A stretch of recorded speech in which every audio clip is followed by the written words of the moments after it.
On the mail boat. A procession came down the long slope at the head of the bay. Each vehicle but one rumbled behind a pair of leisurely horses. That one, a car with a passenger and his luggage, hooted from tail to head of the procession and vanished in the dust towards the pier.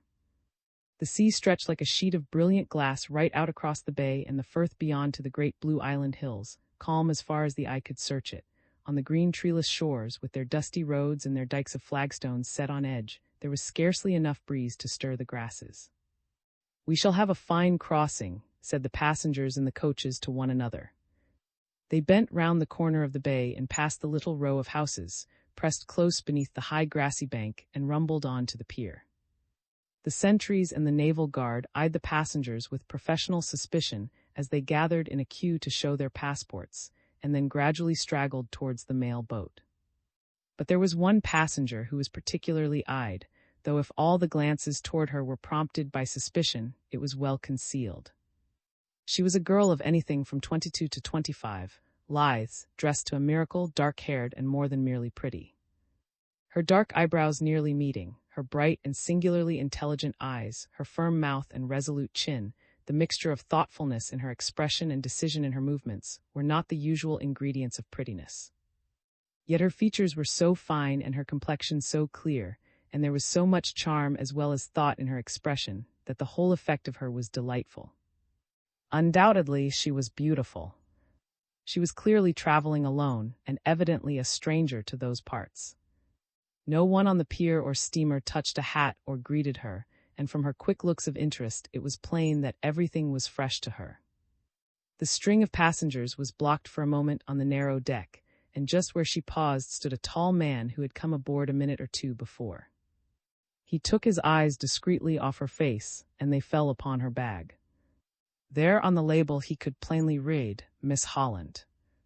Then she passed on, and the tall man kept looking after her.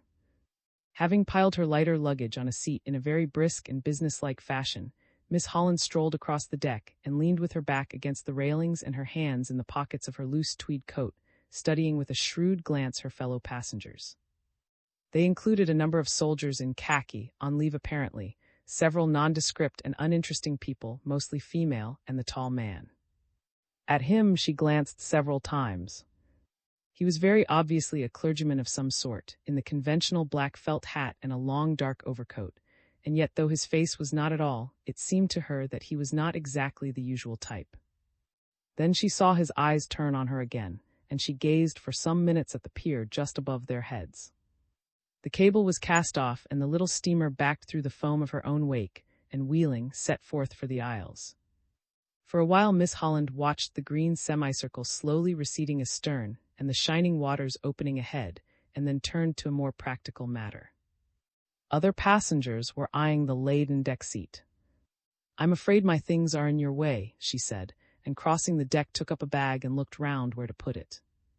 The clergyman was beside her in a stride. "Allow me. I'll stow it away for you," he said. He spoke with a smile, but with an air of complete decision and quiet command, and with a murmur of thanks she yielded the bag almost automatically. As he moved off with it, it struck her that here was a clergyman apparently accustomed to very prompt obedience from his flock.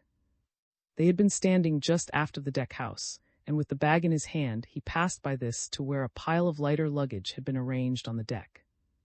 As he went he looked at the bag curiously, and then before putting it down he glanced over his shoulder. The lady was not in sight, and very swiftly, but keenly he studied it more closely. It was a suitcase made of an unusual brown, light material. Turning one end up quickly, he read on a little plate this assurance by the makers, "Ect." And then slowly, and apparently rather thoughtfully, he strolled back. "You'll find it among the other luggage just beyond the deck house," he said, and then with an air of sudden thought added, "Perhaps I ought to have put it with your other things, wherever they are." "I have practically nothing else," said she, "except a trunk in the hold." "You are traveling very light," he remarked. That wasn't a very substantial suitcase. For a moment she seemed to be a little doubtful whether to consider him a somewhat forward stranger. Then she said with a frank smile, no, it was made in Germany. As she spoke, he glanced at her with a curious sudden intensity that might have been an ordinary trick of manner. "Oh," he said with a smile. "Before the war, I presume." "Yes," she answered briefly, and looked round her as though wondering whether she should move. But the clergyman seemed oblivious to the hint. "Do you know Germany well?" he asked. "Yes," she said. "Do you?" He nodded. "Yes, pretty well, as it was before the war, of course. I had some good friends there at one time." "So had I," she said. "All in the past tense now," said he. "I suppose so," she answered, "yet I sometimes find it hard to believe that they are all as poisoned against England and as ignorant and callous as people think. I can't picture some of my friends like that." She seemed to have got over her first touch of resentment. There was certainly an air of good breeding and even of distinction about the man, and after all, his extreme assurance sat very naturally on him. It had an unpremeditated, matter-of-course quality that made it difficult to remain offended. "It is hard to picture a good many things," he said thoughtfully. "Were you long in Germany?" She told him 2 years and then questioned him in return, but he seemed to have a gift for conveying exceedingly little information with an air of remarkable finality, as though he had given a complete report and there was an end of it. On the other hand, he had an equal gift for putting questions in a way that made it impossible not to answer without churlishness. For his manner never lacked courtesy, and he showed a flattering interest in each word of her replies. She felt that she had never met a man who had put her more on her mettle and made her instinctively wish more to show herself to advantage. Yet she seemed fully capable of holding her own, for after half an hour's conversation it would have been remarkably difficult to essay a biographical sketch of Miss Holland. She had spent a number of years abroad and confessed to being a fair linguist. She was going to the islands to stay with some people, and she had previously done a little war work, so little, apparently, that she had been advised to seek a change of air, as her companion observed with a smile. "Anyhow, I have not done enough," she said with a sudden intensity of suppressed feeling in her voice. The kind-faced clergyman glanced at her quickly, but said nothing. A minute or two later he announced that he had some correspondence to look over, and thereupon he left her with the same air of decision instantly acted on with which he had first addressed her. He passed through the door of the deck house, and she got a glimpse of his head going down the companion. Her face remained quite composed, but in her eyes there seemed to be the trace of a suggestion that she was unused to see quit her side quite so promptly. A few minutes later she went down herself to the ladies' cabin. Coming out, the foot of the companion was immediately opposite, and beyond stretched the saloon. At the far end of this sat the clergyman, and at the sight of him Miss Holland paused for a moment at the foot of the ladder and looked at him with a face that seemed to show both a little amusement and a little wonder. He sat quite by himself, with a bundle of papers on the table at his elbow. One of these was in his hand, and he was reading it with an air of extraordinary concentration. He had carelessly pushed back his black felt hat, and what arrested her was the odd impression this produced. With his hat thus rakishly tilted, all traces of his clerical profession seemed mysteriously to have vanished. The white dog collar was there all right, but unaided it seemed singularly incapable of making him into a conventional minister. Miss Holland went up on deck rather thoughtfully. The little mail boat was now far out in the midst of a waste of waters.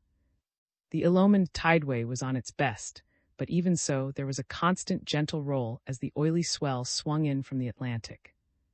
Ahead on the starboard bow loomed the vast island precipices, astern the long Scottish coast faded into haze. One other vessel alone was to be seen, a long, low, black ship, with a single spike of a mast and several squat funnels behind it. An eccentric vessel this seemed, for she first meandered towards the mail boat and then meandered away again, with no visible business on the waters. The girl moved along the deck till she came to the place where her suitcase had been stowed. Close beside it were 2 leather kit bags, and as she paused there, it was on these that her eyes fell. She looked at them, in fact, very attentively. On each were the initials A.B., and on their labels the legend, the Rev. Alex. Oh. She came a step nearer and studied them still more closely. A few old luggage labels were still affixed, and one at least of these bore the word. Miss Holland seemed curiously interested by her observations. A little later the clergyman reappeared and approached her like an old acquaintance. By this time they were running close under the cliffs, and they gazed together up to the dizzy heights 1,000 feet above their heads, where dots of seabirds circled hardly to be distinguished by the eye, and then down to the green swell and bursting foam at the foot of that stupendous wall. In the afternoon sun it glowed like a wall of copper. For a few minutes both were instinctively silent. There was nothing to be said of such a spectacle. Then Miss Holland suddenly asked, "Do you live near the sea?" "Not very," he answered with his air of finality. But this time she persisted. "What is your part of the country?" He said briefly. "Do you happen to know a minister there, a Mr.?" She inquired. "That is my own name," he said quietly. "Mr. Alexander." He nodded. "That is very funny," she said. "There must be two of you. I happen to have stayed in those parts and met the other." There seemed to be no expression at all in his eyes as they met hers, nor did hers reveal anything. Then he looked round them quietly. There were several passengers not far away. "It would be rather pleasant in the bows," he suggested. "Shall we move along there for a little?" He made the proposal very courteously, and yet it sounded almost as much a command as a suggestion, and he began to move even as he spoke. She started too, and exchanging a casual sentence as they went, they made their way forward till they stood together in the very prow with the bow wave beneath their feet, and the air beating cold upon their faces, a striking solitary couple. "I'm wondering if Jan's a married," said one of their fellow passengers, a facetious gentleman. "It's no his wife anyhow," grinned his friend. A little later the wit wondered again. "I'm wondering how long two are stand there," he said this time. The cliffs fell and a green sound opened. The mail boat turned into the sound, opening inland prospects all the while. A snug bay followed the sound, with a little gabled town clinging to the very wash of the tide and a host of little vessels in the midst. Into the bay pounded the mail boat and up towards the town, and only then did the gallant minister and his fair acquaintance stroll back from the bows. The wag and his friend looked at them curiously, but they had to admit that such a prolonged flirtation had seldom left fewer visible traces. They might have been brother and sister, they both looked so indifferent. The gangway shot aboard, and with a brief handshake the pair parted. A few minutes later Miss Holland was being greeted by an elderly gentleman in a heavy ulster, whilst the minister was following a porter towards a small wagonette. V.I. The Vanishing Governess. The house of Breck was a mansion of tolerable antiquity as mansions went in the islands, and several curious stories had already had time to encrust it, like lichen on an aged wall. But none of them were stranger than the quite up-to-date and literally true story of the vanishing governess. Richard Esquire. Of Breck, the popular and more or less respected laird of the mansion and estate was a stout bearded gentleman with a twinkling blue eye and one of the easiest-going dispositions probably in Europe. His wife, the respected and more or less popular mistress of the mansion, was lean and short and very energetic. Their sons were employed at present like everybody else's sons and do not concern this narrative. But their two daughters, aged 15 and 14, were at home and do concern it materially. It was only towards the end of July that Mrs. thought of having a governess for the two girls during the summer holidays. With a letter in her hand, she bustled into Mr. smoking room and announced that her friend Mrs. in Kensington knew a lady who knew a charming and well-educated girl. And who does she know? Interrupted her husband. Nobody, said Mrs. Oh, she is the girl. Oh, said the laird. Now I thought that she would surely know another girl who knows a woman, who knows a man. Richard, said his wife, kindly listen to me. It had been her fate to marry a confirmed domestic, but she bore her burden stoically. She told him now simply and firmly that the girl in question required a holiday, and that she proposed to give her one, and in return extract some teaching and supervision for their daughters.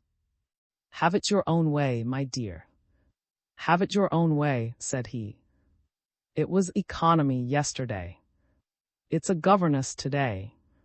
Have you forced the safe?" "Which safe?" demanded the unsuspecting lady. "At the bank." "I've no more money of my own, I can tell you. However, send for your governess, get a couple of them as you're at it." He was clearly so pleased with his jest that no further debate was to be apprehended, and his wife went out to write the letter. Mr. lit his 16th pipe since breakfast and chewed the cud of his wit very happily. A fortnight later he returned one evening in the car, bringing Miss Holland, with her trunk and her brown suitcase. "My hat," said he to his wife as soon as the girls had led Miss Holland out of hearing. "That's the kind of governess for me. You don't mind my telling her to call me Dick, do you? It slipped out when she was squeezing my hand." "I don't mind your being undignified," replied Mrs. in a chilly voice, "but I do wish you wouldn't be vulgar." As Mr. his chief joys in life were entertaining his daughters and getting a rise out of his wife, and as he also had a very genuine admiration for a pretty face, he was in the seventh heaven of happiness, and remained there for the next 3 days. Pipe in mouth, he invaded the schoolroom constantly and unseasonably, and reduced his daughters to a state of incoherent giggling by retelling to Miss Holland various ingenious schemes for their corporal punishment, airing humorous fragments of a language he called French, and questioning their instructor on supposititious romantic episodes in her career. He thought Miss Holland hardly laughed as much as she ought. Still, she was a fine girl. At table he kept his wife continually by his jocularities, such as hoarsely whispering, "I've lost my half of the sixpence, Miss Holland," or repeating, with a thoughtful air, "Under the apple tree when the moon rises I must try and not forget the hour." Miss Holland was even less responsive to these sallies, but he enjoyed them enormously himself, and still maintained she was a fine girl. Mrs. His opinion of her new acquisition was only freely expressed afterwards, and then she declared that clever though Miss Holland undoubtedly was, and superior though she seemed, she had always suspected that something was a little wrong somewhere. She and Mr. had used considerable influence and persuasion to obtain a passport for her, and why should they have been called upon to do this by a lady whom Mrs. admitted she had only met twice, simply to give a change of air to a healthy-looking girl? There was something behind that. Besides, Miss Holland was just a trifle too good-looking. That type always had a history. My wife was plain Mrs. Before the thing happened, observed her husband with a twinkle, but dash it, she's been Mrs. Solomon ever since. It was on the 4th morning of Miss Holland's visit that the telegram came for her. Mr. himself brought it into the schoolroom and delivered it with much facetious mystery. He noticed that it seemed to contain a message of some importance, and that she failed to laugh at all when he offered waggishly to put him up for the night. But she simply put it in her pocket and volunteered no explanation. He went away feeling that he had wasted a happy quip. After lunch, Mrs. and the girls were going out in the car, and Miss Holland was to have accompanied them. It was then that she made her only reference to the telegram. She had got a wire, she said, and had a long letter to write, and so begged to be excused. Accordingly, the car went off without her. Not 5 minutes later, Mr. was smoking a pipe and trying to summon up energy to go for a stroll when Miss Holland entered the smoking room. He noticed that she had never looked so smiling and charming. "Oh, Mr. she said, I want you to help me. I'm preparing a little surprise. For the girls. For all of you." The laird loved a practical jest, and scented happiness at once. "I'm your man," said he. "What can I do for you?" "I'll come down again in half an hour," said she. "And then I want you to help me to carry something." She gave him a swift, bewitching smile that left him entirely helpless, and hurried from the room. Mr. looked at the clock and decided that he would get his stroll into the half-hour, so he took his stick and sauntered down the drive. On one side of this drive was a line of huddled, wind-bent trees, and at the end was a gate opening with the sea close at hand. Just as he got to the gate, a stranger appeared upon the road, walking very slowly, and up to that moment concealed by the trees. He was a clergyman, tall, clean-shaved, and with what the laird afterwards described as a hawky kind of look. There was no haughtiness whatever about the Laird of Breck. He accosted everyone he met, and always in the friendliest way. "A fine day," said he heartily. "Grand weather for the crops, if we could just get a wee bit more of rain soon." The clergyman stopped. "Yes, sir," said he, "it is fine weather." His manner was polite, but not very hearty, the laird thought. However, he was not easily damped, and proceeded to contribute several more observations, chiefly regarding the weather prospects and tending to become rapidly humorous. And then he remembered his appointment in the smoking room. "Well," said he, "good day to you. I must be moving, I'm afraid." "Good day," said the stranger courteously, and moved off promptly as he spoke. "I wonder who will that minister be," said Mr. to himself as he strolled back. "It's funny I never saw the man before. And I wonder, too, where he was going." And then it occurred to him as an odd circumstance that the minister had started to go back again, not to continue as he had been walking. "That's a funny thing," he thought. He had hardly got back to his smoking room when Miss Holland appeared, dressed to go out in hat and tweed coat, and dragging of all things her brown suitcase. It seemed to be heavily laden. She smiled at him confidentially, as one fellow conspirator at another. "Do you mind giving me a hand with this?" said she. "Hello," cried the laird. "What's this, an elopement? Can you not wait till I pack my things too? The minister's in no hurry. I've just been speaking to him." It struck him that Miss Holland took his jest rather seriously. "The minister," said she in rather an odd voice. "You've spoken to him?" "He was only asking if I had got the license," winked Mr. The curious look passed from her face, and she laughed as pleasantly as he could wish. "I'll take the bag myself," said the laird. "Oh, it's no weight for me. I used to be rather a dab at throwing the hammer in my day. But where am I to take it?" "I'll show you," said she. So out they set, Mr. carrying the suitcase, and Miss Holland in the most delightful beside him. He felt he could have carried it for a very long way. She led him through the garden, and out into a side lane between the wall and a hedge. "Just put it down here," she said. "And now I want you to come back for something else, if you don't mind." "Mind?" said the laird gallantly. "Not me. But I'm wondering what you are driving at." She only smiled, but from her merry eye he felt sure that some very brilliant jest was afoot, and he joked away pleasantly as they returned to the house.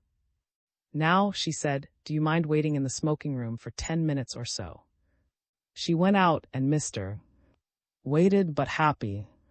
He waited for 10 minutes, he waited for 20, he waited for half an hour, and still there was no sign of the fascinating Miss Holland. And then he sent a servant to look for her. Her report gave Mr. the strongest sensation that had stirred that good-natured for many a day. Miss Holland was not in her room, and no more, apparently, were her belongings. The toilette table was stripped, the wardrobe was empty. In fact, the only sign of her was her trunk strapped and locked. Moving with exceptional velocity, Mr. made straight for the lane beyond the garden. The brown suitcase had disappeared. "Well, I'm jiggered," murmured the baffled. Very slowly and soberly he returned to the house, lit a fresh pipe, and steadied his nerves with a glass of grog. When Mrs. returned, she found him sufficiently revived to jest again, though in a minor key. "To think of the girl having the impudence to make me carry her luggage out of the house for her," said he. "Gad, but it was a clever dodge to get clear with no one suspecting her. Well, anyhow, my reputation is safe again at last." "Your reputation," replied Mrs. in a withering voice.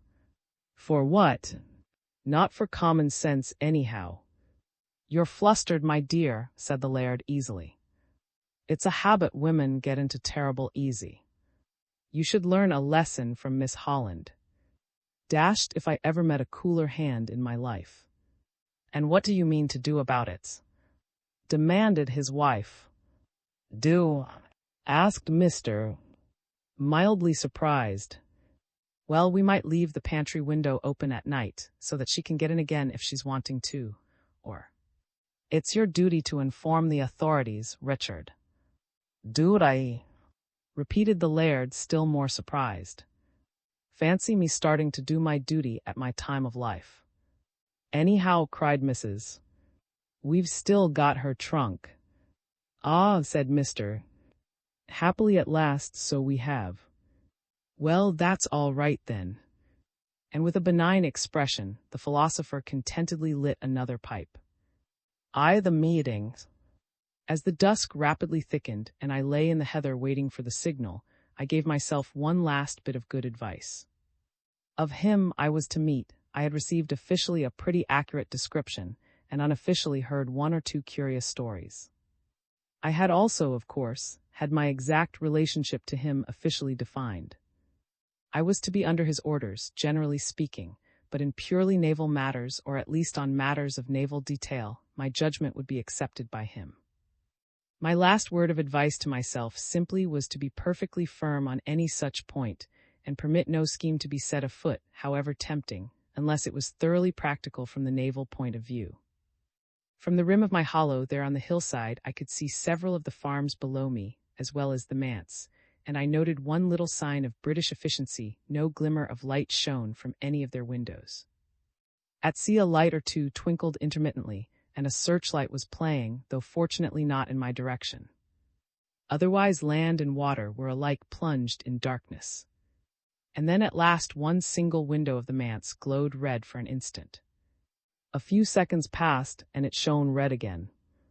Finally it showed a brighter yellow light twice in swift succession. I rose and very carefully led my cycle over the heather down to the road, and then, still pushing it, walked quickly down the steep hill to where the side road turned off. There was not a sound save my footfall as I approached the house. A dark mass loomed in front of me, which I saw in a moment to be a garden wall with a few of the low wind-bent island trees showing above it. This side road led right up to an iron gate in the wall, and just as I got close enough to distinguish the bars, I heard a gentle creak and saw them begin to swing open. Beyond, the trees overarched the drive, and the darkness was profound. I had passed between the gate-posts before I saw or heard anything more. And then a quiet voice spoke. "It is a dark night," it said in perfect English. "Dark as pitch," I answered. "It was darker last night," said the voice. "It is dark enough," I answered. Not perhaps a very remarkable conversation, you may think, but I can assure you my fingers were on my revolver, just in case one single word had been different. Now I breathed freely at last. "Herr," I inquired. "Mister," corrected the invisible man beside me. I saw him then for the first time as he stepped out from the shelter of the trees and closed the gate behind me, a tall, dim figure in black. "I'll lead your cycle," he said in a low voice as he came back to me. "I know the way best." He took it from me, and as we walked side by side towards the house, he said, "Permit me, mister, to give you one little word of caution. While you are here, forget that you can talk German. Think in English if you can. We are walking on a tightrope, not on the pavement. No precaution is excessive." "I understand," I said briefly. There was in his voice, perfectly courteous though it was, a note of command which made one instinctively reply briefly and obediently. I felt disposed to be impressed with my ally. He left me standing for a moment in the drive while he led my motorcycle round to some shed at the back, and then we entered the house by the front door. "My servant doesn't spend the night here," he explained, "so we are safe enough after dark as long as we make no sound that can be heard outside." It was pitch dark inside, and only when he had closed and bolted the front door behind us did flash his electric torch.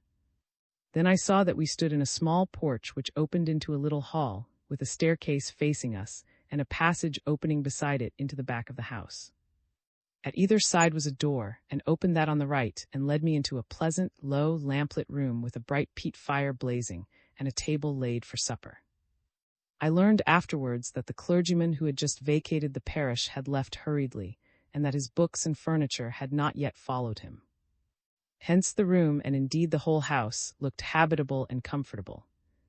"This is the place I have been looking for a long time," I cried cheerfully, for indeed it made a pleasant contrast to a ruinous farm or the interior of a submarine.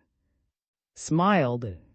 He had a pleasant smile, but it generally passed from his face very swiftly, and left his expression cool, alert, composed, and a trifle dominating.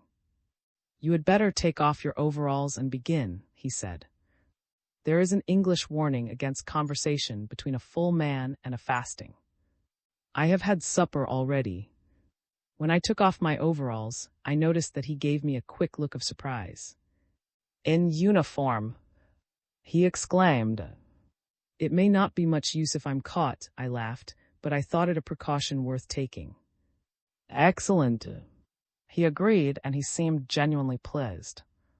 It was very well thought of. "Do you drink whiskey and soda? You have no beer." He smiled and shook his head. "I am a Scottish divine," he said, "and I am afraid my guests must submit to whiskey. Even in these little details, it is well to be correct." For the next half-hour there was little conversation. To tell you the truth, I was nearly famished, and had something better to do than talk. On his part opened a newspaper, and now and then read extracts aloud. It was an English newspaper, of course, and I laughed once or twice at its items. He smiled too, but he did not seem much given to laughter. And all the while I took stock of my new acquaintance very carefully. In appearance was just as he had been described to me, and very much as my imagination had filled in the picture. A man tall, though not very tall, clean-shaved, rather thin, decidedly English in his general aspect, distinctly good-looking, with hair beginning to turn, and cleverness marked clearly in his face. What I had not been quite prepared for was his air of good breeding and authority. Not that there was any real reason why these qualities should have been absent, but as a naval officer of a country whose military services have pretty strong prejudices, I had scarcely expected to find in a Secret Service agent quite this air. Also, what I had heard of had prepared me to meet a gentleman in whom cleverness was more conspicuous than dignity. Even those who professed to know something about him had admitted that he was a bit of a mystery. He was said to come either from Alsace or Lorraine, and to be of mixed parentage and the most cosmopolitan experience. One story had it that he served at one period of his very diverse career in the navy of a certain South American state, and this story I very soon came to the conclusion was correct, for he showed a considerable knowledge of naval affairs. Even when he professed ignorance of certain points, I was inclined to suspect he was simply trying to throw doubt upon the reports which he supposed I had heard, for also said that he had quitted the service of his adopted country under circumstances which reflected more credit on his brains than his honesty. In fact, my informants were agreed that Herr's brains were very remarkable indeed, and that his nerve and address were equal to his ability. He was undoubtedly very completely in the confidence of my own government, and I could mention at least 2 rather serious mishaps that had befallen England, which were credited to him by people who certainly ought to have known the facts. Looking at him attentively as he sat before the fire studying the Scotsman, the latest paper to be obtained in those parts, I thought to myself that here was a man I should a very great deal sooner have on my side than against me. If ever I had seen a wolf in sheep's clothing, it seemed to me that I beheld one now in the person of, attired as a Scottish clergyman, reading a solid Scottish newspaper over the peat fire of this remote and peaceful manse. And to complete the picture, there sat I arrayed in a German naval uniform, with the unsuspecting Grand Fleet on the other side of those shuttered and curtained windows. The piquancy of the whole situation struck me so forcibly that I laughed aloud, looked up and laid down his paper, and his eyebrows rose inquiringly. He was not a man who wasted many words. "We are a nice pair," I exclaimed. I seemed to read approval of my spirit in his eye. You seem none the worse of your adventures, he said with a smile. No thanks to you. I laughed. Again he gave me that keen look of inquiry. I landed on this infernal island last night. I explained. The deuce you did, said he. I was afraid you might, but as things turned out, I couldn't get here sooner. What did you do with yourself? First give me one of those cigars, I said, and then I'll tell you. He handed me the box of cigars, and I drew up an easy chair on the other side of the fire. And then I told him my adventures, and as I was not unwilling that this redoubtable adventurer should see that he had a not wholly unworthy accomplice, I told them in pretty full detail. He was an excellent listener, I must say that for him. With an amused yet appreciative smile, putting in now and then a question shrewd and to the point, he heard my tale to the end. And then he said in a quiet manner which I already detracted nothing from the value of his approval, You did remarkably well, mister. I congratulate you. Thank you, mister. I replied. And now may I ask you your adventures? Certainly, said he. I owe you an explanation. Aye, the story. How much do you know of our scheme? Ask you. I shrugged my shoulders. Merely that you were going to impersonate a clergyman who was due to come here and preach this next Sunday. How you were going to achieve this feat, I wasn't told. He leaned back in his chair and sucked at his pipe, and then he began his story with a curious detached air, as though he were surveying his own handiwork from the point of view of an impartial connoisseur. The idea was distinctly ingenious, said he, and I think I may also venture to claim for it a little originality. I won't trouble you with the machinery by which we learn things. It's enough to mention that among the little things we did learn was the fact that the minister of this parish had left for another charge, and that the parishioners were choosing his successor after the Scottish custom by hearing a number of candidates each preach a trial sermon. He broke off and asked, Do you happen to have heard of? You don't mind the great. I mean a certain gentleman engaged in the same quiet line of business as myself. He is known, of course, under another name in England, where he is considered a very fine specimen of John Bull, at his best a jovial, talkative, commercial gentleman with nice spectacles like Mr. who subscribes to all the war charities and is never tired of telling his friends what he would do with the Kaiser if he caught him. I laughed aloud at this happy description of a typical John Bull. Well, he continued, I suggested to the wild idea, as it seemed to us at first, of getting into the islands in the guise of a candidate for the parish of. 2 days later came to me with his spectacles twinkling with excitement. Look at this, said he. He showed me a photograph in an illustrated paper. It was the portrait of a certain Mr. Alexander, minister of a parish in the south of Scotland, and I assure you that if the name had been printed underneath, none of my friends would have questioned its being my own portrait. The stars are fighting for us, said. They seem ready to enlist, I agreed. How shall we encourage them? Said he. I shall let you know tomorrow, I said. I went home and thought over the problem. From the first I was convinced that the only method which gave us a chance of success was for this man to enter voluntarily as a candidate, make all the arrangements himself, including the vital matter of a passport, and finally start actually upon his journey. Otherwise, no attempt to impersonate him seemed to me to stand any chance of success. Next day I saw and laid down these conditions, and we set about making preliminary inquiries. They were distinctly promising. His parish was a poor one, and from what we could gather, he had already been thinking for some time past of making a change. We began by sending him anonymously a paper containing a notice of the vacancy here. That, of course, was just to set him thinking about it.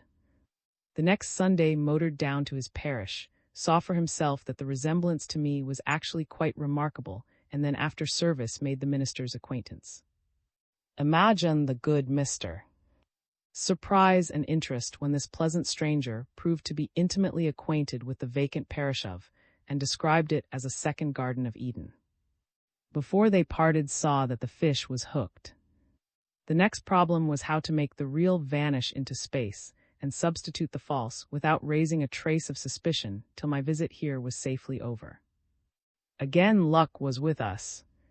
We sent an agent down to make inquiries of his servant a few days before he started, and found that he was going to spend a night with a friend in Edinburgh on his way north.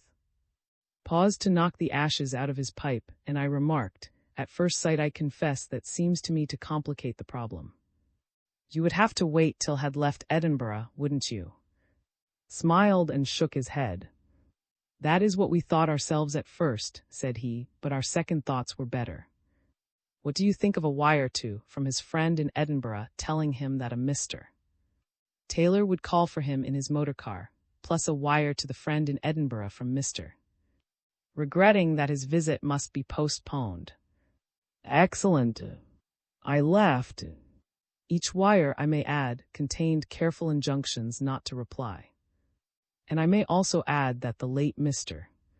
was simplicity itself. I started involuntarily. The late Mr.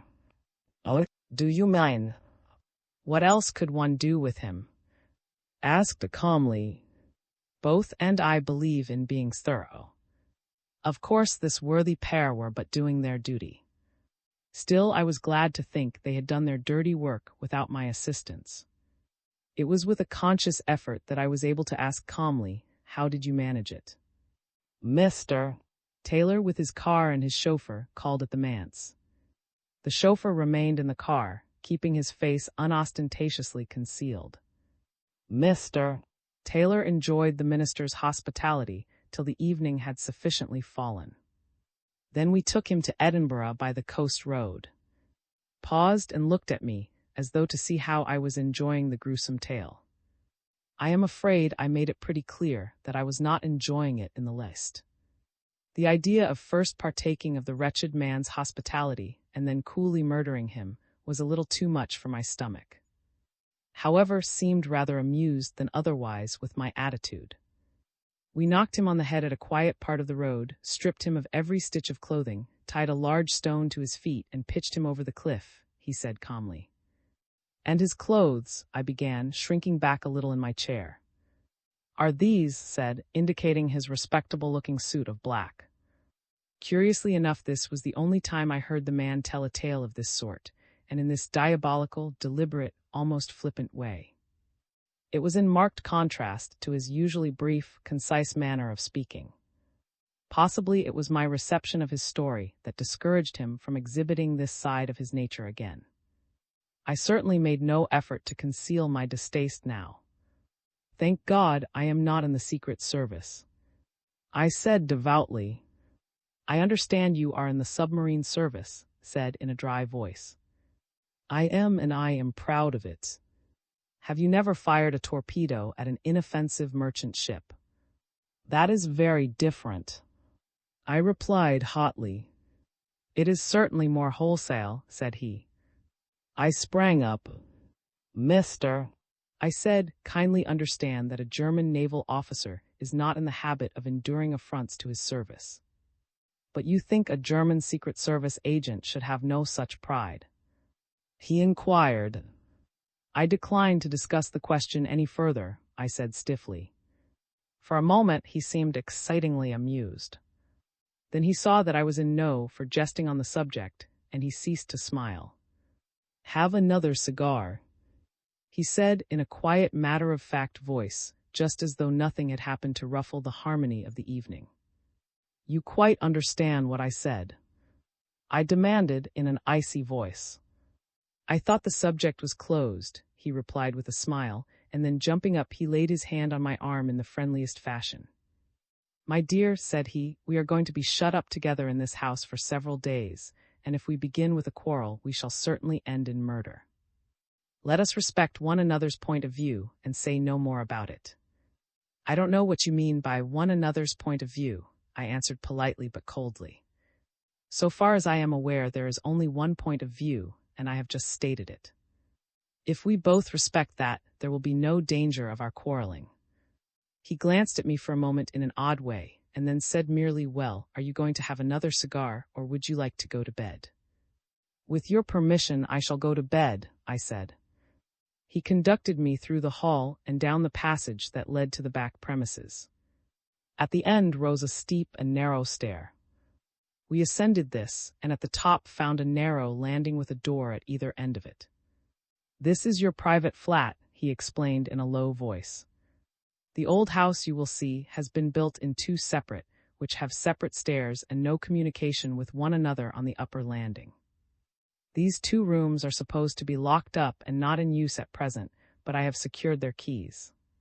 He unlocked one of the doors, and we entered the room. It was square and of quite a fair size. On two sides the walls sloped atticwise, in a third was a fireplace and a window, and in the fourth 2 doors, the second opening into a large cupboard. This room had simple bedroom furniture, and also a small table and a basket chair. When we entered, it was lit only by a good fire, and pervaded by a pleasant aroma of peat smoke.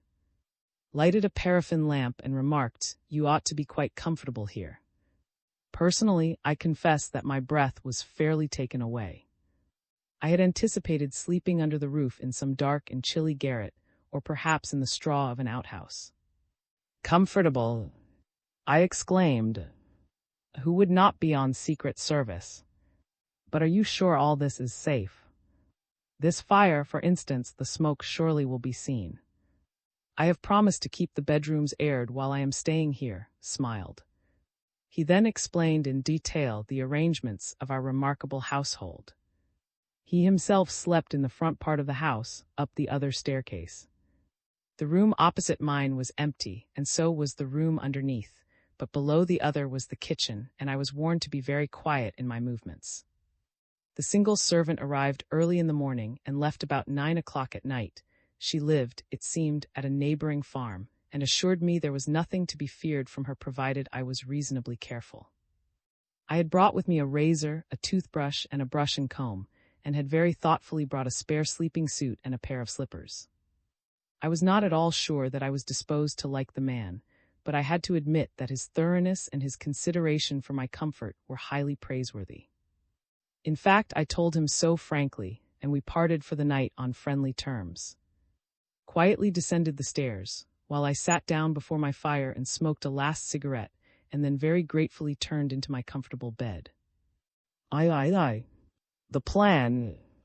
I slept like a log, and only awakened when came into my room next morning, bringing my breakfast on a tray. He had sent the servant over to the farm for milk, he explained, and while I ate he sat down beside my bed. "Can you talk business now?" I asked. "This afternoon," said he. I made a grimace. "I naturally don't want to waste my time," I observed. "You won't," he assured me. "But why this afternoon rather than this morning? You can send the servant out for a message whenever you choose. I hope to have a pleasant little surprise for you in the afternoon." I was aware of the fondness of these Secret Service agents for a bit of mystery, and I knew I had to him. But really it seems a childish kind of vanity. "There is one thing you can do for me," I said. "If I am to kick up my heels in this room all day, and probably for several days, I must have a pen and ink and some foolscap." After his fashion he asked no questions but merely nodded, and presently brought them. The truth was, I had conceived the idea of writing some account of my adventure, and in fact I am writing these lines now in that very bedroom I have described. I am telling a story of which I don't know the last chapter myself. A curious position for an author. If I am caught well, it will make no difference. I have given nothing away that won't inevitably be discovered if I am arrested. And what a relief it has been. I should have died of boredom otherwise. If only my window looked out to sea. But unluckily I am at the back of the house and look, as it were sideways, onto a sloping hillside of green ferns below and brown heather at the top. By opening the window and putting my head right out, I suppose I should catch a glimpse of the sea, but then my neighbors would catch a glimpse of me. I expostulated with as soon as I how the room faced, but he points out that the servant may go into any room in the front part of the house, whereas this part is supposed to be closed. I can see that he is right, but it is nevertheless very tantalizing. On that Saturday afternoon, came back to my room some hours later, and under his quiet manner I could see that he bore tidings of importance. No one could come quicker to the point when he chose, and this time he came to it at once. "You remember the affair of the," he demanded, "the British cruiser which was mined early in the war?" He nodded. "Perfectly," I said. "You never at any time came across her captain?" "His name was—" "No," I said, "I have met very few British officers. I don't know whether you heard that she was supposed to be 2 miles out of her proper course, contrary to orders, did you?" "Was she?" "Says no. But he was court, and now he's in command of a small boat, the Yellowhammer. Before the loss of his ship, he was considered one of the most promising officers in the British service. Now," made an expressive gesture, and his eyes smiled at me oddly. I began to understand. "Now he is an acquaintance of yours?" Nodded. "But has he knowledge? Has he special information?" "His younger brother is on the flagship, and he has several very influential friends." "I see that my friends obtain knowledge." I looked at him hard. "You are quite sure this is all right? Such men are the last to be trusted even by those who pay them." "Do you know many such men?" he inquired. "None, I am thankful to say." "They are queer fish," said in a reminiscent way, "but they generally do the thing pretty thoroughly, especially when one has a firm enough hold of them." "Is absolutely reliable." "Where is he to be seen?" "He went out for a walk this afternoon," said, "and happened to call at the manse to see if he could get a cup of tea, a very natural thing to do. Come, the coast is clear." He led the way downstairs, and I followed him, not a little excited, I confess. How my mission was going to develop, I had no clear idea when I set forth upon it, but though I had imagined several possible developments, I was not quite prepared for this. To have an officer of the Grand Fleet actually assisting at our councils was decidedly unexpected. I began to more and more that it was a remarkable person. In the front parlor, an officer rose as we entered, and the British and German uniforms bowed to each other under circumstances which were possibly unique. Because though do exist and these things sometimes happen, they generally happen in mufti. I looked at our visitor very hard. On his part, he looked at me sharply for a moment, and then averted his eyes. I should certainly have done the same in his place. He was a big burly man, dark and getting bald. His voice was deep and rich, his skin shone with physical fitness. Altogether, he was a fine gross animal, and had his spirit been as frank and jovial as his appearance suggested, I could have pictured him the jolliest of company in the wardroom and the life and soul of a desperate enterprise. But he maintained a frowning aspect, and was clearly a man whose sullen temper and sense of injury had led him into my friend's subtle net. However, here he was, and it was manifestly my business not to, but to make the most of him. Wells began, "I don't think we need beat about the bush. Captain has an idea, and it is for Lieutenant to approve of it or not. I know enough myself about naval affairs to see that there are great possibilities in the suggestion, but I don't know enough to advise on it." "What is the suggestion?" I asked in a very dry and noncommittal voice. Captain, I noticed, cleared his throat before he began. "The fleet is going out one evening next week," he said, "probably on Thursday." "How do you know?" I demanded. He looked confidentially at Mr. "Knows the source of my information," he said. "I should like to know it too," said I. "I can vouch for Captain's information," said briefly. There is something extraordinarily decisive and satisfying about when he speaks like that. I knew it must be all right, still, I felt it my duty to make sure. "Have you any objections to telling me?" I asked. Stepped to my side and whispered, "I told you about his brother." I understood and did not press my question. Whether to respect the man for this remnant of delicacy, or to despise him for not being a more thorough, honest blackguard, I was not quite sure. "Well," I said, "suppose we know when they are going out, they will take the usual precautions, I presume."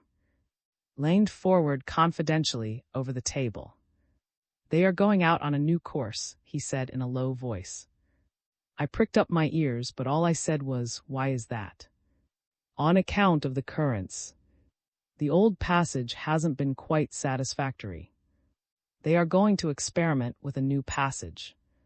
This certainly sounded all right, for I knew how diabolical the tideways can be round these islands.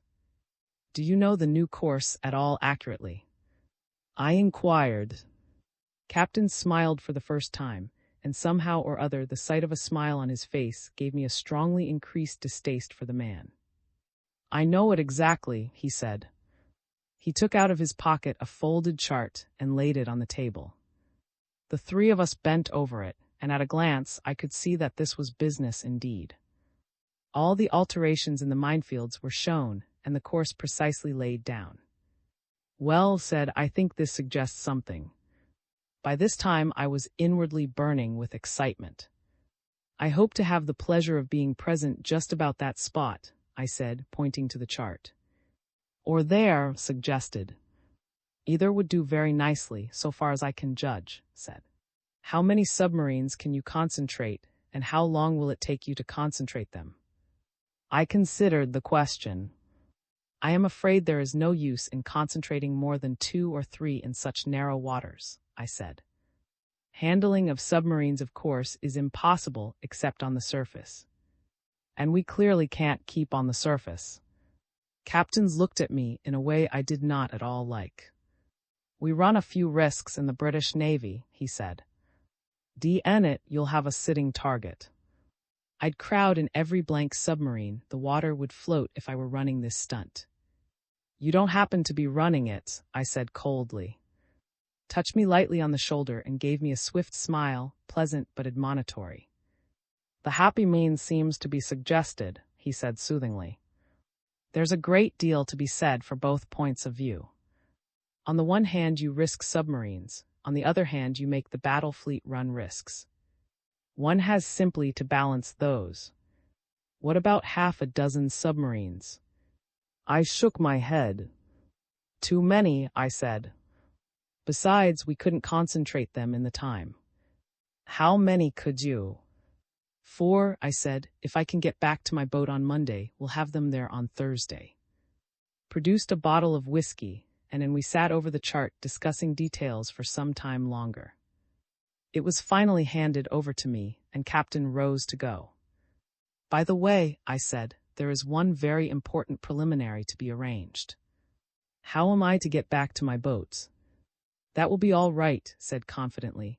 I have just heard from Captain that they have arrested the wrong man on suspicion of being the gentleman who toured the country yesterday. The only thing is that they can't find his cycle. Now I think if we could arrange to have your motorcycle quietly left near his house and discovered by the authorities, they are not likely to watch the roads any longer. I'll fix that up, said Captain promptly. How will you manage it? I asked. Trust him, said. But then how shall I get back?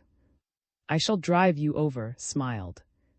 There will probably be a dying woman who desires the consolations of religion in that neighborhood on Monday night.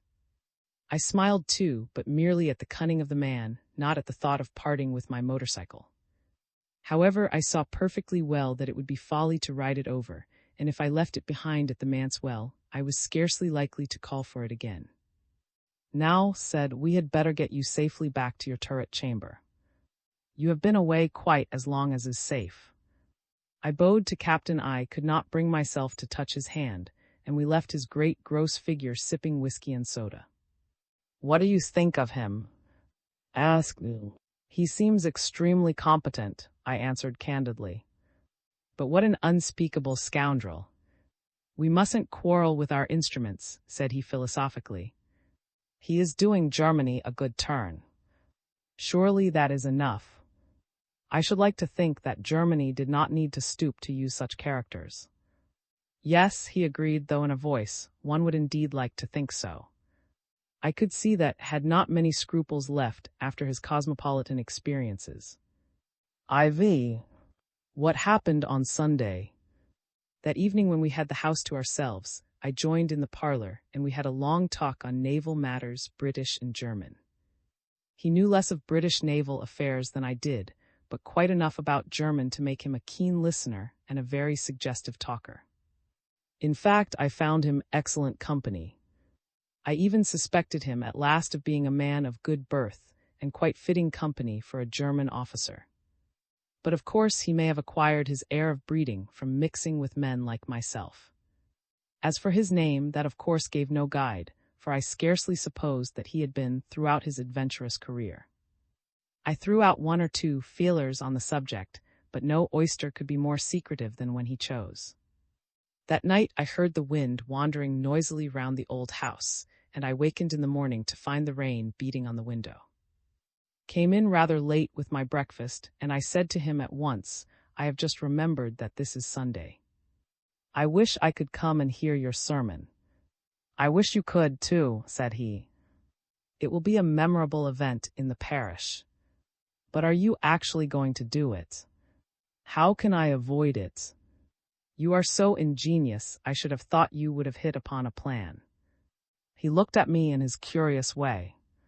Why should I have tried to get out of it? I shrugged my shoulders. Personally, I shouldn't feel anxious to make a mock of religion if I could avoid it.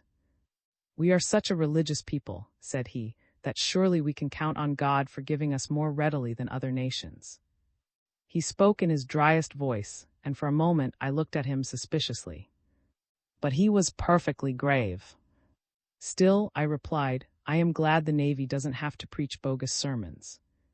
"Ah," said he, "the German Navy has to keep on its pedestal. But the Secret Service must sometimes creep about in the dust."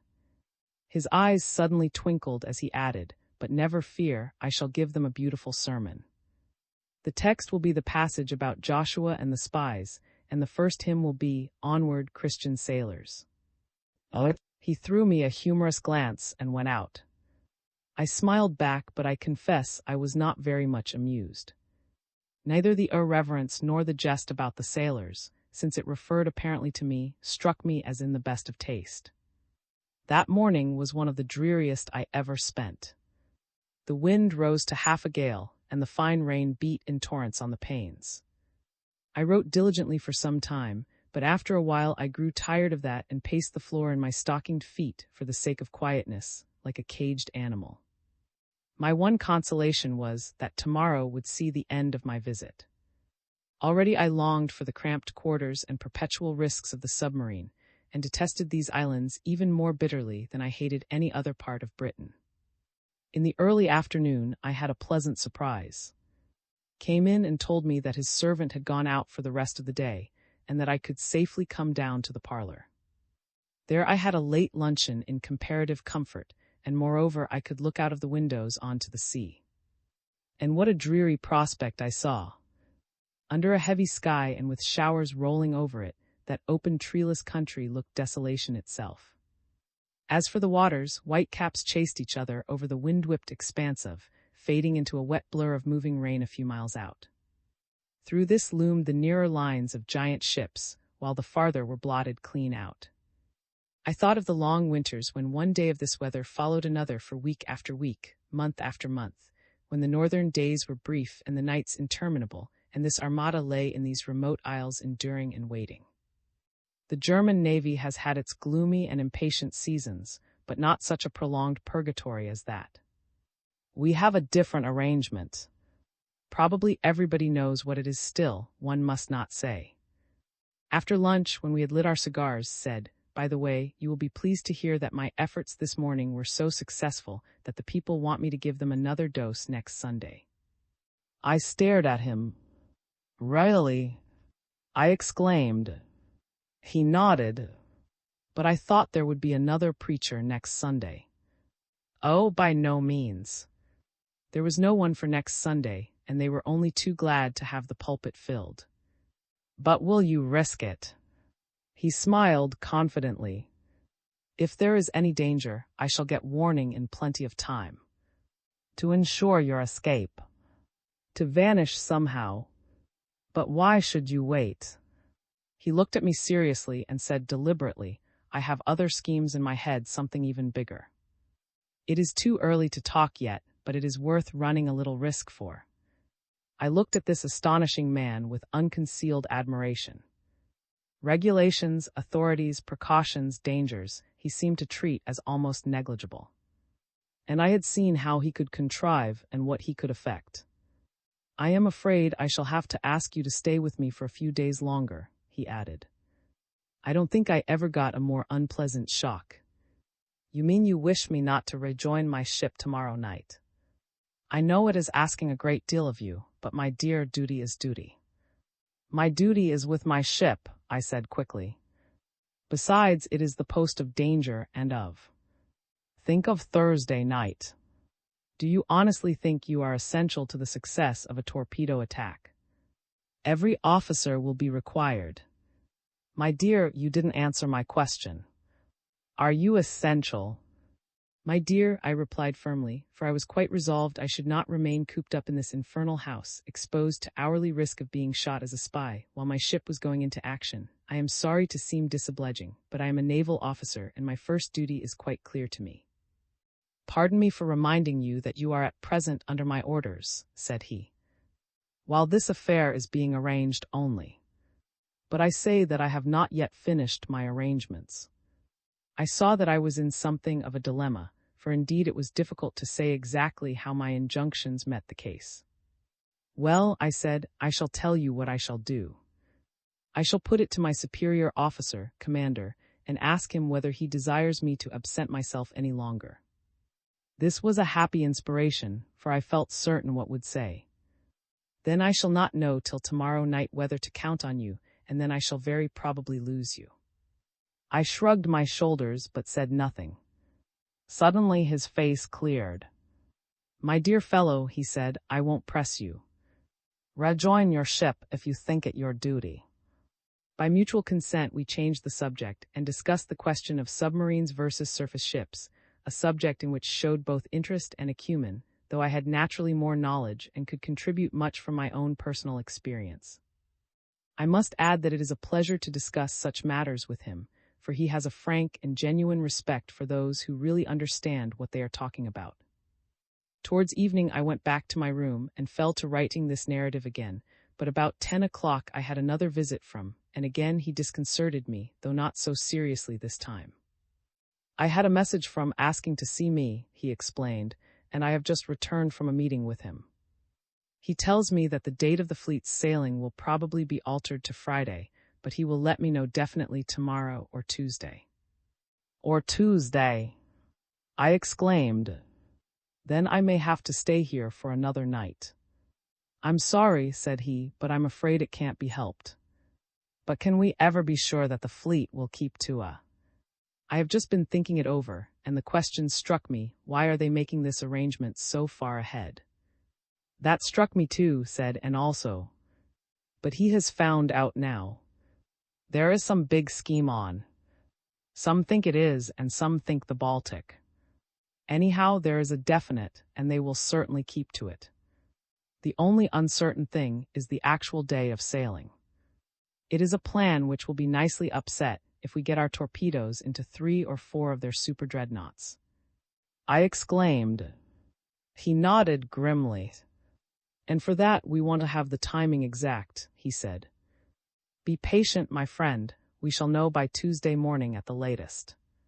I tried to be as philosophical as I could, but it was a dreary evening, with the rain still beating on my window and another day's confinement to look forward to. A mysterious adventure. Monday morning broke wet and windy, but with every sign of clearing up. Looked in for a very few minutes, but he was in his most uncommunicative mood, and merely told me that he would have to be out for the first part of the day, but would be back in the afternoon. I could not help suspecting that he was still a little sore over my refusal to remain with him, and was paying me out by this display of secrecy. Such petty affronts to officers from those unfortunate enough to be outside that class are not unknown. I was of course above taking offense, but I admit that it made me feel less anxious to consult his wishes at every turn.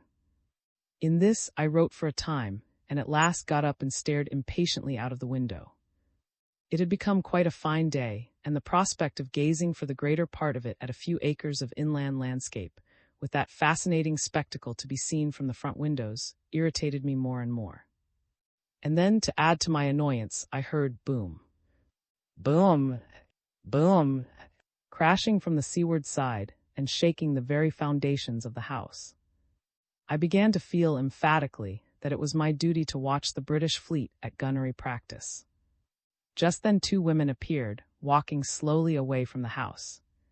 One had an apron and no hat, and though I had only once caught a fleeting glimpse of the back view of our servant, I made quite certain it was she. I watched them till they reached a farm about 1/4 of a mile away and turned into the house, and then I said to myself, there can be no danger now. And thereupon I unlocked my door, walked boldly downstairs, and went into the front parlor. I saw a vastly different scene from yesterday. A fresh breeze rippled the blue waters, patches of sunshine and cloud shadow chased each other over sea and land, and distinct and imposing in its hateful majesty lay the British fleet. A light cruiser of an interesting new type was firing her 6-inch guns at a distant target, and for about 5 minutes I thoroughly enjoyed myself. And then I heard a sound. I turned instantly to see the door opening, and very hurriedly I stepped back behind the nearest window curtain. And then in came our servant, not the lady I had seen departing from the house, I need scarcely say. I was fully half exposed, and I dared not make a movement to draw the curtain round me. In fact, even if I had, my feet would have remained perfectly visible. All I could do was to stand as still as a statue and pray that heaven would blind her. She walked in briskly, a middle-aged, capable-looking woman, holding a broom, and glanced all round the room in a purposeful way. Among the things she looked at was me, but to my utter astonishment she paid no more attention than if I had been a piece of furniture. For a moment I thought she was blind, but her sharp glances clearly came from no sightless eyes. Then I wondered whether she could have such a horrible squint that, when she seemed to look at me, she was really looking in another direction. But I could see no sign of a cast in those eyes either. And then she picked up an armful of small articles and walked quickly out, leaving the door wide open. What had saved me I had no idea, but I was resolved not to trust to that curtain any longer. In the middle of the room was a square table of moderate size with a cloth over it. Without stopping to think twice, I dived under the cloth and crouched upon the floor. The next instant in she came again, and I found that my tablecloth was so scanty that I could follow her movements perfectly. She took some more things out, and then more again, and finally she proceeded to set the furniture piece by piece back against the wall, till the table was left lonely and horribly conspicuous in the middle of the floor. And then she began to sweep out that room. There was small scope for an exhibition of resource, but I was as resourceful as I was able. I very gently pulled the scanty tablecloth first in one direction and then in the other, according to the side of the room she was sweeping, and as noiselessly as possible I crept a foot or 2 farther away from her each time. And all the while the dust rose in clouds, and the hateful broom came so near me that it sometimes brushed my boots. And yet the extraordinary woman never showed by a single sign that she had any suspicion of my presence. At last, when the whole floor had been swept, except of course under the table, she paused, and from the glimpse I could get of her attitude she seemed to be ruminating. And then she stooped, lifted the edge of the cloth, and said in an absolutely matter-of-fact voice, "Will you not better get out till I'm through with my sweeping?" Too utterly bewildered to speak, I crept out and rose to my feet. "You can get under the table again when I'm finished," she observed as she pulled off the cloth. To such an observation there seemed no adequate reply, or at least I could think of none. I turned in silence and hurried back to my bedroom. And there I sat for a space too dumbfounded for coherent thought. Gradually I began to recover my wits and ponder over this mysterious affair, and a theory commenced to take shape. Clearly she was insane, or at least half, and was quite incapable of drawing reasonable conclusions. And the more I thought it over, the more did several circumstances seem to confirm this view. My fire, for instance, with its smoke coming out of the chimney, and the supply of peat and firewood which or I were constantly bringing up. Had she noticed nothing of that? Also frequent ascents of this back staircase to a part of the house supposed to be closed. She must be half. And then I began to recall her brisk eye and capable air, and the idiot theory resolved into space. Only one alternative seemed left, She must be spying upon us and aware of my presence all the time. But if so, what could I do? I felt even more helpless than I did that first night when my motorcycle broke down. I could only sit and wait, revolver in hand. When I heard step at last on the stairs, I confessed that my nerves were not at their best. "We are betrayed," I exclaimed. He stared at me very hard. "What do you mean?" He asked quietly, and I am bound to say this that there is something very reassuring in his calm voice. I told him hurriedly. He looked at me for a moment, began to smile, and then checked himself. "I owe you an apology," he said. "I ought to have explained that woman is in my pay." "In your pay?" I cried. "And she has been so all the time." He nodded. "And yet you never told me, but let me hide up in this room like a rat in a hole." "The truth is," he replied, "that till I had got to know you pretty well, I was afraid you might be rash or at least careless if you knew that woman was one of us." "So you treated me like an infant, mister." "The life I have lived," said quietly, "has not been conducive to creating a feeling of confidence in my fellow men's discretion until I know them. I know you now, and I feel sorry I took this precaution. Please accept my apologies." "I accept your apology," I said stiffly, "but in future, mister. Things will be if you trust me." He bowed slightly and said simply, "I shall." And then in a different voice he said, "We have a visitor coming this afternoon to stay with us." "To stay here?" I exclaimed. "Another of us," he explained. "Another in these islands." "Who is he?" As I spoke, we heard a bell ring. "Ah, here she is," said, going to the door. "Come down and be introduced whenever you like." For a moment I stood stock still, lost in doubt and wonder. "She," I repeated to myself. "Vi, the visitor." My feelings as I approached the parlor were anything but happy. Some voice seemed to warn me that I was in the presence of something sinister, that some unknown peril stalked at my elbow. This third party, she filled me with forebodings. If ever anybody had a presentiment, I had one, and all I can say now is that within 30 seconds of opening the parlor door, I had ceased to believe in presentiments, entirely and finally. The vision I beheld nearly took my breath away. "Let me introduce you to my sister, miss," said. "She is so devoted to her brother that she has insisted on coming to look after him for the few days he is forced to spend in this lonely manse." He said this with a smile, and of course never intended me to believe a word of his statement, yet as he gave her no other name, and as that was the only account of her circulated in the neighborhood, I shall simply refer to her in the meantime as Miss. It is the only name that I have to call her by to her face. As to her appearance, I can only say that she is the most beautiful woman I have ever met in my life. The delicacy and distinction of her features, her dark eyebrows, her entrancing eye, and her thoughtful mouth, so firm and yet so sweet, her delicious figure and graceful carriage, heavens, I have never seen any girl to approach her. What is more, she has a face which I trust. I have had some experience of women, and I could feel at the first exchange of glances and of words that here was one of those rare women on whom a man could implicitly rely. "Have you just landed upon these islands?" I inquired.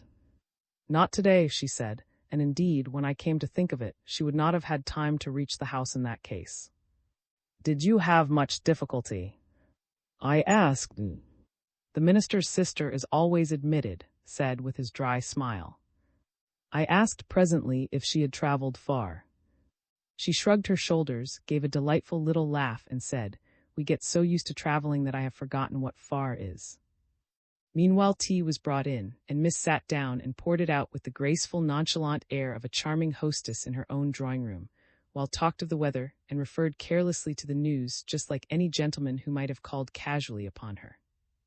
I, on my part, tried as best I could to catch the same air, and we all talked away very pleasantly indeed. We spoke English, of course, all the time, and indeed, anyone overhearing us and not seeing my uniform would never have dreamt for a moment that we were anything but 3 devoted subjects of King George. On the other hand, we were surely proceeding on the assumption that nobody was behind a curtain or listening at the keyhole, and that being so, I could not help feeling that the elaborate of being a mere party of ordinary acquaintances was a little unnecessary. At last, I could not help saying something of what was in my mind. "Is the war over?" I asked suddenly. Both the others seemed surprised. "I wish it were, mister," said Miss with a sudden and moving change to seriousness. "Then if it is not, why are we pretending so religiously that we have no business here but to drink tea, miss?" "I am not pretending, I am drinking it," she smiled. "Yes, yes," I said, "but you know what I mean. It seems to me so German." They both looked at me rather hard. "I'm afraid," said Miss, "that we of the Secret Service grow terribly cosmopolitan. Our habits are those of no country, or rather of all countries. I had almost forgotten," said, "that I once thought and felt like Mr.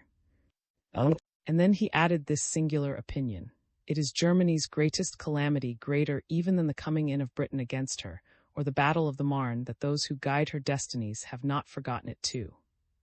"What do you mean?" I demanded, a little indignantly, I must own. At every tea party for many years Germany has talked about what interested herself, and that was chiefly war. At no tea party has she tried to learn the thoughts and interests of the other guests. In consequence, she does not yet understand the forces against her, why they act as they do, and how strong they are. But her enemies understand too well. "You mean that she has been honest and they dishonest?" "Yes," said Miss promptly, and with a little smile, "my brother means that in order really to deceive people one has to act as we are acting now." I laughed. "But unfortunately now there is no one to deceive." She laughed too. "But they might suddenly walk in." Was not a frequent laugher, but he condescended to smile. "Remember," he said, "I warned you on the first night we met that you must not only talk but think in English. If we don't do that constantly and continually when no one is watching us, how can we count on doing it constantly and continually when someone may be watching us?" "Personally, I should think it sufficient to wait till someone was watching," I said. "There speaks Germany," smiled. "Germany disdains to act a part all the time." I cried. I confess I was nettled by his tone, but his charming sister disarmed me instantly. "Mister" means that he wants footlights and an orchestra and an audience before he mutters, "Hush. I hear her coming." He doesn't believe in saying hush. In the corner of every railway carriage or under his umbrella. And I really think it makes him much less alarming company. "You explain things very happily," said. I was watching her face, for which there was every excuse. And I saw that she started ever so slightly when he called her by her first name. This pleased me, I must confess it. It showed that they had not played this farce of brother and sister together before, and already I had begun to dislike a little the idea that they were old and intimate confederates. I also that it showed she did not quite enjoy the familiarity. But she got her own back again instantly. "It is my one desire to enlighten you, Alexander," she replied with a very serious air. I could not help laughing aloud, and I must confess that laughed frankly too. The next question that I remember our discussing was one of very immediate and vital interest to us all. It began with a remark by, as I simply must call her behind her back, "Miss smacks too much of disguises, and besides it is too British." We were talking of the English, and she said, "Well, anyhow they are not a very suspicious people. Look at this little party. Sometimes I feel that they are almost incredibly unsuspicious," I said seriously. "In Germany, this house would surely be either visited or watched." Shook his head. "In Kiel or an English party could live just as unmolested," he replied, "provided that not the least trace of suspicion was aroused at the outset. That is the whole secret of my profession. One takes advantages of the fact that even the most wary and watchful men take the greater part of their surroundings for granted. The head of any war office, German, French, English, or whatever it may be, doesn't suddenly conceive a suspicion of one of his clerks, unless something in the clerk's conduct calls his attention.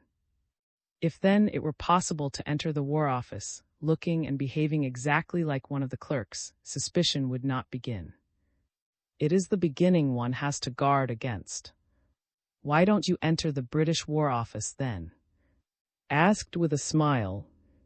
Because, unfortunately, they know all the clerks intimately by sight.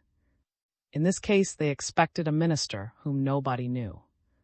The difficulty of the passport with its photograph was got over by a little ingenuity. He threw me a quick grim smile. Thus I was able to appear as a person fully expected, and as long as I don't do anything inconsistent with the character, why should anyone throw even so much as an inquisitive glance in my direction? Until suspicion begins, we are as safe here as in the middle of Berlin. Once it begins, well, it will be a very different story. And you don't think my coming will rouse any suspicion? Asked with, for the first time, a faint suggestion of anxiety. Suspicion?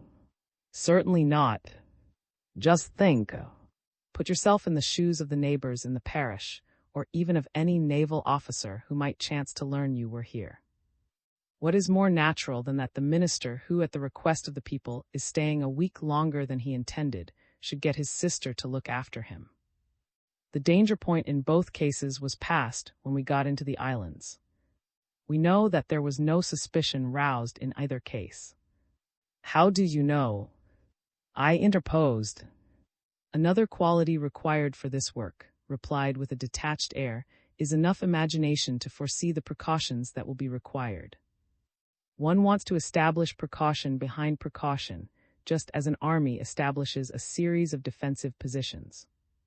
In this case, I have got our good friend watching closely for the first evidence of doubt or inquiry, so that I know that both my sister and I pass the barrier without raising a question in anybody's mind. But how do you know that can be absolutely relied on? I persisted. Yes, put in, I was wondering too. Because we'll certainly share my fate, whatever that may be, said grimly. He knows that, in fact he knows that I have probably taken steps to ensure that happening, in case there might be any loophole for him. But can a man turn king's evidence, isn't that the term? And get pardoned? Asked. Not a naval officer, said. No, I agreed. I must say that for the British Navy. An officer would have no more chance of pardon in it than in our own navy. Well, smiled, I feel relieved. Don't you, mister? Yes, I said, I begin to understand the whole situation more clearly. I pray that suspicion may not begin. In that case, said you now perhaps, why we have to keep up acting, whether anyone is watching us or not. Yes, I admitted, I begin to see your reasons a little better. But why didn't you tell me all this before? All what? Well, about, for instance. I suppose, he said, the truth is that you have laid your finger on another instance of people taking things for granted. I assumed you would these things. It was my own fault. It was on the tip of my tongue to tell him that the real reason was his love of mystery and his secret service habit of distrusting people, but I that had shown a little of the same evasiveness, and I would not have her think that my criticism was directed against her. Presently suggested that it would be wiser if I retired to my room, and for a moment there was a sharp, though politely expressed difference of opinion between us. I argued very naturally that since the servant was in our pay, there was no danger to be apprehended within the house, and that I was as safe in the parlor as anywhere. In his mystery-making, ultra-cautious way, he insisted that a visitor might appear. He even suggested the police, though he had just previously said they had no suspicion. And that he was going to run no risks. Said a word on his side, though with a very kind look at me, and I consented to go. And then he requested me to stay there for the rest of the evening. Again saved a strained situation, and I said farewell stiffly to him and very differently to her. In fact, I made a point of accentuating the difference. I reached my room, lit a cigar, and for a time paced the floor in a state of mind which I found hard to analyze.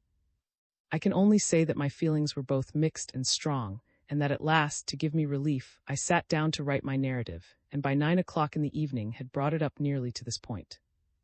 By that time, of course, the curtains were drawn and my lamp was lit, and as it was a windy, chilly night, my fire was blazing brightly. Higher and higher rose the wind till it began to make a very heavy and constant booming in the chimney, like distant salvos of great guns.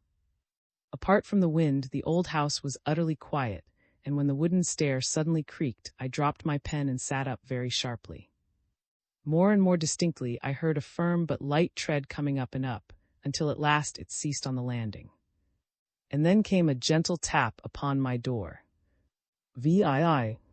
At night. With a curious sense of excitement, I crossed the room. I opened the door and there stood. She had taken off her hat, and without it looked even more beautiful, for what hat could rival her masses of dark hair so artfully arranged, and yet with a rippling wave all through them that utterly restraint. "May I come in for a little?" she said. She asked in such a friendly, smiling way, so modest and yet so unafraid, that even the greatest Don could not have mistaken her honest intention. "I shall be more than charmed to have your company," I said. "I'm afraid we soon forget the conventionalities in our service," she said simply. "Has gone out, and I was getting very tired of my own company. Imagine how tired I have got of mine," I cried. She gave a little understanding nod. "It must be dreadfully dull for you," she agreed with great sincerity, and she added, as she seated herself in my wicker chair, "I have another excuse for calling on you, and that is that the more clearly we all three understand what we are doing, the better." "Don't you think so?" "Decidedly. In fact, I only wish we all thought the same." She looked at me inquiringly, and yet as though she comprehended quite well. "You mean?" "Well, to be quite frank, I mean. He is very clever, and he knows his work. We can teach him nothing. And perhaps he trusts you implicitly and is quite candid. But he certainly tells me no more than he can help." "He tells nobody more than he can help," she said. "You are no worse treated than anyone else he works with. But it is a little annoying sometimes. For instance, do you know what he is doing tonight?" I asked. There was no mistaking the criticism in the little shrug with which she replied. "I half suspect he is walking about in the dark by himself, just to make me think he is busy on some mysterious affair." "Do you actually mean that?" I exclaimed. "No, no," she said hastily, "not really quite that. But he sometimes tempts one to say these things." "Have you worked with him often before?" "Enough to know his little peculiarities." She smiled suddenly. "Oh, he is a very wonderful man, is my dear brother." Again I was delighted, I confess it shamelessly, to hear that unmistakable note of criticism. "Wonderful may have several meanings," I suggested. "It has in his case," she said frankly. "He really is extraordinarily clever." She added nothing more, but the implication was very clear that the other meanings were not quite so flattering. I felt already that this strange little household was divided into two camps, and that and I were together in one. "But we have talked enough about hair," she exclaimed in a different voice, "because we really can get no further. It is like discussing what is inside a locked box. We can trust his judgment in this business. I think you will agree to that." "Oh yes," I said, "I have seen enough to respect his abilities very thoroughly." "Then," said she, "let us talk of something more amusing." "Yourself," I said frankly, though perhaps a little too boldly, for she did not respond immediately. I felt that I had better proceed more diplomatically.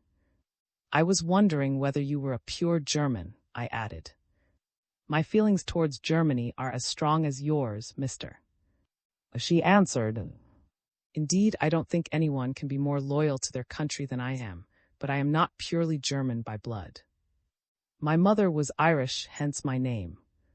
"Then that is your real name?" I cried between surprise and delight. "Yes, that is the one genuine thing about me," she smiled. "But if you are half English—" "Irish," she corrected. "Ah," I cried. "I see, of course." I was going to ask whether your sympathies were not at all divided. But Irish is very different. Then you hate the English with a double hatred. With one or two exceptions friends I have made, I abhor the whole race. I am fighting against quite as much as you could possibly wish me to. Indeed, I wish it were fighting and not merely plotting.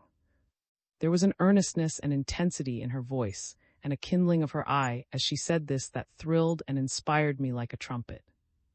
We shall defeat them, never fear. I cried. We shall trample on the pride of England. It will be hard to do, but I have no doubt as to the results, have you? None, she said, quietly but with absolute confidence. Then that quick smile of hers, a little grave but very charming, broke over her face. But let us get away for a little from war, she said. You aren't smoking. Please do if you wish to. I lit a cigarette and offered one to her, but she said she did not smoke. And I liked her all the better. We talked more lightly for a while, or perhaps I should rather say less earnestly, for our situation did not lend itself to frivolity. It did lend itself, however, to romance, we two sitting on either side of the peat fire, with a shaded lamp and the friendly flames throwing odd lights and shadows through the low, primitive room with its sloping attic-like walls and its scanty furniture, and the wind all the while tempestuously booming in the chimney and scouring land and sea. And neither on land nor sea was there a single friend. Surrounded by enemies who would have given a heavy price to have learned who sat in that room, we talked of many things. At last, all too soon, she rose and wished me good night. A demon of perversity seized me. I shall escort you down to Mr. And the devil take his precautions. I exclaimed. Oh no, she protested. After all, he is in command. She really seemed quite concerned at my intention, but I can be very obstinate when I choose. Tuts, I said. It is sheer rubbish to pretend that there is any risk at this time of night. Probably he is still out, and anyhow he will not have visitors at this hour.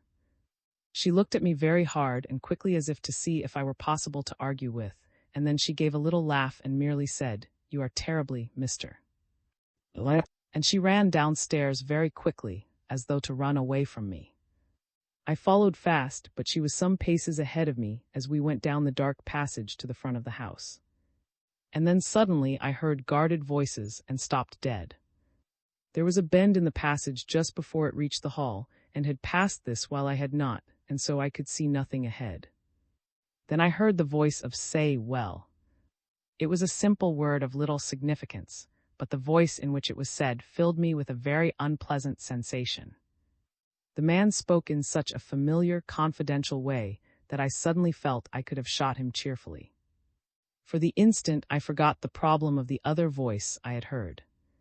Mr. is with me. He insisted, she cried. At this I knew that the unknown voice could not belong to an enemy, and I advanced again.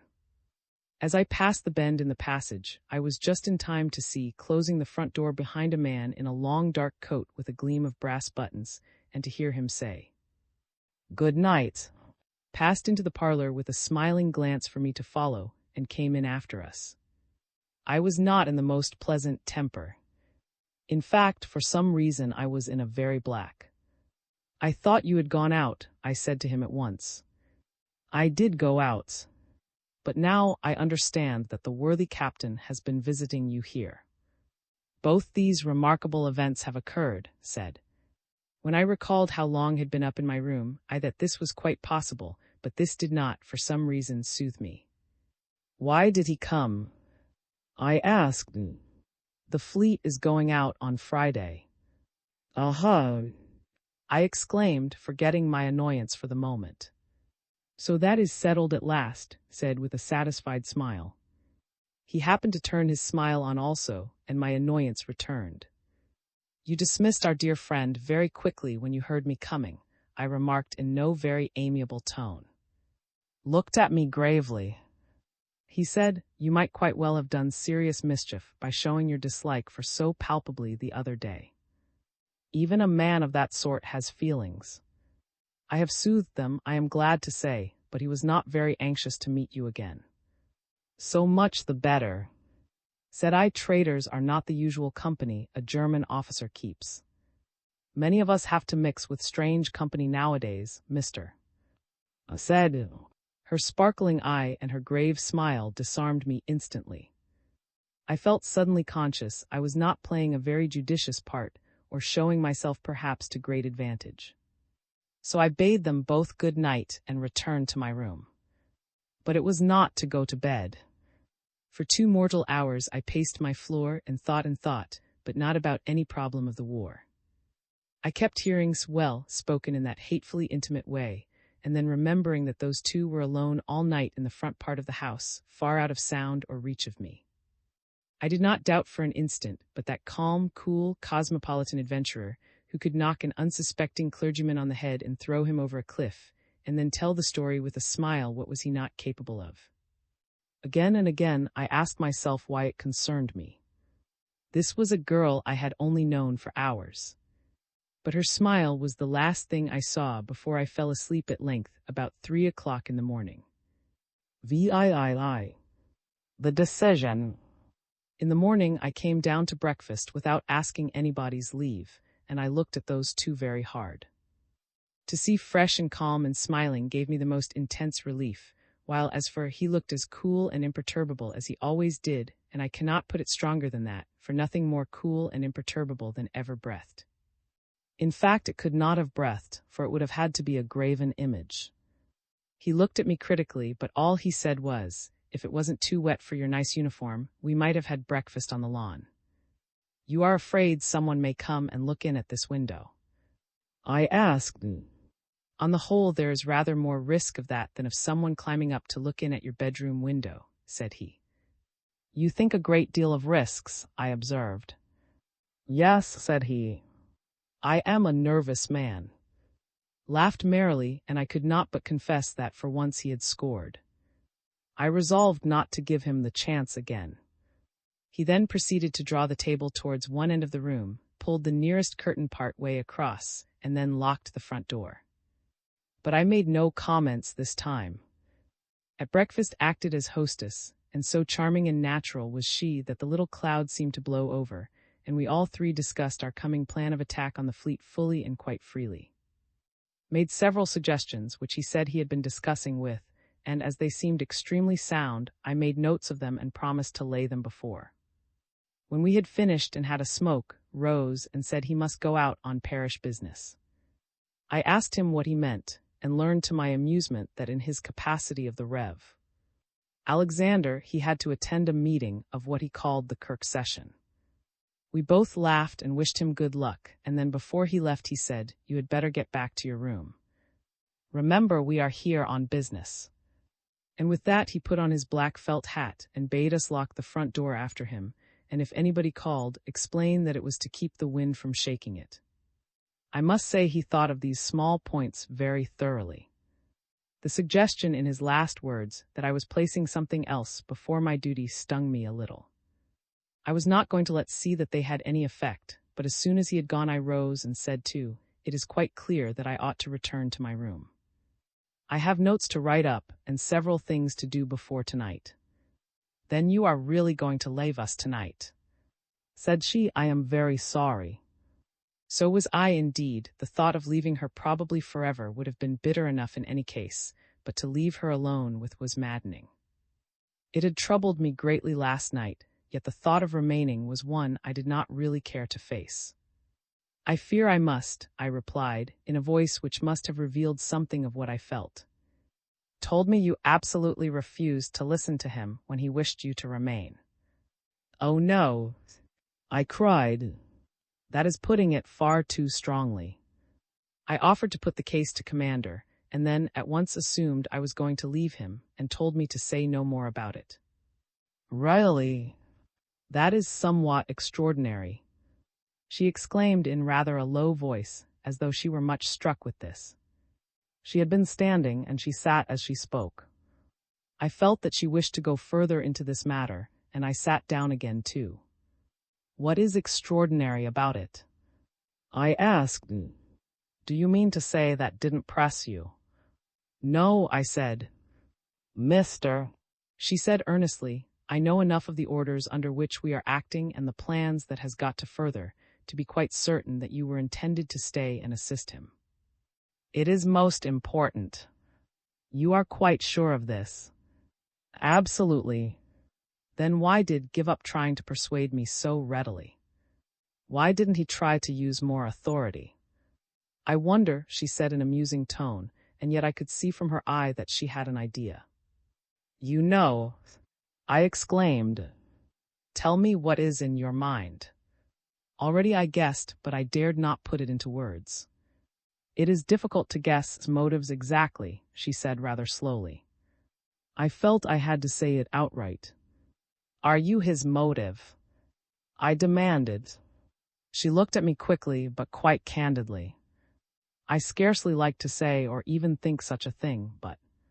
She broke off and I finished her sentence for her. But you know he admires you, and is not the man to stick at anything in order to get what he wants.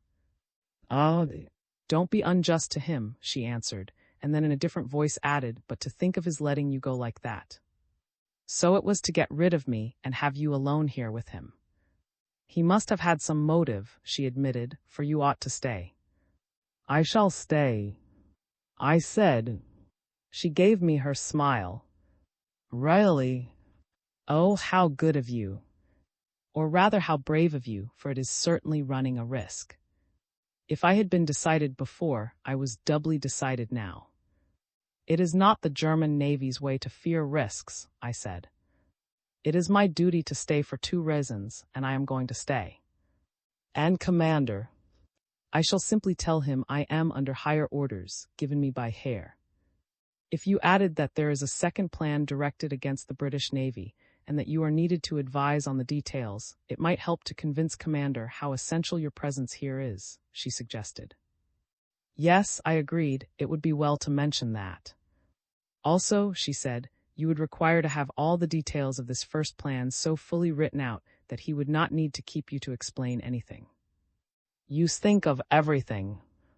I cried with an admiration I made no of concealing. I shall go now and set to work. Do, she cried, and when comes in I shall tell him you are going to stay. I wonder what he will say.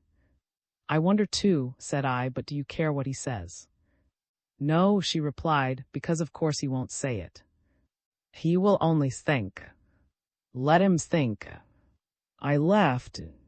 I went back to my room in a strange state of exhilaration for a man who had just decided to forego the thing he had most looked forward to, and run a horrible risk instead. For I felt in my bones that, uniform or no uniform, I should be shot if I were caught. I put little trust in English justice or clemency. But as I said before, when I am obstinate, I am very obstinate, and I was firmly resolved that if wanted me back on board tonight, he would have to call a guard and carry me. However, acting on suggestions, I had little doubt I should convince him. And thereupon I set to work on my notes. By evening I had everything so fully written out, and so clearly explained, that I felt I could say with a clear conscience that even my own presence at a council of war could add no further information. In the course of the day I had a talk with, and just as had anticipated, he left one to guess at what was in his mind. He certainly professed to be glad I had changed my mind, and he thanked me with every appearance of cordiality. You are doing the right thing, he said. And let me tell you, I appreciate your courage. There was a ring of evident sincerity in his voice as he said this, and whatever I might think of the man's moral character, a compliment from on one's courage was not a thing to despise. In the late afternoon he set out to obtain a motor car for the evening's expedition, but through what ingenious machinery of lies he got it, I was too busy to inquire. Finally, about 10 o'clock at night, we sat down to a little supper, my pockets bulging with my notes, and my cyclist's overalls lying ready to be donned once more. The spy in black, J. Storer. I, the landings. If anyone had been watching the bay that August night, which fortunately for us there was not, they would have seen up till an hour after midnight as lonely and peaceful a scene as if it had been some inlet in Greenland. The war might have been waging on another planet. The segment of a waning moon was just rising, but the sky was covered with clouds, except right overhead where a bevy of stars twinkled, and it was a dim though not a dark night. The sea was as flat and calm as you can ever get on an Atlantic coast, a glassy surface, but always a gentle regular bursting of foam upon the beach. In a semicircle the shore rose black, towering at either horn and especially on the south into high dark cliffs. I suppose a bird or two may have been crying then as they were a little later, but there was not a light nor a sign of anything human being within 100 miles. If one of the Vikings who used to live in those islands had revisited that particular glimpse of the moon, he could never have guessed that his old haunts had altered a tittle. But if he had waited a while, he would have rubbed his eyes and wondered. Right between the headlands, he would have seen it dimly, a great thing that was not a fish rising out of the calm water, and then very stealthily creeping in and in towards the southern shore. When we were fairly on the surface, I came on deck and gazed over the dark waters to the darker shore, with, I don't mind confessing it, now a rather curious sensation. To tell the truth, I was a little nervous, but I think I showed no sign of it too. "You have thought of everything you can possibly need?" he asked in a low voice. "Everything, sir, I think," I answered confidently. "No need to give you tips," he said with a laugh. I felt flattered, but still, my heart was beating just a little faster than usual. In we crept closer and closer, with the gentlest pulsation of our engines that could not have been heard above the lapping of the waves on the pebbles. An invisible gull or two wheeled and cried above us, but otherwise there was an almost too perfect stillness. I could not help an uncomfortable suspicion that someone was watching. Someone would soon be giving the alarm, someone would presently be playing the devil with my schemes. It was sheer nonsense, but then I had never played the spy before, at least not in wartime. Along the middle of the bay ran a beach of sand and pebbles, with dunes and grass links above, but at the southern end the water was deep close inshore, and there were several convenient ledges of rock between the end of this beach and the beginning of the cliffs. The submarine came in as close as she dared, and then, without an instant's delay, the boat was launched.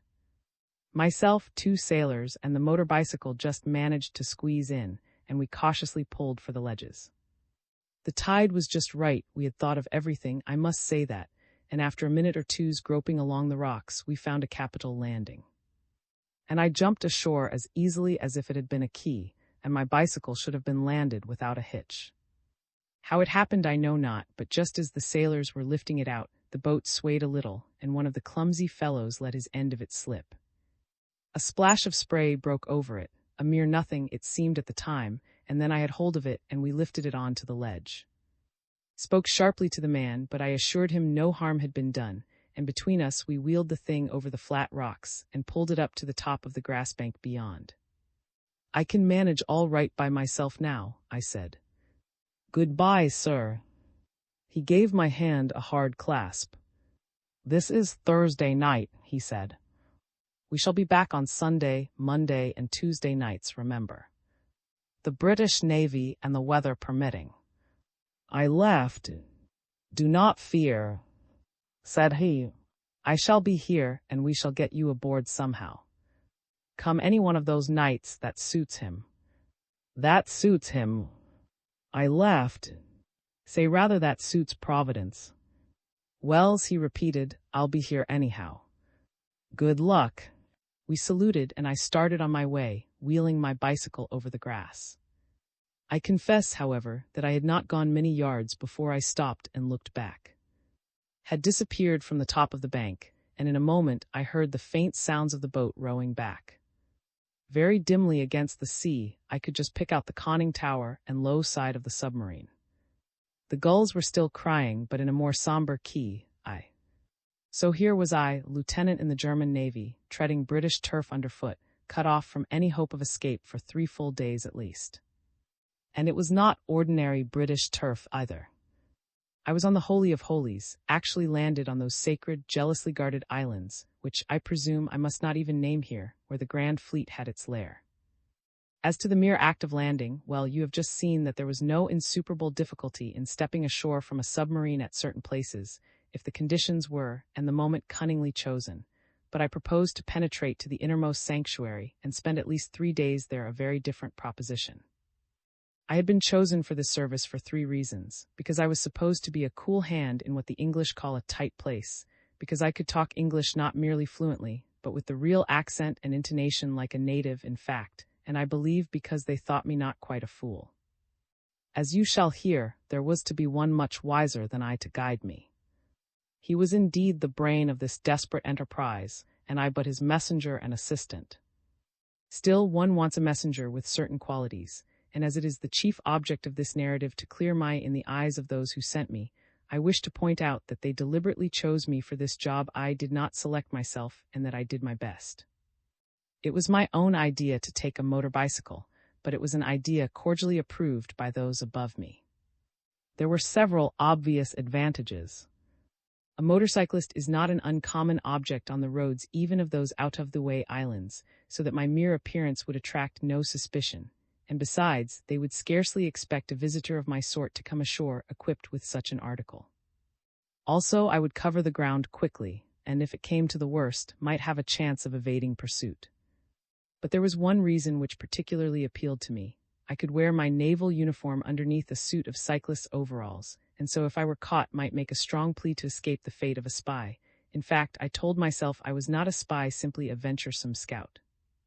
Whether the British would take the same view of me was another question. Still, the motorcycle did give me a chance. My first task was to cover the better part of 20 miles before daybreak and join forces with him, in the very innermost shrine of this sanctuary, or rather, on the shore of it. This seemed a simple enough job. I had plenty of time, the roads I knew were good, nobody would be stirring or anyhow ought to be at that hour, and the arrangements for my safe reception were, as you shall hear, remarkably ingenious. If I once struck the hard main road, I really saw nothing that could stop me. The first thing was to strike this road. Of course I knew the map by heart, and had a copy in my pocket as a precaution that was almost superfluous, but working by map memory in the dark is not so easy when one is going across country. The grassy bank fell gently before me as the land sloped down from the cliffs to the beach, and I knew that within a couple of 100 yards I should find a rough road which followed the shore for a short way, and then when it reached the links above the beach, turned at right angles across them to join the. Accordingly, I bumped my motorcycle patiently over the rough grass, keeping close to the edge of the bank so as to guide myself, and every now and then making a detour of a few yards inland to see whether the road had begun. The minutes passed, the ground kept falling till I was but a little above the level of the glimmering sea. The road ought to have begun to keep me company long ago, but never a sign of it could I find. Twice in my detours I stumbled into what seemed sand holes, and turned back out of them sharply. And then at last I had ceased to descend for the last 100 yards or more, and in fact must be on the broad stretch of undulating sea links that fringed the head of the bay. But where was my road? I stopped, bade myself keep quite cool and composed, and peered round me into the night. The moon was farther up, and it had become a little lighter, but the clouds still obscured most of the sky, and it was not light enough to see much. Overhead were the stars. On one hand the pale sea merged into the dark horizon. All around me were low black hummocks that seemed to fade into an infinity of shadows. The gulls still cried mournfully, and a strong pungent of seaweed filled the night air. I remember that pause very vividly. I should have been reckless enough to light a cigarette had I not feared that our submarine might still be on the surface, and might see the flash and dub me an idiot. I certainly needed a smoke very badly, and took some credit to myself for refraining, though perhaps I ought really have given it to. And then I decided to turn back, slanting, however, a little away from the sea so as to try and cut across the road. A minute or two later I tumbled into a small chasm and came down with the bicycle on top of me. I had found my road. The fact was that the thing, though marked on the large-scale map as a road of the 3rd, 4th, or 10th quality, I forget which, was actually nothing more or less than 3 parallel crevasses in the turf filled with loose sand. It was into these crevasses that I had twice stumbled already. Now with my back to the sea and keeping a yard or two away from this wretched track, but with its white sand to guide me, I pushed my motorcycle laboriously over the rough turf for what seemed the better part of half an hour. In reality, I suppose it was under 10 minutes, but with the night passing and that long ride before me, I never want a more patience-testing job. And then suddenly the white sand ceased. I stepped across to see what was the matter and found myself on a hard. It was a branch of the main road that led towards the shore, and for the moment I had quite forgotten its existence. I could have shouted for joy. Now, I said to myself, I'm off. And off I went through the cool night air, with a heart extraordinarily lightened. That little bit of trouble at the start had made the rest of the whole wild enterprise seem quite simple now that it was safely over. I reached the end of this branch, swung round to the right into the proper, and buzzed along like a tornado. The sea by this time had vanished, but I saw the glimmer of a loch on my left, and close at hand low walls and dim vistas of cultivated fields. A dark low building whizzed by, and then a gaunt, eerie-looking standing stone, and then came a dip, and beyond it a little rise in the ground. As I took this rise, there suddenly came upon me a terrible sinking of the heart. "Oh!" went my cycle loudly and emphatically, and then came a horrible pause. "Oh!" once more, then 2 or 3 feeble explosions, and then silence. My way stopped, I threw over my leg and landed on the road. "What the devil?" I muttered. I had cleaned the thing, oiled it, seen that everything was in order. What in heaven's name could be the matter? And then with a dreadful sensation, I remembered that wave of salt water. On the shore.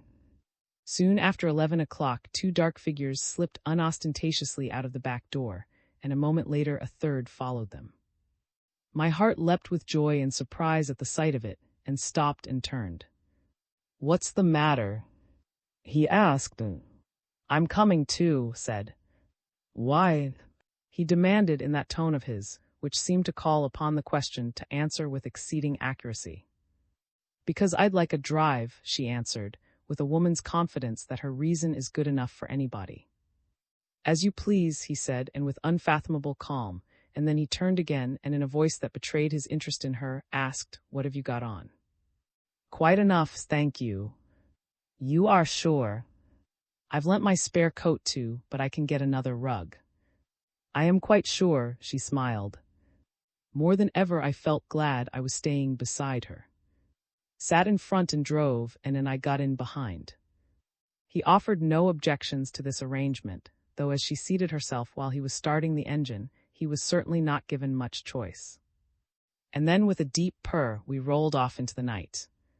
There would be no moon till getting on towards morning, but the rain had luckily ceased and the wind fallen, and overhead the stars were everywhere breaking through the last wisps of cloud. Already they gave light enough to distinguish sea from land quite plainly, and very soon they faintly lit the whole wide treeless countryside. The car was a good one, however had come by it, and the engine was pulling well, and we swept along the lonely roads at a great pace, one bare telegraph post after another flitting swiftly out of the gloom ahead into the gloom behind, and the night air rushing against our faces. At first I looked round me, and some features of the way we had come, the steep hill, and the sound that led to the western ocean, and the dark mass of hills beyond, but very soon my thoughts and my eyes alike had ceased to wander out of the car. We said little, just enough to serve as an excuse for my looking constantly at her profile, and the longer I looked, admiring the more every line and every curve. All at once she leaned towards me and said in a low, beseeching voice, "You will come back, won't you?" "I swear it," I answered fervently, and to give force to my oath, I gently took her hand and pressed it. If it did not return the pressure, it at least did not shrink from my clasp. And for the rest of the way, I sat holding it. Presently I in turn leaned towards her and whispered, "One thing I have been wondering. Should I take with me to sea? It might perhaps be expected." "No," she replied emphatically. "You feel sure?" For reply, she very gently pressed my hand at last. So confident did I feel of her sure judgment that I considered that question settled. "By the way," she said in a moment, "I think perhaps it might be advisable to say nothing to Commander about me. It is quite unnecessary, and some men are always suspicious if they think there is a woman in the case. Of course, I admit they sometimes have enough excuse, but what do you think?" "I agree with you entirely," I said emphatically. I know very intimately, and had been divided in mind whether I should drop a little hint that there were consolations, or whether I had better not. Now I saw quite clearly I had better not. "What's that?" said in a moment. It was a tall, gaunt monolith close to the roadside, and then, looking round, I saw a lock on the other side and remembered the spot with a start. It was close by here that my cycle had broken down, and we were almost at the end of our drive. Round the corner we swung, straight for the sea, until we stopped where the road ended at the edge of the links. I gave his hand one last swift pressure and jumped out. "We shall wait for you here," said in a low voice, "but don't be longer than you can help. Remember my nerves." He spoke so cheerily and genially that for the moment I liked him again. In fact, if it had not been for and his love of mystery, there was much that was very attractive in. As I set out on my solitary walk down to the shore, I suddenly wondered what made him so cheerful and bright at this particular moment, for it did not strike me as an exhilarating occasion. And then I was reminded of the man I had known most like, a captain I once served under, who was silence and calmness itself at most times, but grew strangely genial on critical occasions, a heaven-sent gift. But from his point of view, what was critical about this moment? The risk he ran at this hour in such an isolated spot was almost negligible, and as to the other circumstances, did it matter much to him whether I stayed or changed my mind and went away? I could scarcely believe it. I kept along by the side of the sandy track, just as I had done before, only this time I did not lose it. The rolling hummocky links were a little darker, but the stars shone in myriads, bright and clear as a winter's night, and I could see my way well enough. As I advanced, I smelt the same pungent seaweed, and heard the same gulls crying, disturbed, I hoped, by the same monster in the waters. Fortunately, the storm had blown from the southeast, and the sea in this westward-facing bay heaved quietly, reflecting the radiance of the stars. It was another perfect night for our purpose. I reached the shore and turned to the left along the rising circumference of the bay, looking hard into the night as I went. Something dark lay on the water, I felt certain of it, and presently something else dark and upright loomed ahead. A moment later I had grasped by the hand. He spoke but a word of cordial greeting, and then turned to descend to the boat. "We'll get aboard before we talk," said he. The difficult moment had come. Frankly, I had dreaded it a little, but it had to be faced and got over. "I am not coming aboard tonight, sir," I replied. He turned and stared at me. "Haven't you settled anything?" he demanded. "Something," I said, "but there is more to be done." I told him then concisely and clearly what we had arranged, and handed him the chart and all my notes. That he was honestly delighted with my news and satisfied with my own performance, there could be no doubt. He shook me warmly by the hand and said, "Splendid. I knew we could count on you. It's lucky you have a chest broad enough to hold all your decorations.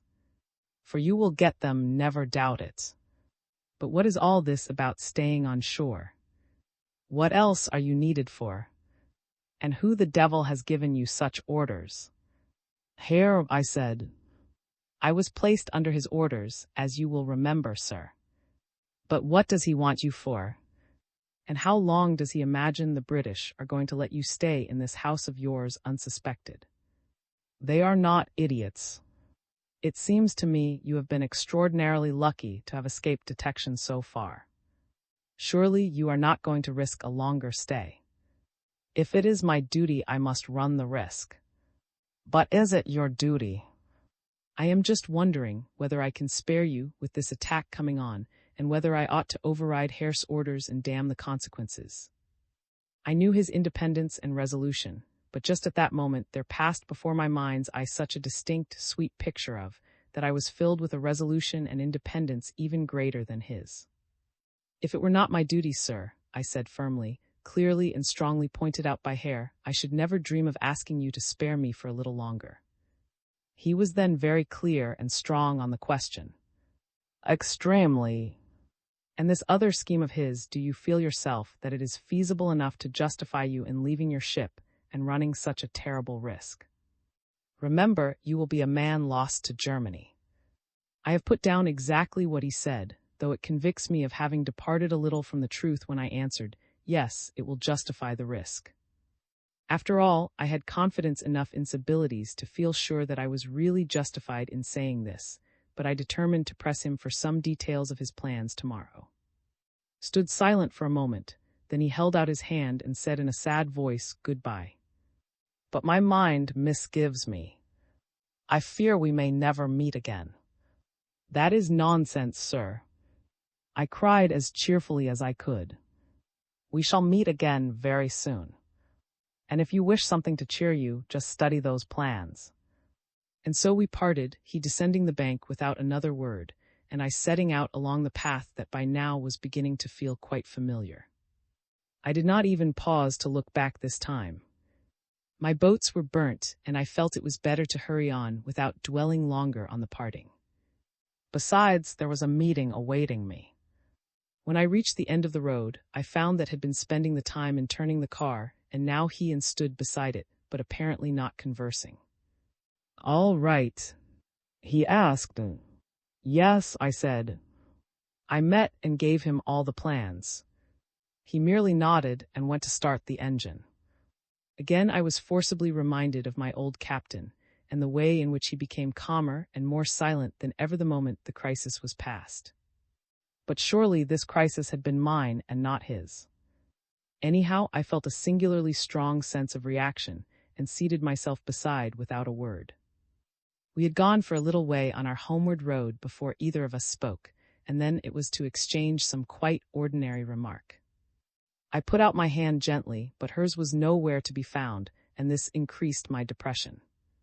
I fell very silent, and then suddenly, when we were nearly back, I exclaimed, "I wonder whether you are really glad that I returned." "Very," she said, and there was such deep sincerity in her voice that the cloud began to lift at once. Yet I was not in high spirits when I re-entered my familiar room. I woke on Wednesday morning with an outlook so changed that I felt as if some magician must have altered my nature. Theoretically, I had taken a momentous and dangerous decision at the call of duty, and all my energies ought to have concentrated on the task of carrying it through safely, thoroughly, and warily. I had need of more caution than ever, and of the most constant vigilance both for the sake of my skin and my country. As a matter of fact, I was possessed with the recklessness of a man drifting on a plank down a rapid, where taking thought will not serve him an iota. In vain I preached theoretical caution to myself, exactly how vainly may be judged by my first performance in the morning, when I found myself alone within the parlor. She suggested that for my own sake I had better be getting back to my room. "Will you come and sit there with me?" I asked. "I may pay a call upon you perhaps, after hours of loneliness, and then leave me lonelier than ever." "No, thank you, I shall stay down here." "In your uniform?" she asked, opening her eyes a little. "No, no, mister." "Well then, get me a suit of mufti." She looked at me hard. "You will really run that risk?" "It is now worth it," I said with meaning. She looked away, and for a moment I thought she was pained, not displeased, I am sure, but as if something had given her a pang of sorrow. Then the look passed, and she cried, "Well, if agrees." "Be hanged. I don't care what he says." She began to smile. "Do you propose to wear my clothes?" she inquired. "Yours?" I exclaimed. "Otherwise," she continued, "you must persuade to agree, for it is only he who can provide you with a suit of mufti." Presently came in, and I put the demand to him at once. He looked a little surprised, but somewhat to my surprise raised no serious objections. His motives are hard to fathom, but I cannot help suspecting that despite his air of self-confidence and authority, he has an instinctive respect for an officer and acknowledges in his heart that I am really his superior. "You mustn't go outside the house, of course," he said, "and if by any evil chance any visitor were to come in unexpectedly, you must have some kind of a story ready." "Have you had many visitors yet?" I asked with a touch of sarcasm. "You never know your luck," said he, "and I believe in guarding against all chances. If you are surprised, please remember that your name is Mr. Wilson." "Wilson," I said with some disgust. Am I named in of that swine in America? You are named Wilson, said he, because it is very like Watson and Williams and several other common names. The less conspicuous and more easily forgotten a name one takes, the better. There is no doubt about the thoroughness of the man and the cunning with which he lays even the smallest plans, and though I was a little contemptuous of his finesse at the moment, I must confess I was thankful enough for it not so very long afterwards. As for your business, added, you are a government inspector. Of what? I asked. If you are asked, look deep and say nothing, said he. The islands are full of people on what they call in the Navy hush jobs. You seem pretty intimately acquainted with the British Navy down to its slang, I observed. My nerves were perhaps a little strained this morning, and I meant by this to make a sarcastic allusion to the kind of blackguards he dealt with such as. I glanced at as I spoke, and I was surprised to see a sudden look, almost of alarm, in her eye. It was turned on, but he appeared absolutely indifferent. I presumed she feared he might take offense and make a row, but she need not have worried. It would take a very pointed insult to rouse that calculating machine. Can you get a suit of mufti for me? I inquired. I'll look one out presently, said he. I presume you keep a few disguises. I added. A few, said he with one of his brief smiles. You had better go up to your room in the meantime, and I'll bring it to you. I fumed at the idea of any delay, and as I went to the door I said, don't be long about it, please. More and more the thought of leaving those two alone together, even for a short while, filled me with angry uneasiness, and I paced my bedroom floor impatiently enough. Judge then of my relief and delight when within a few minutes knocked at my door and said, I have come to pay you a morning call if I may. I began to wish then that Hare would spend an hour or two in looking out clothes for me, and as a matter of fact he did. Explained that he had said he must do some errand in his capacity as parish minister, but what the mystery was really about, heaven knows. Now, said I too, when we were seated and I had lit a cigarette, I want to ask you something about this new scheme that we three are embarked upon. She began to shake her head at once. I am very much in the dark, said she. Tells me as little as he tells you. You must surely know one thing. What is your own part in it? Why were you brought into the islands? Such risks are not run for nothing. What is a woman's part in such a plan usually? She asked in a quiet voice. I was a little taken aback. It was not exactly pleasant to think of in connection with. I believe they sometimes act as decoys, I said bluntly. She merely nodded. Then that is your role. I presume so, she said frankly. Who are you going to decoy? I asked, and I felt that my voice was harsh. Ask Hare, she answered. Not that gross brute, surely. She shook her head emphatically, and I felt a little relieved.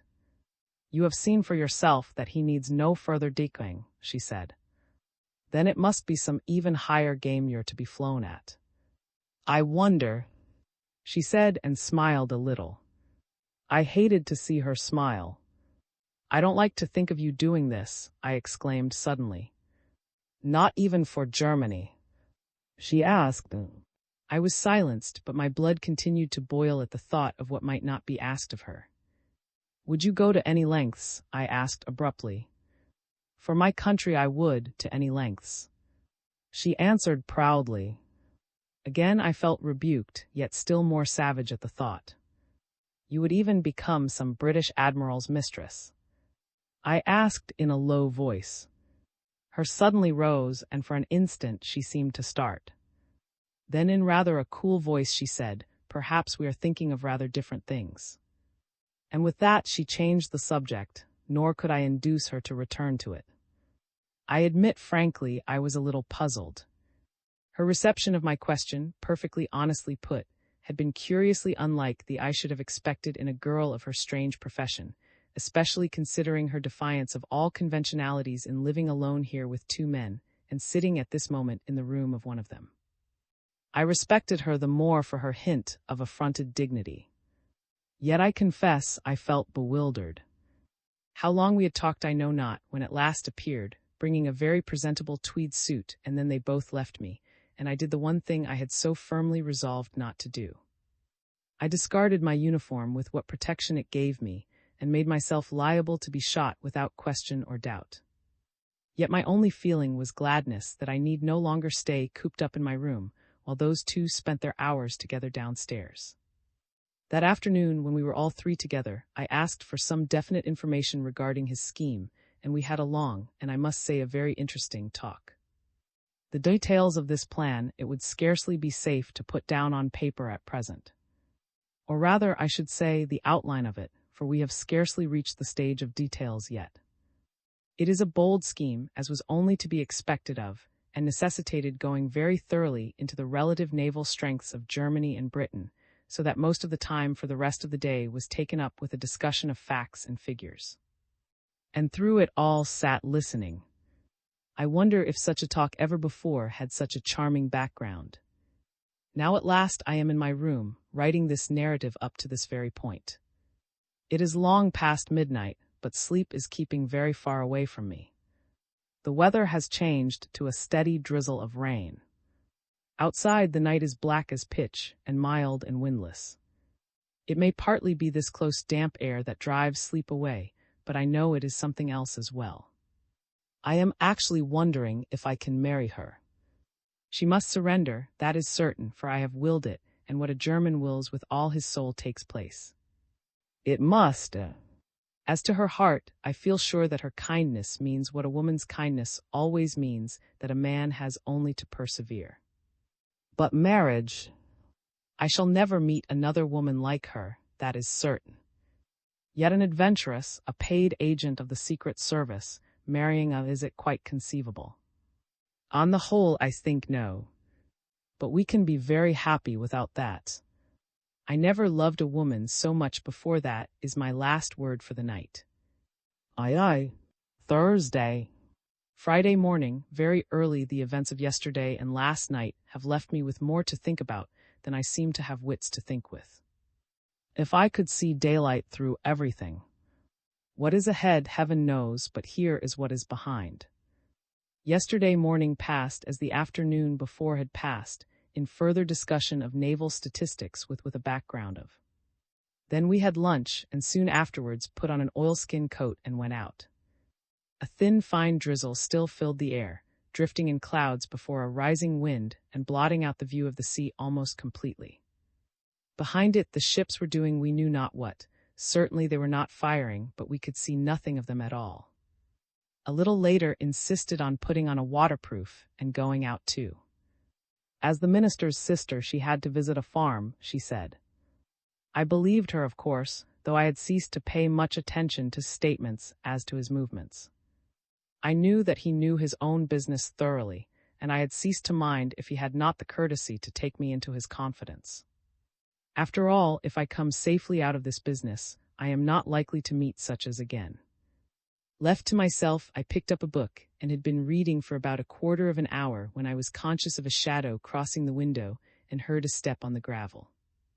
Never doubting that it was either or, I still sat reading until I was roused by the sound of voices in the hall, just outside the parlor door. One eye as our servant's, the other was a stranger's. I dropped my book and started hastily to my feet, and as I did so I heard the stranger say, I tell you I her coat. My good woman, 'e think I'm blind. I'm coming in to wait for her, I tell you. The door opened and a very large stout gentleman appeared, talking over his shoulder as he entered. When Miss Holland comes in, tell her Mr. is waiting to see her, said he, and with that he closed the door and became aware of my presence. For a moment we looked at one another. My visitor, I saw, had a beard, a large rosy face and twinkling blue eyes. He looked harmless enough, but I eyed him very warily, as you can readily believe. It's an awful wet day, said he in a most friendly and affable tone. I agreed that it was detestable. It's fine for the crops all the same. The oats is looking very well, do you not think so? I perceived that my friend was an agriculturist, and to him. They are looking splendid, I said with enthusiasm. He sat down and we exchanged a few more remarks on the weather and the crops, in the course of which he had filled and lit a pipe and made himself entirely at home. "Are you staying with the minister?" he inquired presently. "I am visiting him," I replied evasively. "I understand Miss Holland's here too," said he, with an extra twinkle in his eye. I knew, of course, that he must mean, and I must confess that I was devoured with curiosity. "She is," I said. "Do you know her?" "Know her? She was my governess." "Has she not told you the joke of how she left me in the lurch?" It flashed across my mind that it might seem odd if I were to admit that Miss Holland had said nothing about this mysterious adventure. "Oh yes, she has told us all about it," I replied with assurance. Mr. laughed heartily at what was evidently a highly humorous recollection. "I was as near being annoyed at the time as I ever was in my life," said he. "But man, I've had some proper laughs over it since." He suddenly grew a trifle graver. "Mrs. isn't laughing, though. Between ourselves, it's she that sent me on this errand today." He winked and nodded and relit his pipe, while I to see a little light through the extraordinary confusion of ideas which his remarks had caused in my mind. "Miss Holland came up to the islands as your governess, I understand," I said in as matter-of-fact tone as I could compass. "We got her through a Mrs. in Kensington," said Mr. It seemed all right, and mind you, I'm not saying it isn't all right now. "Only between you and me, Mr. Wilson," I said promptly, breathing my thanks too at the same time. "You'll be a relation of the minister's too, perhaps." "I am on government business," I replied in a suitable tone of grave mystery. "Damn it, Mr. Wilson," exclaimed my friend with surprising energy, "everyone in the country seems to be on government business nowadays except myself. And I've got to pay their salaries. We're asked in the catechism what's our business in this weary world, and damn it, I can answer that conundrum now. It's just to pay government officials their wages and build a dozen or two new dreadnoughts and send 6 million peaceable men into the army and fill a pile of shells with globule paralysis, or whatever they call the stuff, and all this on the rental of an estate which was just keeping me comfortably in tobacco before this infernal murdering business began. Do you know what I'd do with that Kaiser if I caught him?" I looked as interested as possible and begged for information. "I'd give him my wife and my income and see how he liked the mess he's landed me in." Though Mr. had spoken with considerable vehemence, he had not looked at all fierce, and now his not usually very intellectual face began to assume a thoughtful expression. "He's an awful fool, yon man," he observed. "Which man?" I inquired. "Billy," said he, and with a gasp I my emperor in this brief epithet. It's just astounding to me how he never learns that hot coals will burn his fingers and water won't run uphill. He's always trying the silliest things. His eyes suddenly began to twinkle again, and he asked abruptly, "Why's the Kaiser like my boots?" I gave it up at once. "Because he'll be sold again soon." He chuckled. "That's one of my latest, Mr. Wilson. I've little to do in these weary times but make riddles to amuse my girls and think of dodges for getting a rise out of my wife. I had her beautifully the other day. We've 2 sons at the front, you must know, and one of them's called Bob. Well, I got a letter from him, and suddenly I looked awful grave and cried, 'My God, Bob, been blown up, you should have seen Mrs. Jump by his colonel,' said I, and I tell you she was nearly as put about to find I'd been pulling her leg as if he'd really been blown to smithereens. Women are funny things." I fear I scarcely laughed as much as he expected at this extraordinary instance of woman's obtuseness, but he did not seem to mind. He was already filling another pipe, and having found an audience, was evidently settling down to an afternoon's conversation, or rather an afternoon's monologue, for it was quite clear he was independent of any assistance from me. I was resolved, however, not to forego this chance of learning something more about. "You were talking about Miss Holland," I said hurriedly, before he had time to get under way again. "Oh, so I was. And that reminds me I've come here just to make some inquiries about the girl. Again his blue eyes twinkled furiously. Why's Miss Holland like our hall clock? He inquired. I may mention, by the way, that it's always going slow. Again I gave it up. Because you take her hand and get forward. That was one for my wife's benefit. It made her fairly sick. Do you mean, I demanded, that you were actually in the habit of holding Miss Holland's hand? Oh, no fears. I'm past that game. But Mrs. is a great one for P's and Q's and not being what she calls vulgar, and a joke like that is a sure draw. I get her every time with my governess riddles. Here's a good one now, why's a pretty governess like a... In spite of the need for caution, my impatience was fast overcoming me. Then you have been sent by Mrs. to make inquiries about Miss Holland. I interrupted a trifle brusquely. Mr. seemed at least to have the merit of not taking offense readily. That's the idea, he agreed. You see, it's this way, my wife, been at me ever since our governess bolted, as she calls it. Well now, what's the good in making inquiries about a thing that's happened and finished and come to an end?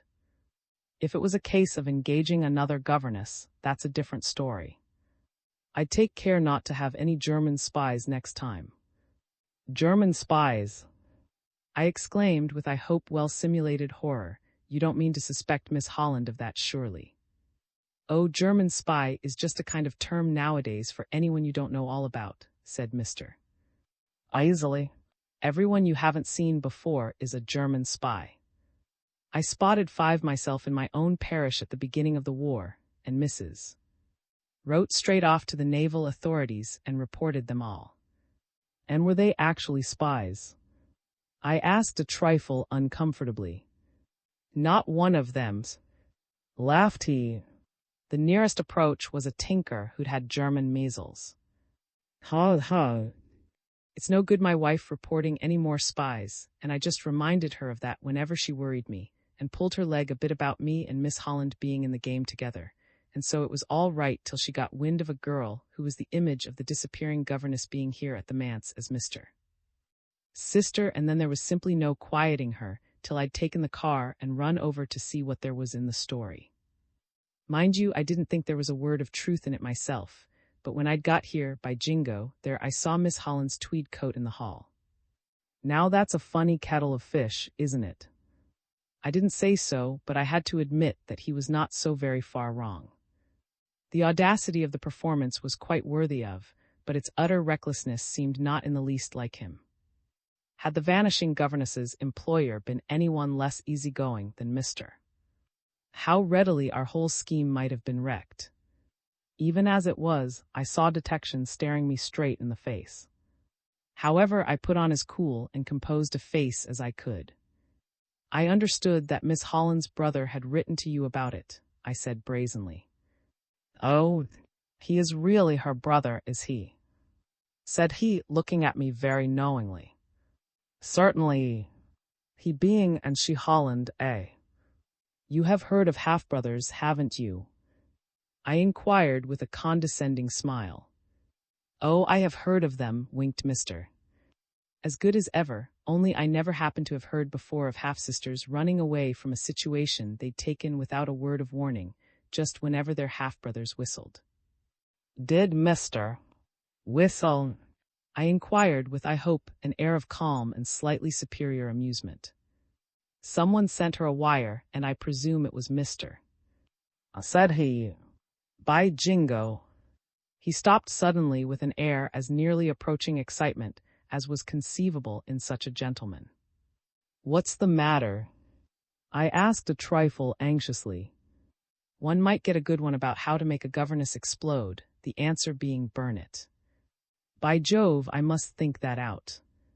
Before I could recover from my amazement at this extraordinary attitude, he had suddenly resumed his shrewd, quizzical look. Are you an old friend of Mr. He inquired. Oh, not very, I said carelessly. Then perhaps you'll not be offended by my saying that he seems a rum kind of bird, he said confidentially. In what way? Well, coming up here just for a Sunday to preach a sermon, and then not preaching it, but staying on as if he'd taken a lease of the manse, him and his 12/24 of a sister. But, I stammered, before I could think what I was saying, I thought he did preach last Sunday. Not him. Oh, people are talking a lot about it. This revelation left me absolutely speechless. Had told me distinctly and deliberately that he had gone through the farce of preaching last Sunday, and now I learned that this was a lie.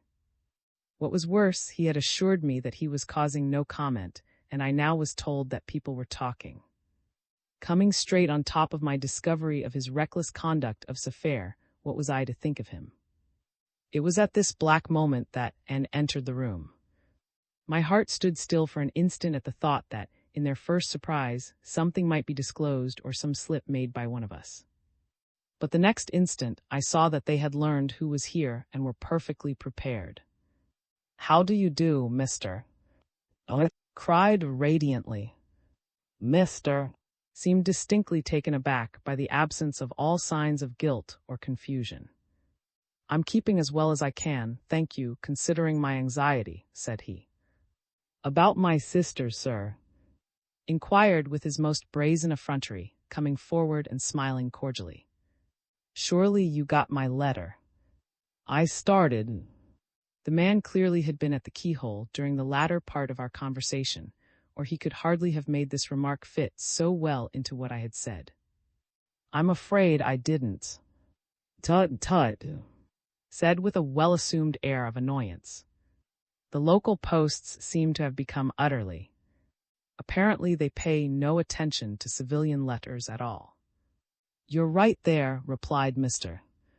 With filing, the only use we are for is just to be taxed. "What must you think of us?" cried whose acting was fully the equal of. "However, my brother will explain everything now." "Yes," said if Mr. happens to be going, and I'm afraid we've kept him very late already, I'll tell him all about it as we walk back to his car. He gave Mr. a confidential glance, as though to indicate that he had something private for his ear. Our visitor, on his part, was obviously reluctant to leave an audience of 3, especially as it included his admired governess, but handled the situation with quite extraordinary urbanity and skill.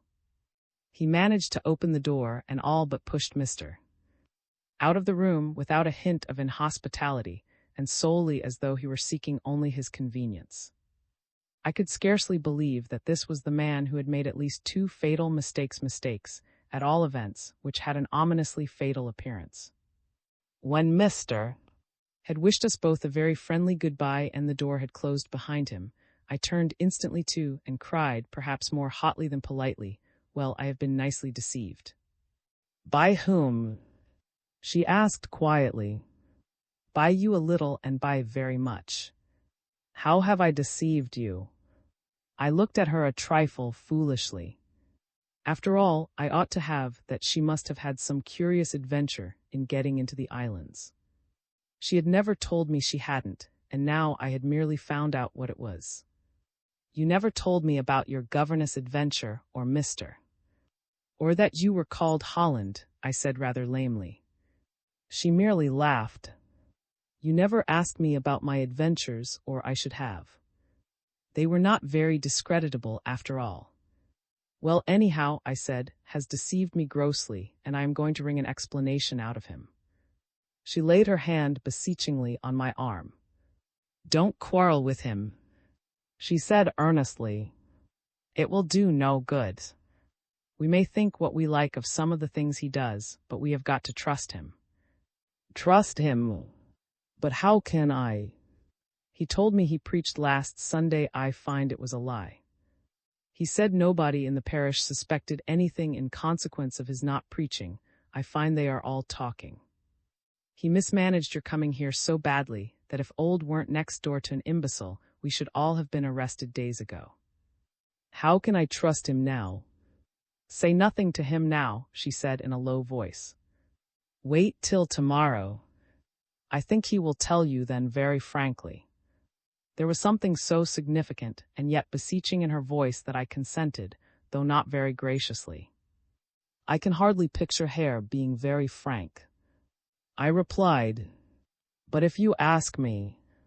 I bowed my obedience, and then catching up her hand, pressed it to my lips, saying, "I trust you absolutely." When I looked up, I caught a look in her eye that I could make nothing of at all. It was beyond question very kind, yet there seemed to be something sorrowful too. It made her look so ravishing that I think I would have taken her in my arms there and then, had not returned at that moment. "Well," asked, "what did you tell Mr. I said that you were secretly married to Mr. Wilson, whose parents would cut him off without a penny if they suspected the entanglement, and this was the only plan by which you could spend a few days together. Of course I swore him to secrecy." For a moment I hesitated whether to resent this liberty, or to feel a little pleased, or to be amused. Laughed gaily, and so I laughed too. And that was the end, so far, of my afternoon adventure. Thursday night. I went up to my room early in the evening. Had been very silent, and about 9 o'clock she bade us good night and left us. To sit alone with, feeling as I did, and yet bound by a promise not to upbraid him, was intolerable, and so I left the parlor a few minutes after she did. As I went down the passage to the back, my way lit only by the candle I was carrying, I was struck with a sound I had heard in that house before, only never so loudly. It was the droning of the wind through the crevices of some door, and the whining melancholy note in the stillness of that house of divided plotters and confidences did nothing to raise my spirits. When I reached my room, what had caused the droning. The wind had changed to a new quarter, and as another consequence my chimney was smoking badly and the room was filled with a pungent blue cloud. It is curious how events arise as consequences of trifling and utterly different circumstances. I tried opening my door and then my window, but still the fire smoked and the cloud refused to disperse. Then I had an inspiration. I have mentioned a large cupboard. It was so large as almost to be a minute room, and I remembered that it had a skylight in its sloping roof. I opened this, and as the room at once began to clear, I left it open. And then I paced the floor and smoked and thought. What was to be made of these very disquieting events? Clearly was either a much less capable and clever man than he was reputed, a bit of a fraud in fact, or else he was carrying his fondness for mystery, and for suddenly springing brilliant surprises, like conjuring tricks upon people, to the most extreme lengths. If he were really carrying out a cunning, deliberate policy in not preaching last Sunday, good and well, but it was intolerable that he should have deceived me about it. It seemed quite a feasible theory to suppose that he had got out of conducting the service on some excuse in order that he might be asked to stay longer and preach next Sunday instead. But then he had deliberately told me he had preached, and that the people had been so pleased that they had invited him to preach again. It sounded like a schoolboy's boastfulness. Of course, if he were the sort of man who would, like myself, have drawn the line at conducting a bogus religious service, I could quite well understand his getting out of it somehow. But when I remembered his tale of the murder of the real Mr., I dismissed that hypothesis. Besides, why deceive me in any case? I dare say I should have felt a little anxious as to the result if he had evaded the duty he had professed to come up and perform, but would he care tuppence about that? I did not believe it. And then his method of getting into the islands, though ingenious enough if not very original, had been marred by the most inconceivable recklessness. Surely some better scheme could have been devised for getting her out of the house than a sudden flight without a word of explanation, and a flight, moreover, to another house in the same island, where gossip would certainly spread in the course of a very few days. Of course, Mr. This extraordinary character gave the scheme a chance it never deserved, but was really so diabolically clever that he actually counted on that. How could he have known so much of his character? Indeed, that explanation was inconceivable. And then again, why had consented to such a wild plan? That neither of them should have its drawbacks seemed quite extraordinary. There must be some deep cunning about it that escaped me altogether. If it were not so, we were lost indeed. And so I resolved to believe that there was more wisdom in the scheme than I, and simply leave it at that. Thereupon I sat down and wrote for an hour or two to keep me from thinking further on the subject, and at last about midnight I resolved to go to bed. The want of fresh air had been troubling me greatly, and it struck me that a safe way of getting a little would be to put my head through the open skylight for a few minutes. It was quite dark in the cupboard so that no light could escape, and I brought a chair along, stood on it, and looked out, with my head projecting from the midst of the sloping slates and a beautiful cool breeze refreshing my face. So cool was the wind that there was evidently north in it, and this was confirmed by the sky, which literally blazed with stars. I could see dimly but pretty distinctly the outbuildings at the back of the house, and the road that led to the highway, and the dark rim of hills beyond. Suddenly I heard the back door gently open, and still as I had stood on my chair before, I became like a statue now. In a moment the figure appeared, and from a flash of light I saw that he carried his electric torch. He walked slowly towards the till he came to a low wall that divided the fields at the side, and then from behind the wall up jumped the form of a man, illuminated for an instant by a flash from the torch, and then just distinguishable in the gloom. I held my breath and waited for the crack of a pistol shot, gently withdrawing my head a little, and prepared to rush down and take part in the fray. But there was not a sound save a low murmur of voices, far too distant and too hushed for me to catch a syllable of what they were saying. And then after 2 or 3 minutes I saw it turn and start to stroll back again. But at that moment my observations ceased, for I stepped hastily down from my chair and stood breathlessly waiting for him to run up to my room. He was quiet almost as a mouse. I had not heard him pass through the house as he went out, and I barely heard a sound now as he returned. But I heard enough to know that he had gone off to bed and did not propose to pay me a visit. What in heaven's name did it mean? I asked myself. A dozen wild and alarming theories flashed through my mind, and then at last I saw a ray of comfort. Perhaps this was only a rendezvous with, or some subordinate in his pay. It was not a very brilliant ray, for the more I thought over it, the more unlikely it seemed that a rendezvous should take place at that spot, and in that inconvenient fashion, when there was nothing to prevent or his emissary from entering the house by the front door and holding their conversation in the parlor. However, it seemed absolutely the only solution, short of supposing that the house was watched, and so I accepted it for what it was worth in the meantime and turned into bed.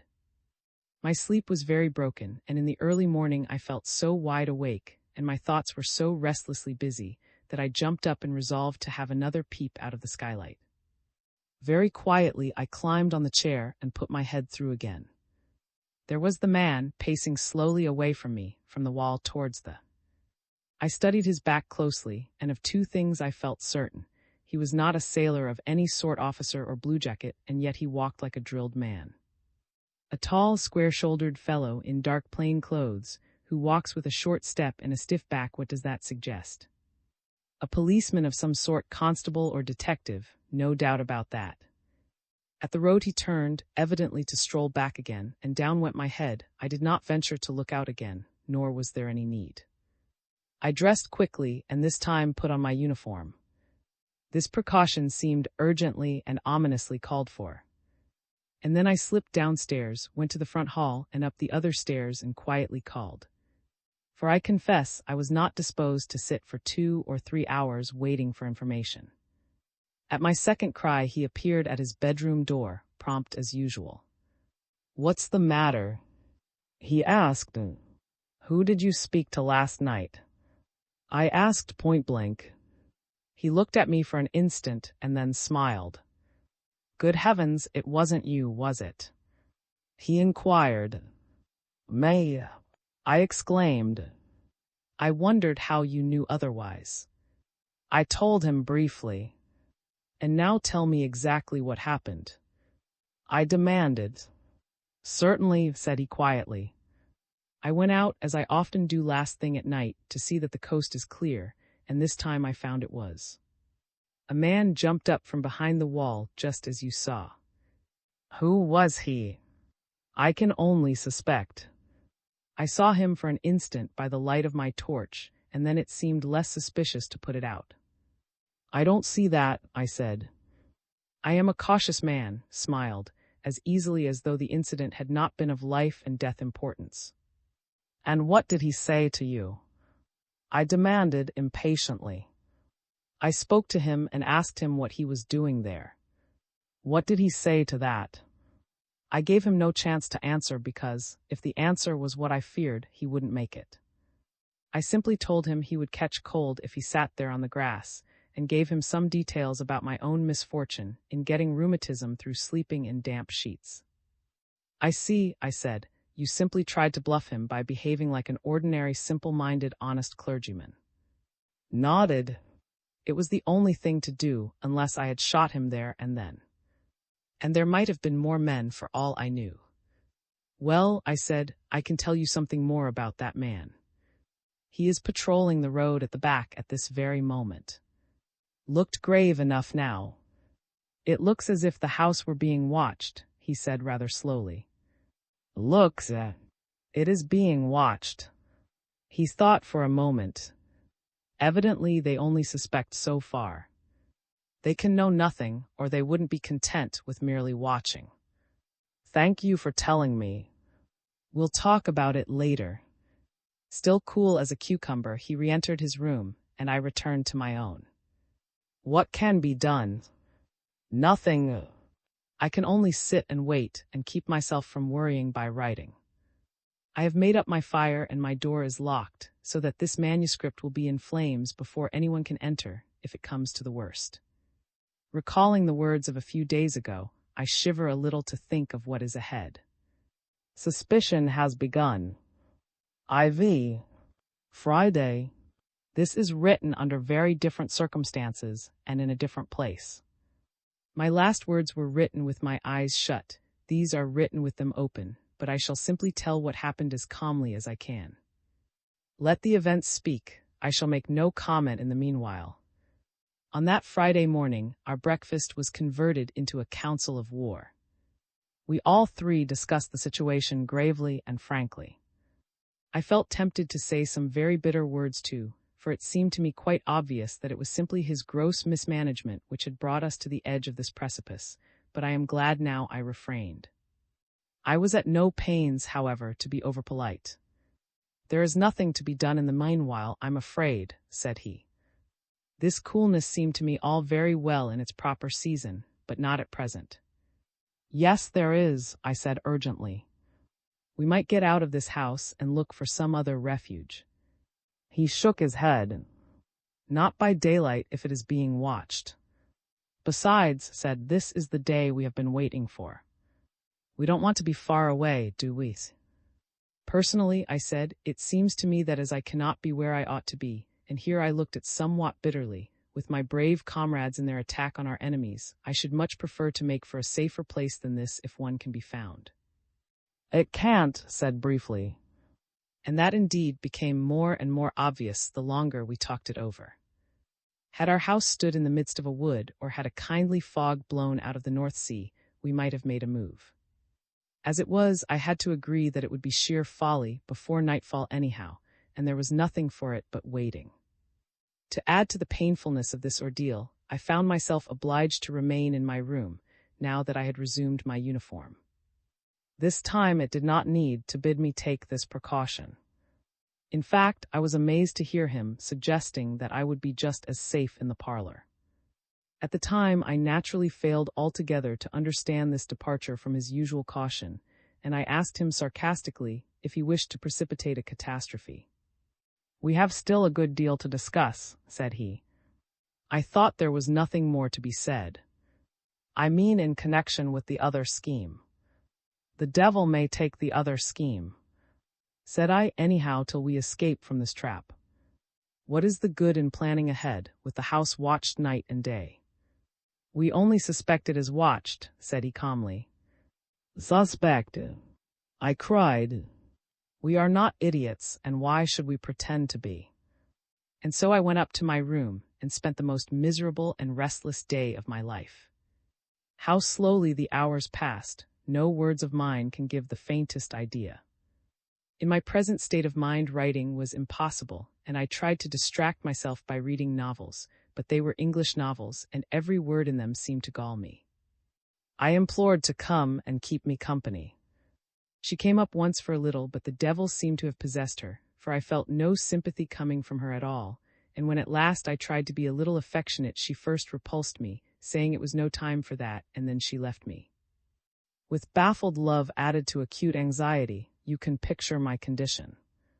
For the first part of that horrible day, I kept listening for some sign of the police, and now and then looking out from the skylight at the back, but the watcher was no longer visible, and not a fresh step or voice was to be heard in the house.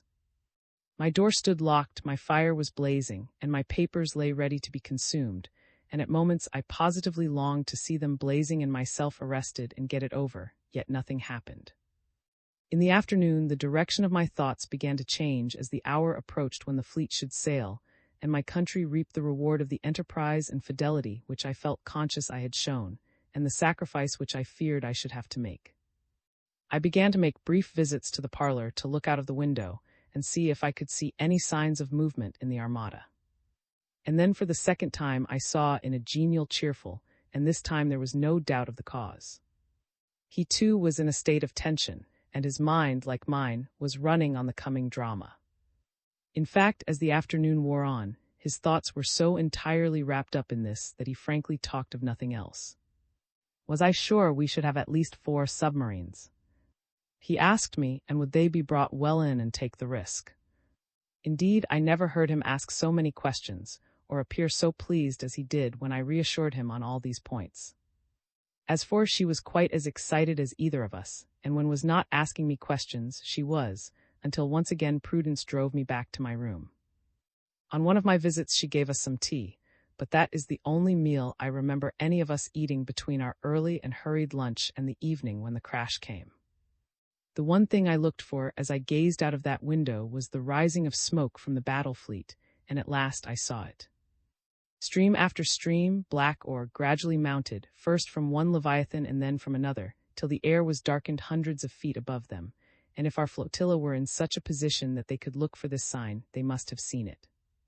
This time I returned to my room with a heart a little lightened. I have done my duty, I said to myself, come what may of it. And I do not think that any impartial reader will deny that, so far as my own share of this enterprise was concerned, I had done my very utmost to make it succeed.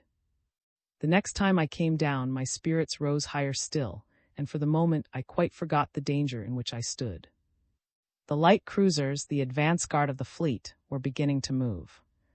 This time when I went back to my room, I forced myself to read 2 whole chapters of a feudal novel before I again took off the lid and peeped in to see how the stew was cooking. The instant I had finished the 2nd chapter, I leapt up and opened the door, and then I stood stock still and listened. A distant sound of voices reached me, and a laugh rang out that was certainly neither Norse. I locked my door, slipped back again, and prepared to burn my papers, but though I stood over the fire for minute after minute, there was no sound of approaching steps. Very quietly I opened the door and listened once more, and still I heard voices. And thus I lingered and hesitated for more than an hour. By this time the attack had probably been made, and I could stand the suspense no longer, so I went recklessly downstairs, strode along the passage, and opened the parlor door. Nothing will ever efface the memory of the scene that met my eyes. And sat there the 2 men each with a whiskey and soda, and all 3 seemingly in the most extraordinarily high spirits. It was face and voice that suddenly rent the veil from before my eyes. Instead of the morose and surly individual I had met before, he sat there the incarnation of the jovial sailor. He was raising his glass to his lips, and as I entered I heard the words, "Here, to you again, Robin." What had happened I did not clearly grasp in that first instant, but I felt I was betrayed. My hand went straight to my revolver pocket, but before I could seize it, who sat nearest, leapt up, grasped my wrist, and with the shock of his charge drove me down into a chair. It was done so suddenly that I could not possibly have resisted. Then with a movement like he picked the revolver out of my pocket and said in his infernally cool, calm way, "Please consider yourself a prisoner of war, mister." Even then I had not grasped the whole truth. "A prisoner of war," I exclaimed. "And what the devil are you, Herr?" "A traitor."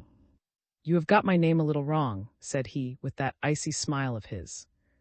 I am commander of the British Navy, so you can surrender either to me or to Captain, whichever you choose. Oh, I gasped, for I remembered that as the name of a member of staff. That's me, old man, said the gross person with insufferable familiarity. The Thomas would have a fit if he looked in the glass and saw this mug. Then I understand I am betrayed. I asked as calmly as I could. You're nabbed, said Captain, with brutal British slang, and let me tell you that's better than being dead, which you would have been if you'd rejoined your boat. I could not quite control my feelings. What has happened? I cried. We've the whole four just at the very spot on the chart which you and I arranged. Chuckled the great brute. At this point, Lieutenant's comments become a little too acid for publication, and it has been considered advisable that the narrative should be finished by the editor. I's journey. For the moment, the fortitude of the hapless young lieutenant completely broke down when he heard these tidings.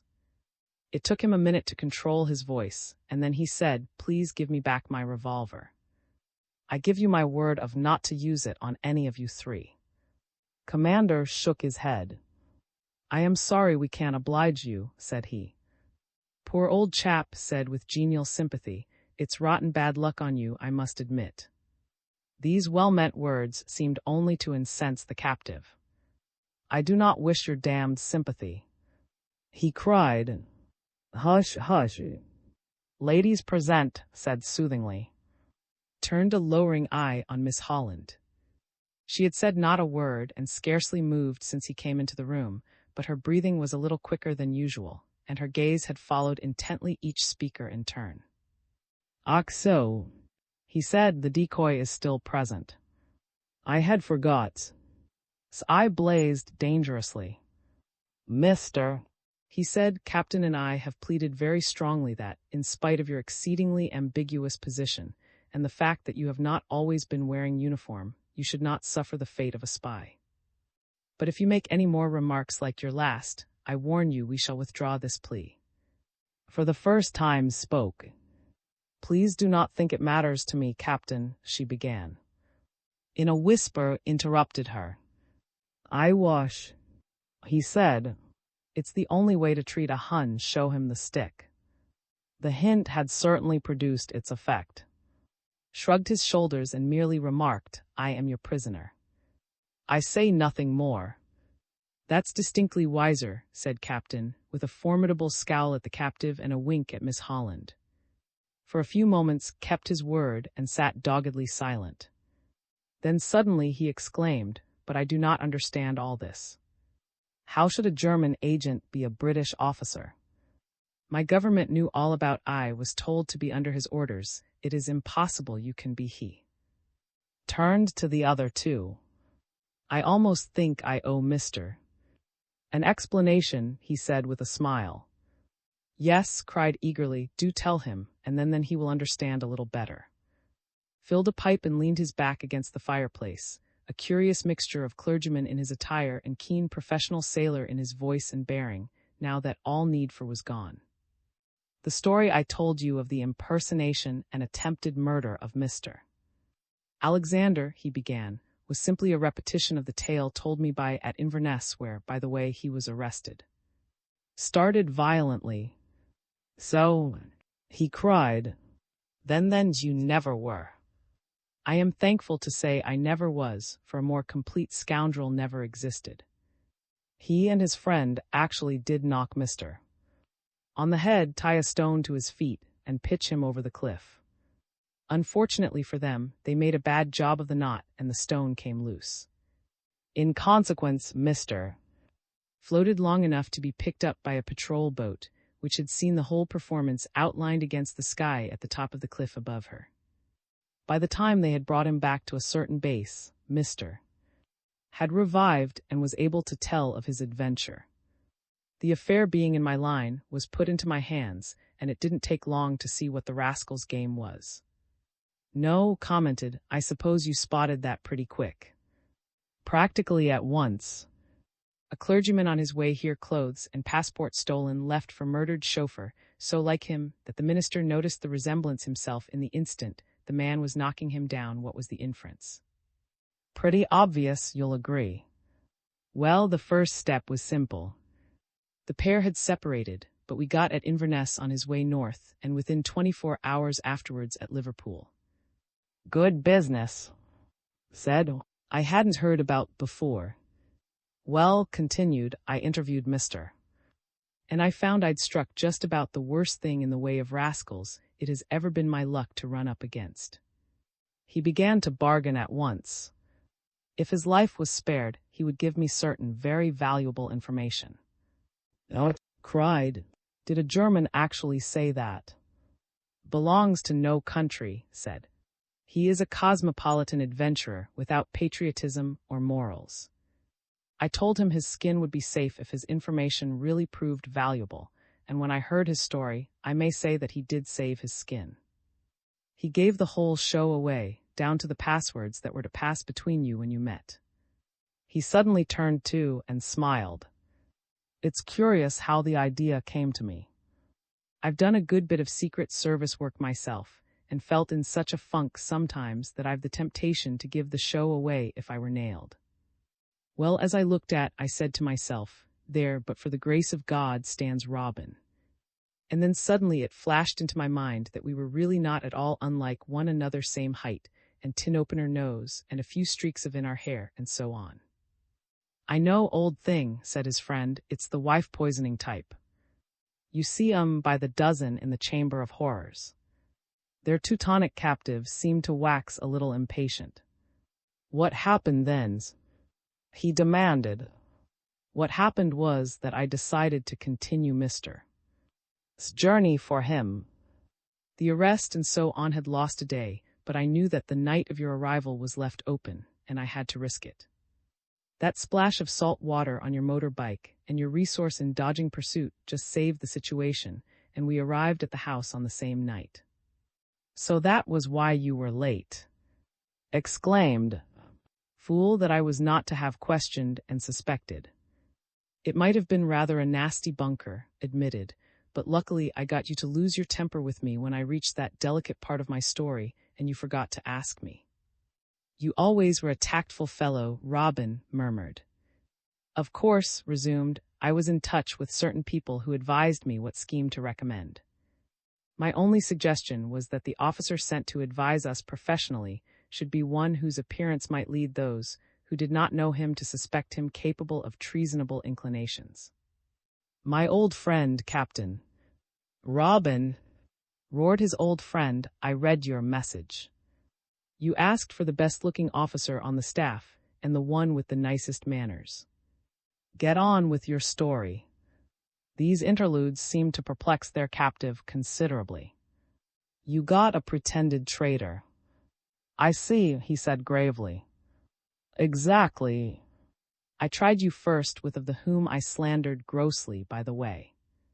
If you had happened to know him by sight, I should have passed on to another captain till I got one you didn't know. Well, I needn't recall what happened at our council of war, but now we come to rather a... He hesitated and glanced for an instant at Miss Holland. Well, rather a delicate point in the story. I think it's only fair to those concerned to tell you pretty fully what happened. I believe I am right in thinking that they would like me to do so. Again he glanced at the girl, and this time she gave a little assenting nod. That night after you left us, Mr. Captain and I had a long discussion over a very knotty point. How were we to get you back again here after you had delivered your message to your submarine? I do not see exactly why you wished me to return. Said, there were at least 3 vital reasons. In the first place, someone you spoke to might have known too much about and have spotted the fraud. Then again, someone might easily have known the real captain, and it would be a little difficult to describe Captain in such a way as to confound him with anyone else. Finally, we wished to extract a little more information from you. Leapt from his seat with an exclamation. What have I not told you? He cried hoarsely. I had forgotten that. Give me that pistol. Come, give it to me. Why keep me alive? I suppose because it is an English custom, replied Commander quietly. Also, you will be exceedingly glad some day to find yourself still alive. Please sit down and listen. I am anxious to explain this point fully, for a very good reason. With a groan their captive sat down, but with his head held now between his hands and his eyes cast upon the floor. We agreed that at all costs this must be managed, and so I tried my hand at exercising my authority over you. I saw that was going to be no good, and gave it up at once for fear you smell a rat. And then I thought of Miss Holland. Looked up suddenly. Ah, he cried, so that is why this lady appeared. This lady I may not call a decoy. That is why, said. Aye, the lady. Lieutenant looked for a moment at the lady who had enslaved him, but for some reason he averted his gaze rather quickly. Then with an elaborate affectation of sarcastic politeness, which served but ill to conceal the pain at his heart and the shock to his pride, he inquired, may I be permitted to ask what agency supplies ladies so accomplished at a notice so brief?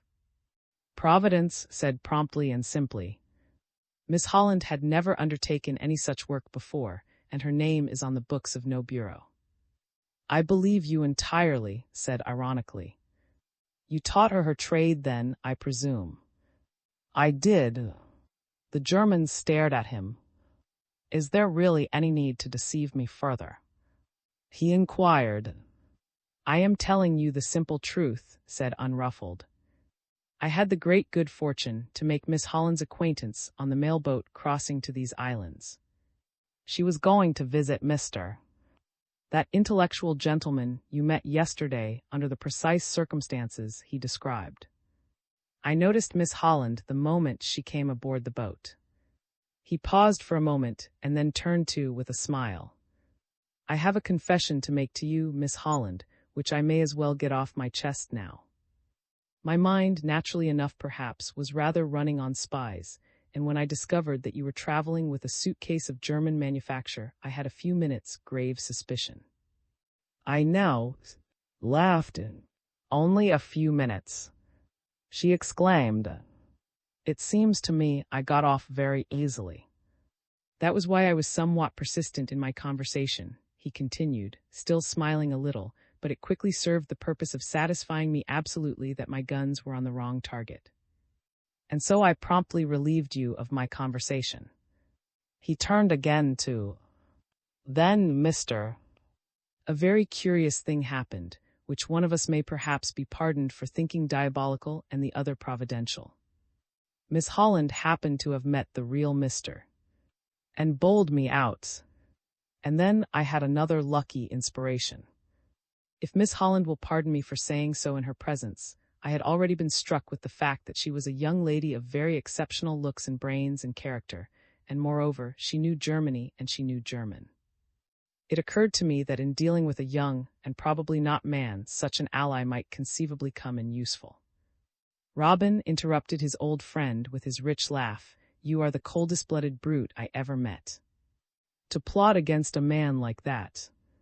Agreed with bitter emphasis. Oh, I wasn't thinking of you, said Captain, with a gallant glance at the lady.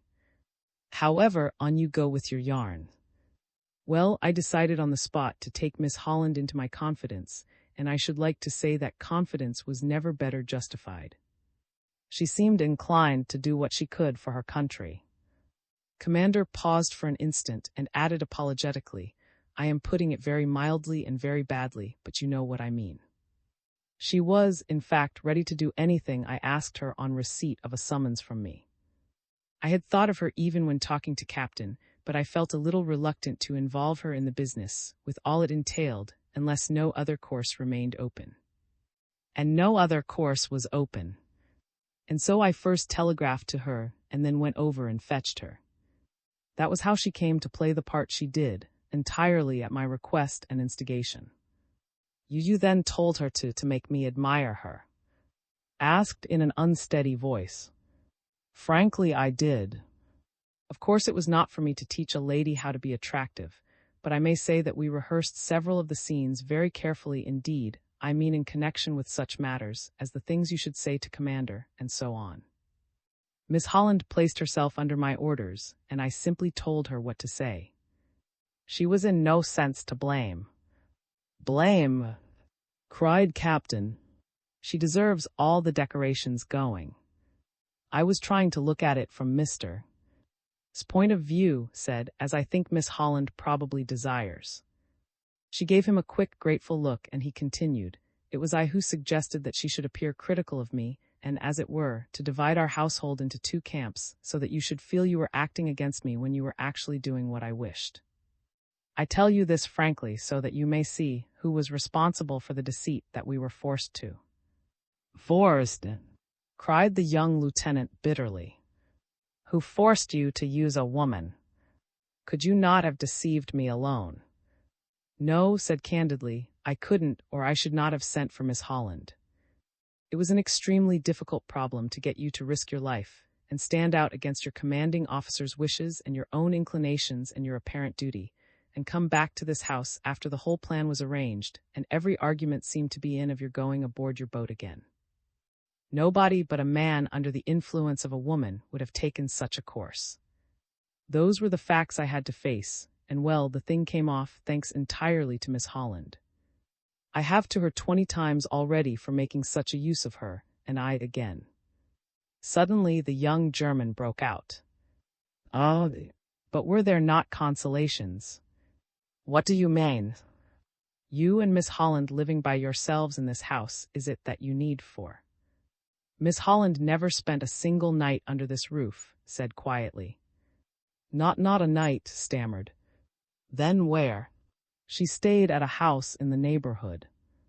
The lieutenant seemed incapable of comment, and Captain observed genially. There seemed to have been some rum goings-on behind your back, Mr. Seemed to be realizing this fact himself and resenting it. You seem to have amused yourself very much by deceiving me, he remarked. I assure you I did nothing for fun, said gravely, yet with a twinkle in his eye. It was all in the way of business. The story that you preached, for instance. Would you have felt quite happy if I had told you I had omitted to do the one thing I had professed to come here for?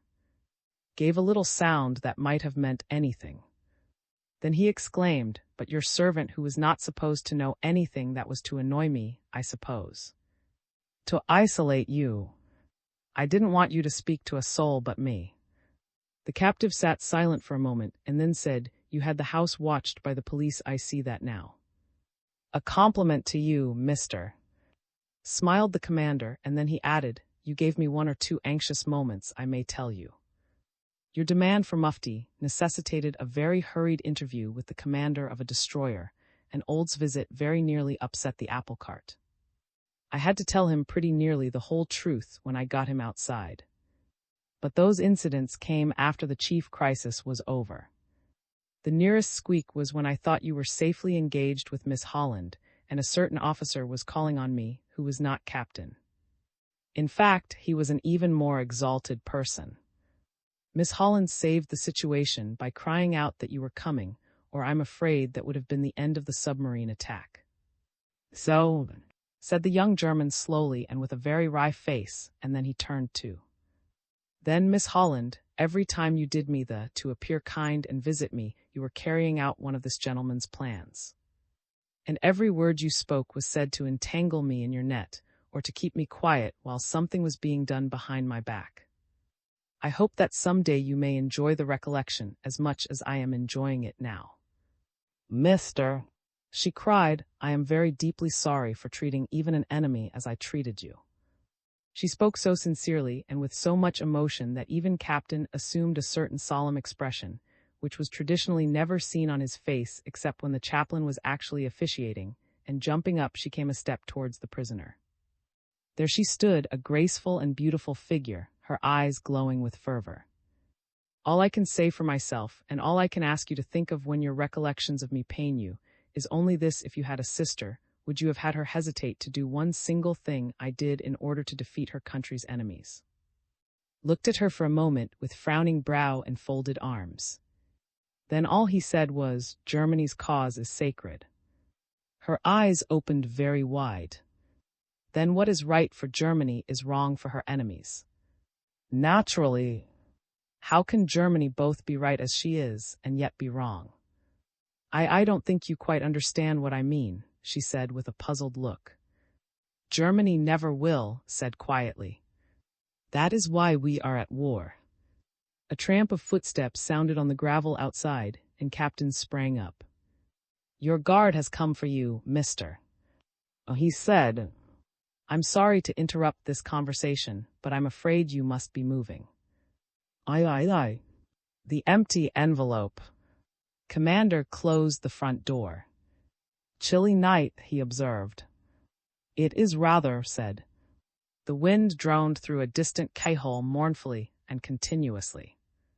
That melancholy piping sound never rose and never fell, monotonous and unvarying it piped on and on. Otherwise the house had that peculiar feeling of quiet which houses have when stirring events are over and people have departed. The two remaining inhabitants re-entered the parlor, glanced at one another with a half-smile, and then seemed simultaneously to find a little difficulty in knowing what to do next. Well, said, our business seems over.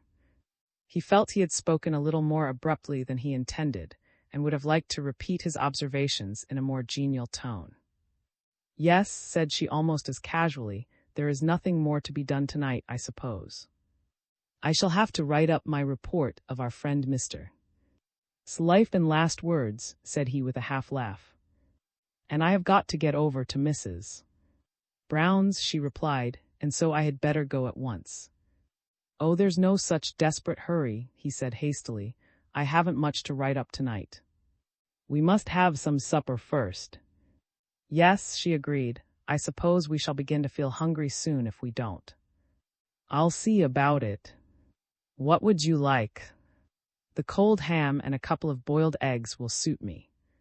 She agreed again. That won't take long, and then you can begin your report. Again he protested hastily. Oh, but there's no hurry about that, I assure you.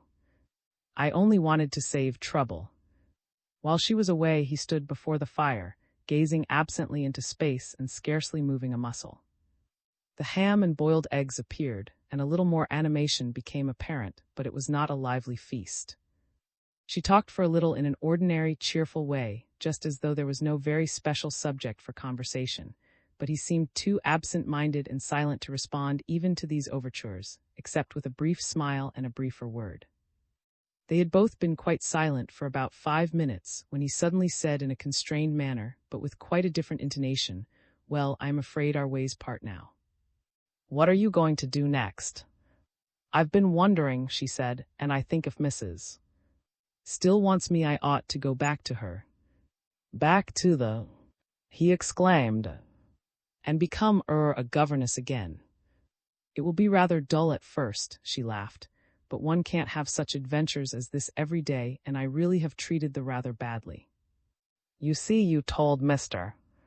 the truth about my desertion of them, and they may forgive me. If they do, and if they still need me, I feel I simply must offer my services. It's very good of you. She laughed again. It is at least as much for my own interest as Mrs. I have nowhere else to go to and nothing else to do. I wish I could offer you another job like this, said he. A sparkle leapt into her eyes. If you ever do see any chance of making any sort of use of me, I mean of letting me be useful, you will be sure to let me know, won't you? Rather. But honestly, I'm not likely to have such a bit of luck as this again. What will you be doing? Whatever I'm told to do, the sort of thing I was on before, odd jobs of the hush type. But I wish I could think of you doing something more worthy of your gifts. One must take one's luck as it comes, she said with an outward air of philosophy, whatever her heart whispered. Exactly, he agreed with emphasis. Still, he broke off and pulled a pipe out of his pocket. I'll leave you to smoke, she said, and say good night now. One moment, said he, jumping up. There's something I feel I must say. I've been rather contrite about it. I'm afraid I haven't quite played cricket so far as you are concerned. She looked at him quickly. What do you mean? She asked. It's about... I'm afraid was quite right in saying I'm rather cold-blooded when I am keen over a job. Perhaps it becomes a little too much of a mere problem. Getting you to treat as you did, for instance. You were very nice to him tonight, though he was too German to understand how you felt, and it struck me that very possibly you had been seeing a great deal of him. And he's a nice-looking fellow, with a lot of good stuff in him. A brave man, no doubt about it, and well, perhaps you liked him enough to make you wish I hadn't let you in for such a job. I just wondered. She looked at him for an instant with an expression he did not quite understand. Then she looked away and seemed for a moment a little embarrassed, and then she looked at him again, and he thought he had never seen franker eyes. You're as kind and considerate as well as you're clever, she said with a half-laugh. But if you only knew, if you only even had the least guess how I've longed to do something for my country, something really useful, I mean, how unutterably wretched I felt when the trifling work I was doing was stopped by a miserable neglected cold and I had to have a change, and as I'd no money I had to take this stupid job of teaching, and how the women who were more fortunate and really were doing useful things. Oh, then you'd know how grateful I feel to you. If I could make every officer in the German Navy and the Army too fall in love with me, and then hand them over to you, I'd do it 50 times over. Don't please talk nonsense or think nonsense. Good night, mister. And perhaps it's goodbye. She laughed as she gave him his namdi, and held out her hand as frankly as she had spoken. He did not take it, however. I'm going to escort you over to Mrs. Brown's, he said with a very different expression now in his eyes. It's very good of you, she said. You are sure you have time? Loads, he assured her.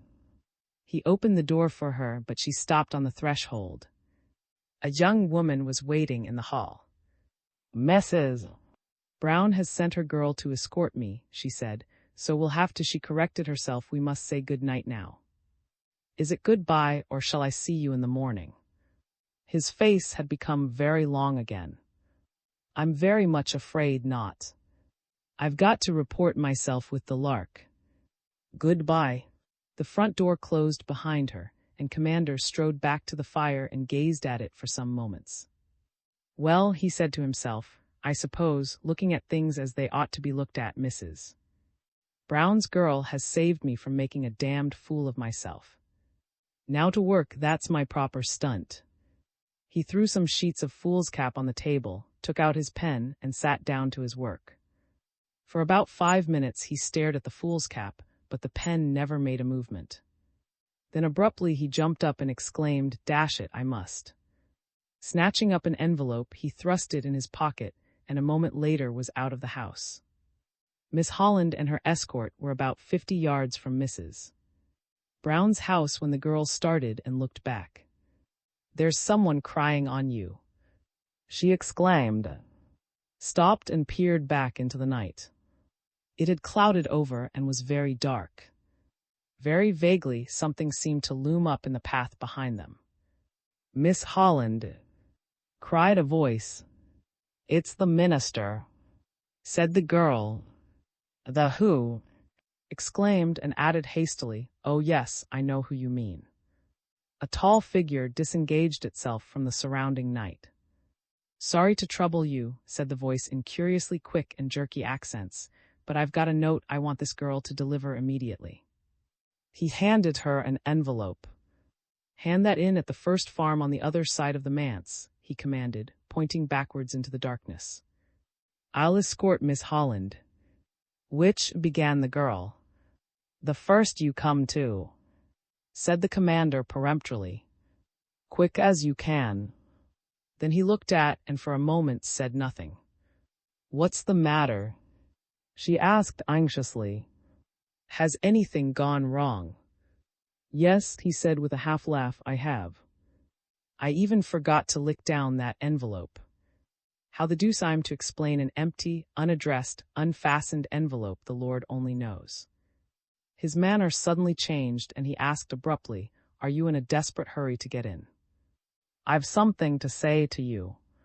He paused and looked at her, but she said not a word in reply, not even to inquire what it was. A little jerkily he proceeded, I'm probably making just as great a fool of myself as. But I couldn't let you go without asking whether I am merely making a fool of myself. If you know what I mean and think I am, well, please just tell me you can manage to see yourself safely home. I know it's only about 50 yards, and I'll go and get that wretched envelope back from the girl and tell her another lie. Why should I think you are making a fool of yourself? She asked in a voice that was very quiet, but not quite as even as she meant. Let's turn back a little way, he suggested quickly. She said nothing, but she turned. Take my arm, won't you? He suggested. In the bitterness of his heart, he was conscious that he had rapped out this proposal in his sharpest quarterdeck manner. And he had meant to speak so gently. Yet she took his arm, a little timidly it is true, but no wonder, thought he. For a few moments they walked in silence, falling slower and slower with each step, and then they stopped. At that, speech seemed to be jerked out of him at last. I wonder if it's conceivable that you'd ever look upon me as anything but a calculating machine. He inquired. I never thought of you in the least as that. She exclaimed. The gallant commander evidently regarded this as a charitable exaggeration. He shook his head. You must sometimes. I know I must have seemed that sort of person. Not to me, she said. He seemed encouraged, but still a little incredulous. Then did you ever really think of me as a human being, he hesitated painfully, as a friend? Yes, she said, of course I did, always as a friend. Could you possibly conceivably think of me, as he hesitated, and then blurted out as, dash it all, head over ears in love with you? And then suddenly the commander, that he had not made a fool of himself after all. The empty envelope was duly delivered, but no explanation was required. Mrs. Brown's girl supplied all the information necessary. Of course I knew fine what he was after, said she. Aye, aye. Night in the ruined house. You may smile to think of a sailor being dismayed by a splash of salt water, but not if you are a motorcyclist. Several very diabolical consequences may ensue. In the middle of that empty road, in that alien land, under the hostile stars, I took my electric torch and to discover what was the matter. From the moment I remembered the probable salt, wet cause of my mishap, I had a pretty hopeless feeling. At the end of 10 minutes, I felt not merely quite hopeless, but utterly helpless. Helpless as a child before a charging elephant, hopeless as a man at the bottom of an alpine crevasse. Ignition, what had been damaged? In good daylight it might take me an hour or two first to discover, and then to mend. By the radiance of my torch I would probably spend a night or two, and be none the wiser. And meantime the precious dark hours were slipping away, and scattered all over the miles of country lay, sleeping nothing but foes. I was in an isle with but one solitary friend, and he was nearly 20 miles away, and I had the strictest orders not to approach him save under the cover of darkness. Enough cause for a few pretty black moments, I think you will allow. And then I took myself by the scruff of the neck and gave myself a hearty shake. Had I been picked for this errand because I was a coward or a resourceless fool? No. Well then, I must keep my head and use my wits, and if I could not achieve the best thing, I must try to do the second best. I ran over all the factors in the problem. Firstly, to wait in the middle of that road trying to accomplish a job which I knew perfectly well it was 1,000 chances to 1 against my managing, was sheer perverse folly. Secondly, to leave my cycle in a ditch and try to cover the distance on my own 2 legs before daybreak was a physical impossibility. My cycle being one of the modern kind with no pedals, I could not even essay the dreadful task of grinding it along with my feet. Therefore, I could not reach my haven tonight by any conceivable means. On the other hand, I would still be expected tomorrow night, for our plans were laid to allow something for mischances, so if I could conceal myself and my cycle through the coming day, all might yet be well. Therefore, I must devise some plan for concealing myself. Logic had brought me beautifully so far, but now came the rub. Where was I to hide? These islands, you may or may not know, are to all practical purposes treeless and hedgeless. They have many moors and waste places, but of an abominable kind for a fugitive, especially a fugitive with a motorcycle. The slopes are long and usually gentle and quite exposed. Ravines and dells are few and far between and farther still to reach. Caves and clefts among the rocks might be found, no doubt, but I should probably break my neck looking for them in the dark. Conceive of a man with a motor bicycle looking for a cave by starlight. And then a heaven-sent inspiration visited me. On board we had of course maps with every house marked, however small, and who lived in it, and so on. We do things thoroughly, even though at the moment there may not be any apparent reason for some of the details. I blessed our system now, for suddenly in my mind's eye I saw a certain group of farm buildings marked ruinous and uninhabited. And now where the devil was it? My own pocket map, of course, had no such minute details, and I had to work my memory hard. And then in a flash I saw the map as distinctly as if it had really been under my eye instead of safely under the Atlantic. I have a chance still, I said to myself. By the light of my torch I had a careful look at my small map, and then I set forth pushing my lifeless cycle. To get to my refuge I had to turn back and retrace my steps, or perhaps I should rather say my revolutions, part way to the shore till I came to a road branching southwards, roughly parallel to the coast. It ascended continuously and pretty steeply, and I can assure you it was stiff work pushing a motorcycle up that interminable hill, especially when one was clad for warmth and not for exercise. Dimly in the waxing moonlight I could see low farm buildings here and there, but luckily not a light shone, nor a dog barked from one of them. Glancing over my shoulder I saw the sea, now quite distinct and with a faint sheen upon its surface, widening and widening as I rose. But I merely glanced at it enviously, and concentrated my attention on the task of finding my ruinous and uninhabited farm. I twice nearly turned off the road too soon, but I did find it at last, a low tumble-down group of little buildings some 200 yards or so off the road on the right or seaward side. Here the cultivated fields stopped, and beyond them the road ascended through barren moorland. My refuge was, in fact, the very last of the farms as one went up the hill. It lay pretty isolated from the others, and there was a track leading to it that enabled me to push my cycle along fairly comfortably. I might have come to a much worse place, I said to myself hopefully. Though there was not a sign of life about the place, and not a sound of any kind, I still proceeded warily as I explored the derelict farm. I dared not even use my torch till I had stooped through an open door and was safely within one of the buildings. When I flashed it round me I saw then that I stood in a small and absolutely empty room, which might at one time have been anything from a parlor to a byre, but now seemed consecrated to the cultivation of nettles. It had part of a roof overhead and seemed as likely to suit my purpose as any other of the dilapidated group, so I brought my cycle in, flattened a square yard or two of nettles, and sat down on the floor with my back against the wall. And then I lit a cigarette and meditated. My young friend, I said to myself, you are in an awkward position, but remember, you have been in awkward positions before when there were no such compensating advantages. Let us consider these advantages and grow cheerful.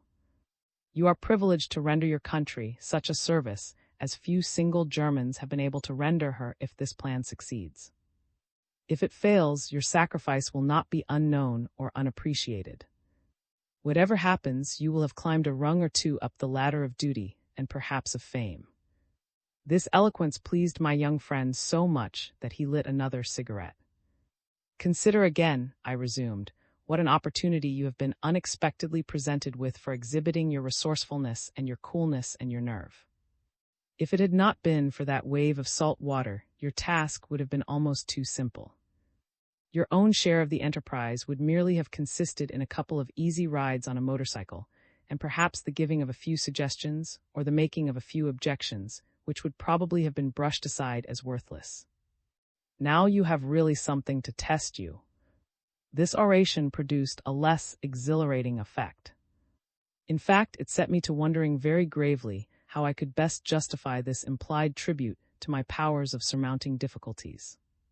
Till the day broke, all I had to do was to sit still, but after that what?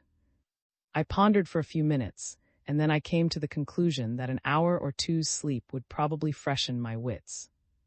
I knew I could count on waking when the sun rose, and so I closed my eyes and presently was fast asleep. When I awoke, it was broad daylight. Looking first through the paneless window and then through the gap in the roof, I saw that it was a still morning that held promise of a fine day, though whether that was to my advantage or disadvantage I did not feel quite sure. Nobody seemed to be stirring yet about the houses or fields, so I had still time for deliberation before fate forced my hand. First of all, I had a look round my immediate surroundings.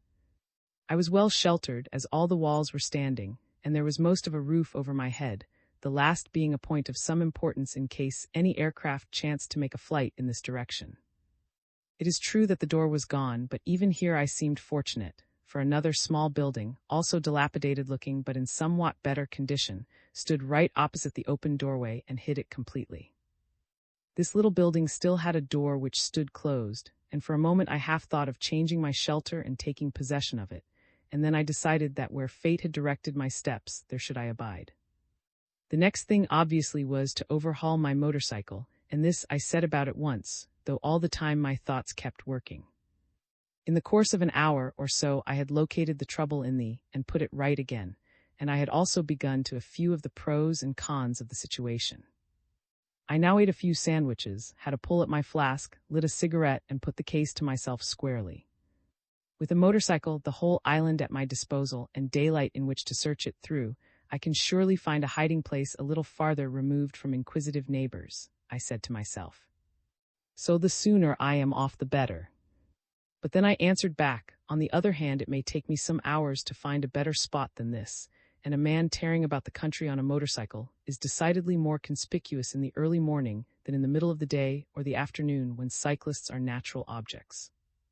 But again, if I do think of leaving this place, I certainly ought not to be seen in the act of emerging from a ruinous house pushing my cycle, not, at least, if I wish to be considered a normal feature of the landscape. I have a chance of escaping now unobserved. Shall I have such a chance later in the day? Finally, I decided to compromise. I should stay where I was till the hour when all the farmers had their midday meal. Then I might well hope to slip out unobserved, and thereafter scour the country looking for the ideal hiding place without attracting any particular attention. But whatever merits this scheme may have had were destined never to be tested. From my seat amid the nettles I could see right through the open door, and my eyes all this while were resting on the glimpse of building outside. All at once I held my breath, and the hand that was lifting a cigarette to my lips grew rigid. A thin wisp of smoke was rising from the chimney. Aye. Behind the walls. Ruinous these farm buildings certainly were, but uninhabited obviously not quite. I rose stealthily and crossed to the door, and just as I reached it the door of the other house began to open. I stepped back and peered round the corner for quite a minute before anything more happened. My neighbor, whoever he was, seemed unconscionably slow in his movements. And then a very old, bent, and withered woman appeared, with a shawl about her head. As she looked slowly round her, first to one side and then to the other, I cautiously drew back, but even as I did so I knew it was too late. A wisp of smoke had given us both away. This time it was a trail from my cigarette, which I could see quite plainly drifting through the open door. I heard her steps coming towards me, and then her shadow filled the doorway. There was nothing for it but taking the bull by the horns. "Good mornings," I said genially. She did not start. She did not speak. She just stared at me out of as unpleasant-looking a pair of old eyes as I have ever looked into. I suspected at once why the old crone lived here by herself. She did not look as if she would be popular among her neighbors. "I think it is going to be a fine day," I continued breezily. She simply continued to stare, and if ever I saw suspicion in human eyes, I saw it in hers. "What do you think yourself?" I inquired with a smile. "I have no doubt you are more weatherwise than I." Then at last she spoke, and I thought I had never heard a more sinister remark. "Maybe it will be a fine day for some," she replied. "I hope I may be one of them," I said as cheerfully as possible. She said not one word in reply, and her silence completed the ominous innuendo. It struck me that a word of explanation would be advisable. "My bicycle broke down," I said, "and I took the liberty of bringing it in here to repair it." Her baleful gaze turned upon my hapless motorcycle. "What for did you have to mend it in here?" she inquired very pertinently, I could not but admit. It was the most convenient place I could find, I replied carelessly. To keep it from the rain, maybe, she suggested. Well, I admitted, a roof has some advantages. Then, said she, you've been here a long while, for there's been no rain since I wakened up. But I didn't say I came here for shelter, I said hastily. She stared at me again for a few moments. You're saying first one thing and then the other, she pronounced. I felt inclined to tell her that she had missed her vocation. What a terrible specimen of the browbeating, cross-examining lawyer she would have made. However, I decided that my safest line was cheerful politeness. Have it your own way, my good dame, I said lightly. Her evil eyes transfixed me. You'll be a foreigner, she said. A foreigner? I exclaimed, why on earth should you think that?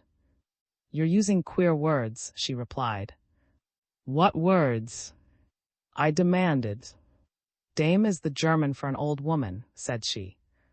This astonishing philological discovery might have amused me at another time, but at this moment it only showed me too clearly how her thoughts were running. Well, said I, if it's German, I can only say it is the first word of that beastly language I've ever spoken. Again I was answered by a very ominous silence. It occurred to me very forcibly that the sooner I removed myself from this neighborhood the better.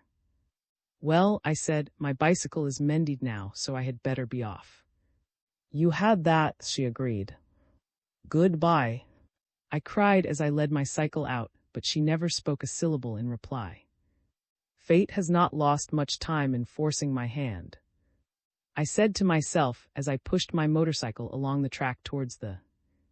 I thought it wiser not to look round, but just before I reached the road I glanced over my left shoulder, and there was the old woman crossing the fields at a much brisker pace than I should have given her credit for, and heading straight for the nearest farm. My hand was being forced with a vengeance. Instinctively, I should like to have turned uphill and got clear of this district immediately, but I was not sure how my cycle would behave itself, and dared not risk a stiff ascent to begin with.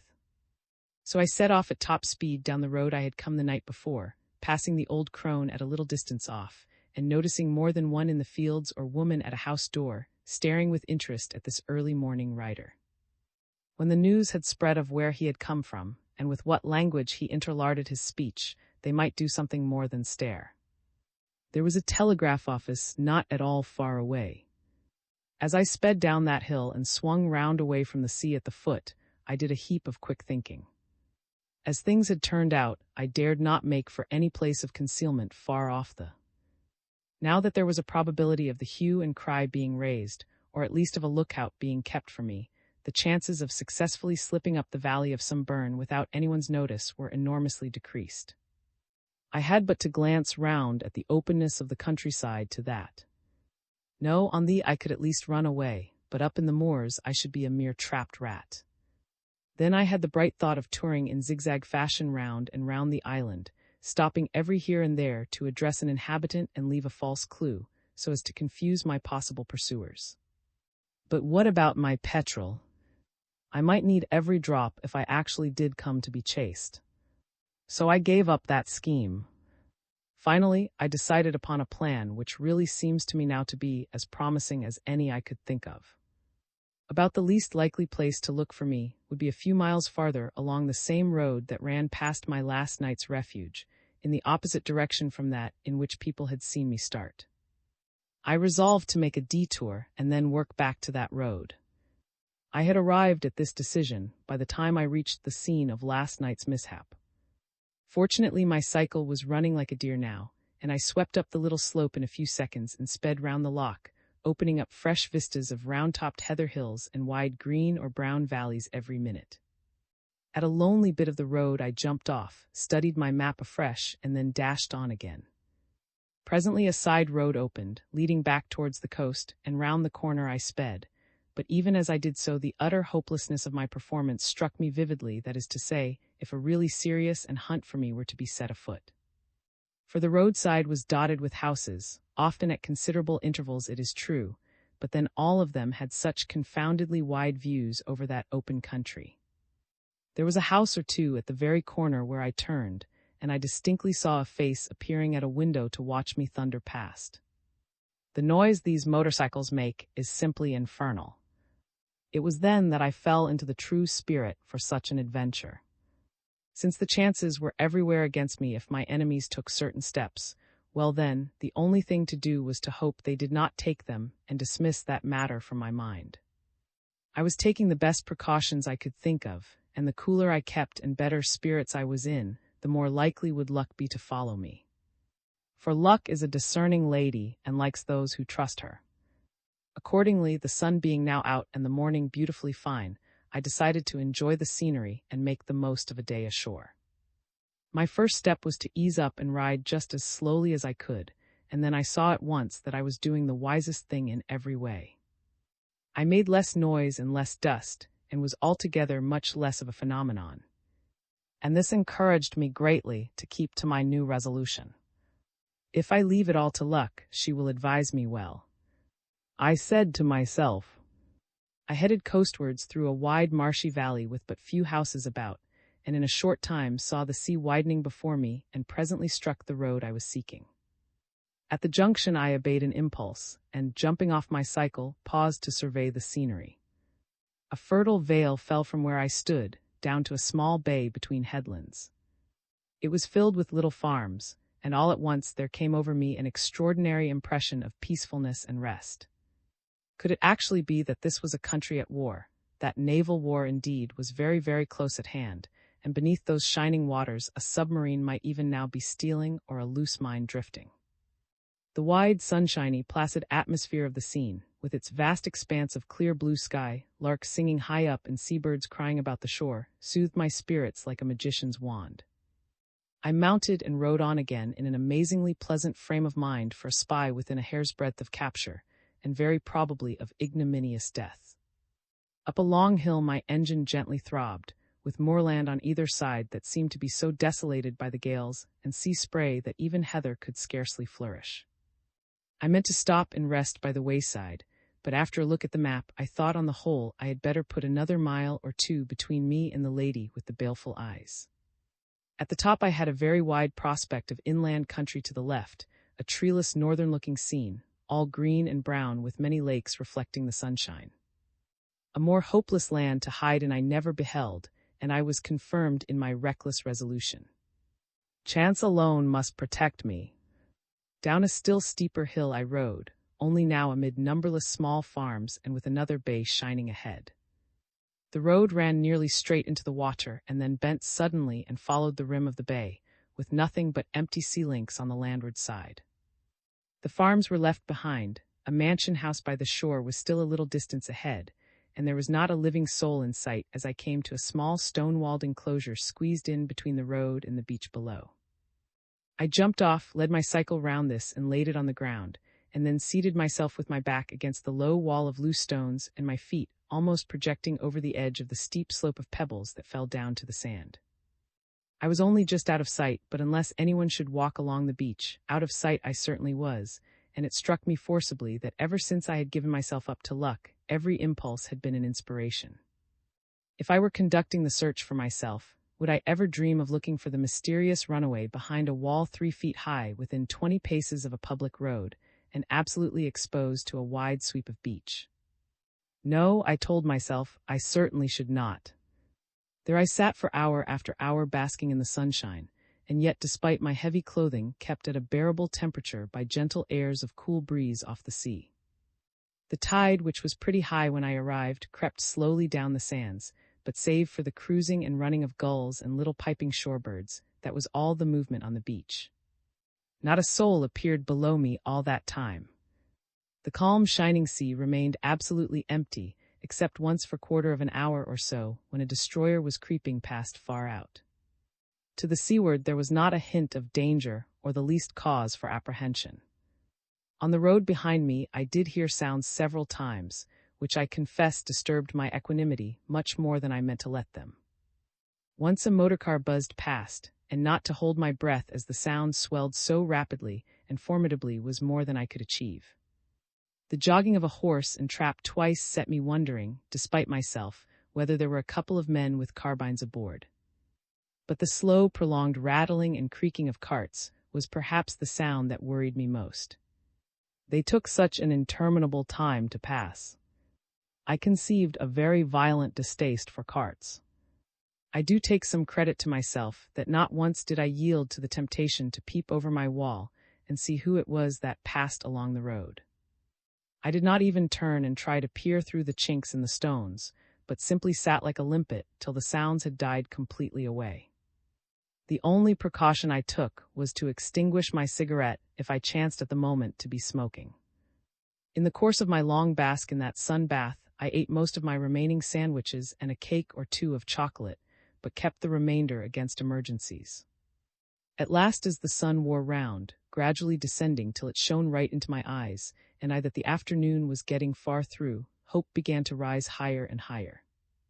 It actually seemed as if I were going to be allowed to remain within 20 yards of it till night fell. And then let them look for me, I thought. I don't think my access of optimism caused me to make any incautious movement. I know I was not smoking. In fact, it must simply have been luck determined to show me that I was not her only. Anyhow, when I first heard a footstep, it was on the grass within 5 yards of me, and the next moment a man came round the corner of the wall and stopped dead short at the sight of me. He was a countryman, a small farmer or hired man, I should judge a broad-faced, red-bearded, wide-shouldered, pleasant-looking fellow, and he must have been walking for some distance on the grass by the roadside, though what made him step the few yards out of his way to look round the corner of the wall I have never discovered to this day. Possibly he meant to descend to the beach at that point.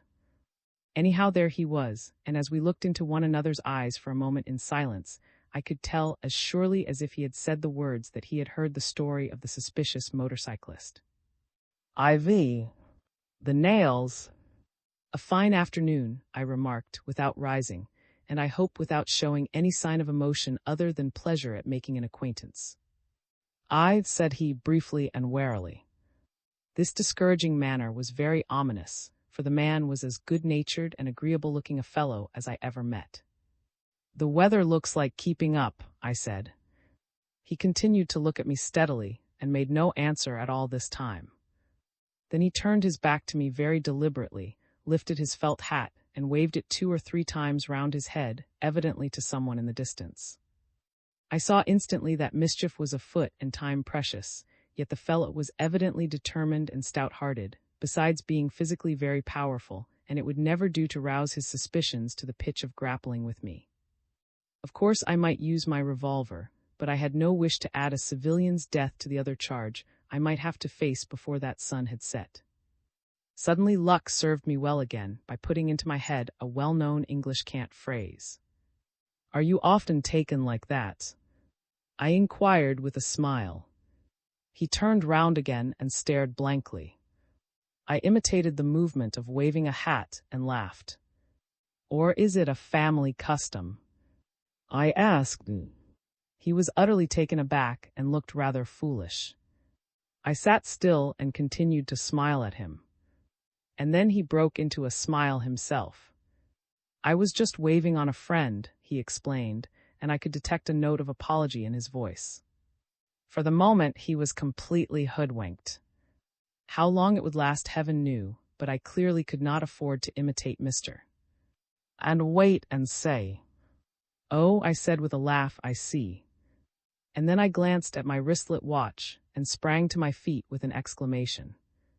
"By Jove, I'll be late," I said, and picking up my cycle wheeled it briskly to the road, remarking genially as I went, "The days are not so long as they were." I never saw a man more obviously divided in mind. Was I the suspicious person he at first? Or was I an honest and peaceable gentleman? Meanwhile I had cast one brief but sufficient glance along the road. Just at the foot of the steep hill down which I had come in the morning, a man was mounting a motorcycle. Beside him stood 1 or 2 others country folk, so far as I could judge at the distance, and piecing things together, it seemed plain that my friend had lately been one of the party, and that the man they had been gossiping with was a motorcyclist in search of me, who had actually paused to make inquiries within little over a quarter of a mile from where I sat. Quite possibly he had been there for some time, and almost certainly he would have ridden past without suspecting my presence if it had not been for the diabolical mishap of this chance encounter. I had planted my cycle on the road and was ready to mount before my friend had made up his mind what to do. Even then, his procedure luckily lacked decision. "Beg pardon, sir." He began, making a step towards me. "Good evenings," I shouted, and the next instant the engine had started, and I was in my saddle. Even then my pursuer had got up so much speed that he must surely have caught me had he not stopped to make inquiry of my late acquaintance. I was rounding a corner at the moment, and so was able to glance over my shoulder and see what was happening. The cyclist was then in the act of remounting, and I noted that he was in very dark clothes. It might or might not have been a uniform, but it was. Anyhow, I felt peculiarly little enthusiasm for making his acquaintance.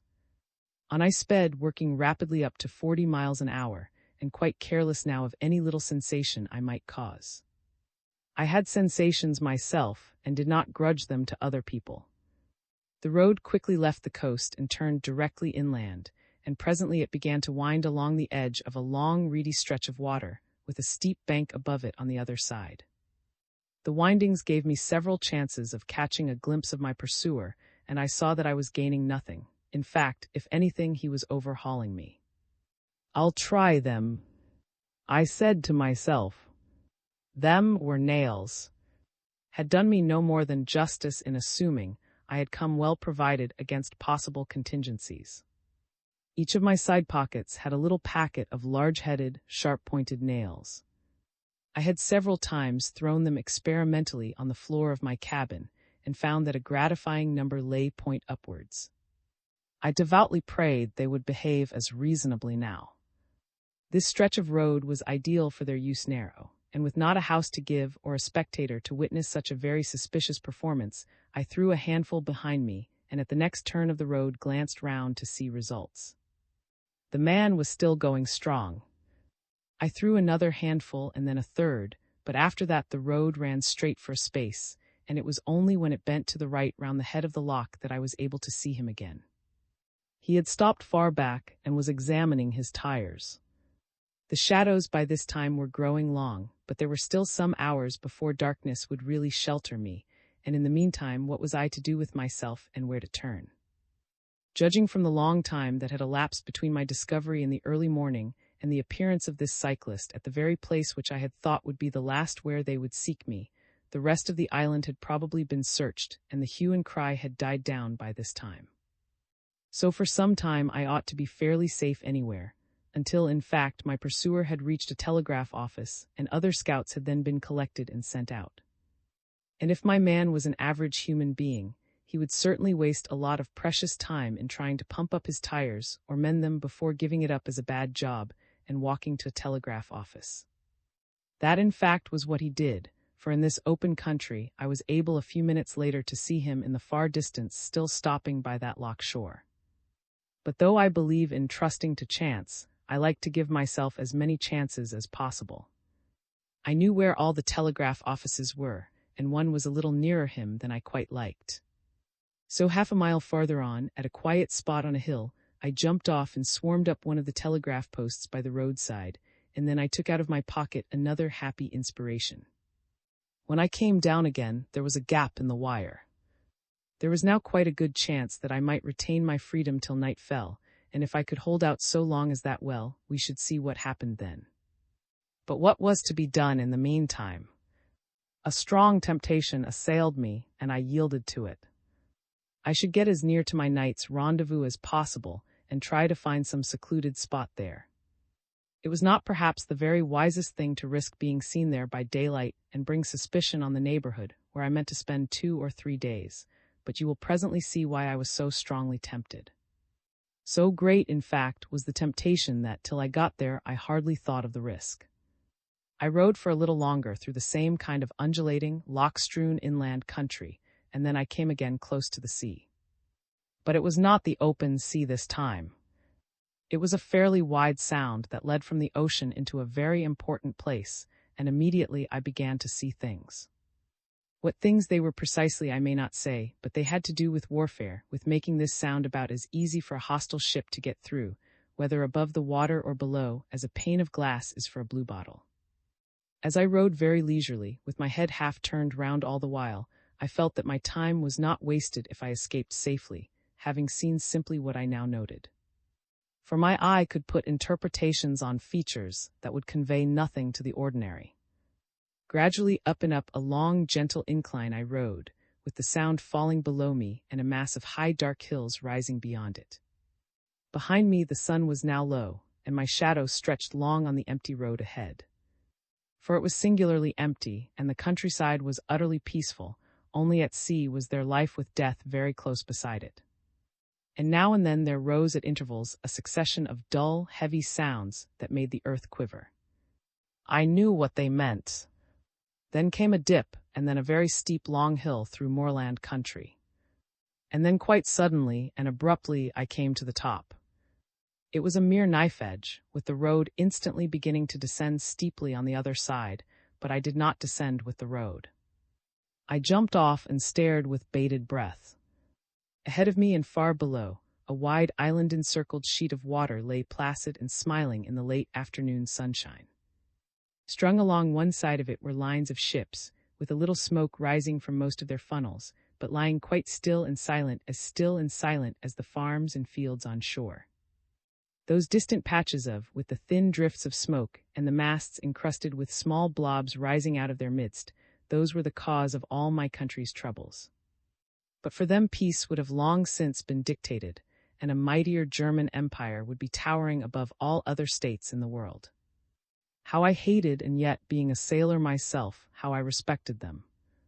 One solitary monster of this armada was slowly moving across the landlocked basin. Parallel to her and far away moved a tiny vessel with a small square thing following her at an even distance, and the sun shining on this showed its red. Suddenly out of the monster shot a series of long bright flashes. Nothing else happened for several seconds, and then almost simultaneously, boom. Boom! Boom! Hit my ear, and a group of tall white fountains sprang up around the distant red target. The grand fleet of England was preparing for the day. I knew the big vessel at a glance. I knew her, at least, as one of a certain four, and for some moments I watched her gunnery practice, too fascinated to stir. I noted how the fall of her shells was spread. In fact, I noted several things, and then it occurred to me abruptly that I stood a remarkably good chance of having a wall at my back and a handkerchief over my eyes if I lingered in this open road much longer. And the plea that I was enjoying the excellent gun practice made by HMS Blank would scarcely be accepted as an extenuating circumstance. I glanced quickly round, and then how wonderfully luck was standing by me. At the summit of that hill there were naturally no houses, and as the descending road on either side made a sharp twist almost immediately, I stood quite invisible on my outlook tower. The road, moreover, ran through a kind of neck, with heather rising on either side, and in a moment I had hauled my cycle up the bank on the landward side, and was out of sight over the edge, even should any appear. After a few minutes' laborious dragging of my cycle, I found myself in a small depression in the heather, where, by lying down, I could remain quite out of sight unless someone walked right into me, and it seemed improbable that anyone should take such a promenade with the good road so close at hand. By raising myself on my knees, I could command the same engrossing view I had seen from the road, only I now also saw something of the country that sloped down to the sea, and with a thrill of exultation, that this prospect actually included our rendezvous. Waiting. What I saw when I cautiously peered over the rim of that little hollow was, beginning at the top, a vast expanse of pale blue sky, with fleecy clouds down near the horizon already tinged with pink reflections from the sunset far off behind my back. Then came a shining glimpse of the North Sea, then a rim of green islands rising on the right to high heather hills, then the landlocked waters and the ships now getting blurred and less distinct, then some portions of the green land that sloped up to where I lay, and among these fields and not far away from me, the steep roof and gable top of an old-fashioned house. It was the parish manse, the pacific abode of the professional exponent and exemplar of peace, the parish minister, and yet, curiously enough, it was that house which my eyes devoured. The single ship had now ceased firing and anchored with her consorts. The fleet had grown too indistinct to note anything of its composition, and there was nothing to distract my attention from the house. I looked at it hard and long and studied the lie of the ground between it and me, and then I lay down on a couch of soft heather and began to think. So far as I could see, I had done nothing yet to draw suspicion to this particular spot, for no one at all seemed to have seen me, but it was manifest that there would be a hard and close hunt for the mysterious motorcyclist on the morrow. I began to half regret that I had cut that telegraph wire and advertised myself so patently for what I was. Now it was quite obvious that for some days to come motorcycling would be an unhealthy pastime in these islands. Even at night, how many ears would be listening for and how many eyes would be scanning the dark roads. A few judiciously placed and very simple barricades, a mere bar on 2 uprights, with a sentry beside each, and what chance would I have of getting back to that distant bay, especially as I had just been seen so near it? However, I said to myself, that is looking too far ahead. It was not my fault I brought this hornet's nest about my ears. Just bad luck and a clumsy sailor. Just then I heard something approaching on the road below me, and in a minute or two it became unmistakably the sound of a horse and trap. At one place I could catch a glimpse of this road between the hummocks of heather, and I raised myself again and looked out. In a moment the horse and trap appeared, and I got a sensation I shall not soon forget. Not that there seemed to the casual passerby anything in the least sensational about this equipage. He would merely have noticed that it contained, besides the driver, a few articles of luggage and a gentleman in a flat-looking felt hat and an overcoat, both of them black. This gentleman was sitting with his back to me. He was in a small wagonette, but I could scarcely doubt who it was. But only arriving tonight. Curiosity and anxiety so devoured me that I ran a little risk. Getting out of my hollow, I crawled forward on my hands and knees till I could catch a glimpse of the side road leading to that house, and there I lay flat on my face and watched. Down the steep hill the horse proceeded at a walk, and what between my impatience to make sure, and my consciousness of my own rashness in quitting even for a moment my sheltered hollow, I passed a few very uncomfortable minutes. The light by this time was failing fast, but it was quite clear enough to see or be seen, and at last I caught one more glimpse of that horse and trap turning off the road just where I expected. And then I was crawling back with more haste than dignity. It was him, and he had only arrived tonight. If it had not been for my accident, in what a nice dilemma I should have been landed. Never did I bless anyone more fervently than that awkward sailor who had let my cycle slip, and as for the wave of salt water which wet it, it seemed to have sprung from the age of miracles. The trouble of my discovery and its possible consequences still remained, but I thought little enough of that now, so thankful did I feel for what had not happened. And then I stretched myself out again on the heather, waiting with all the patience I could muster for the falling of night. I, the pleasant stranger. It was in July of that same year that the Rev. Alexander was abashed to find himself inadvertently conspicuous. He had very heartily permitted himself to be photographed in the center of a small group of lads from his parish who had heard their country's call and were home in their khaki for a last leave-taking. Moreover, the excellence of the photograph and the undeniably close resemblance of his own portrait to the reflection he surveyed each morning when shaving had decidedly pleased him.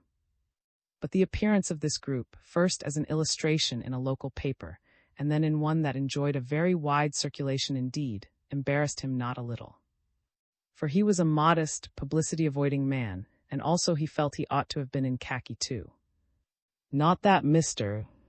had anything really to reproach himself with, for he was in the 40s, some years above military age. But he was a widower without a family, who had already spent 15 years in a sparsely inhabited parish in the southeast of Scotland, not very far from the border, and ever since he lost his wife had been uneasy in mind and a little morbid, and anxious for change of scene and fresh experiences. He was to get them, and little though he dreamt it, that group was their beginning. Indeed, it would have taken as cunning a brain to scent danger in the trifling incidents with which his strange adventure began as it took to arrange them. And Mr. was not at all cunning, being a simple, quiet man. In appearance he was rather tall, with a clean-shaven, thoughtful face and hair beginning to turn. A few days later, a newspaper arrived by post. He had received several already from well-meaning friends, each with that group in it, and he sighed as he opened this one. It was quite a different paper, however, with no illustrations, but with a certain page indicated in blue pencil, and a blue pencil mark in the margin of that page. What his attention was called to was simply the announcement that the Rev. Mr. Maxwell, minister of the parish of, had been appointed to another charge, and that there was now a vacancy there. Mr. looked at the wrapper, but his name and address had been typewritten, and gave him no clue. He wondered who had sent him the paper, and then his thoughts naturally turned to the vacant parish.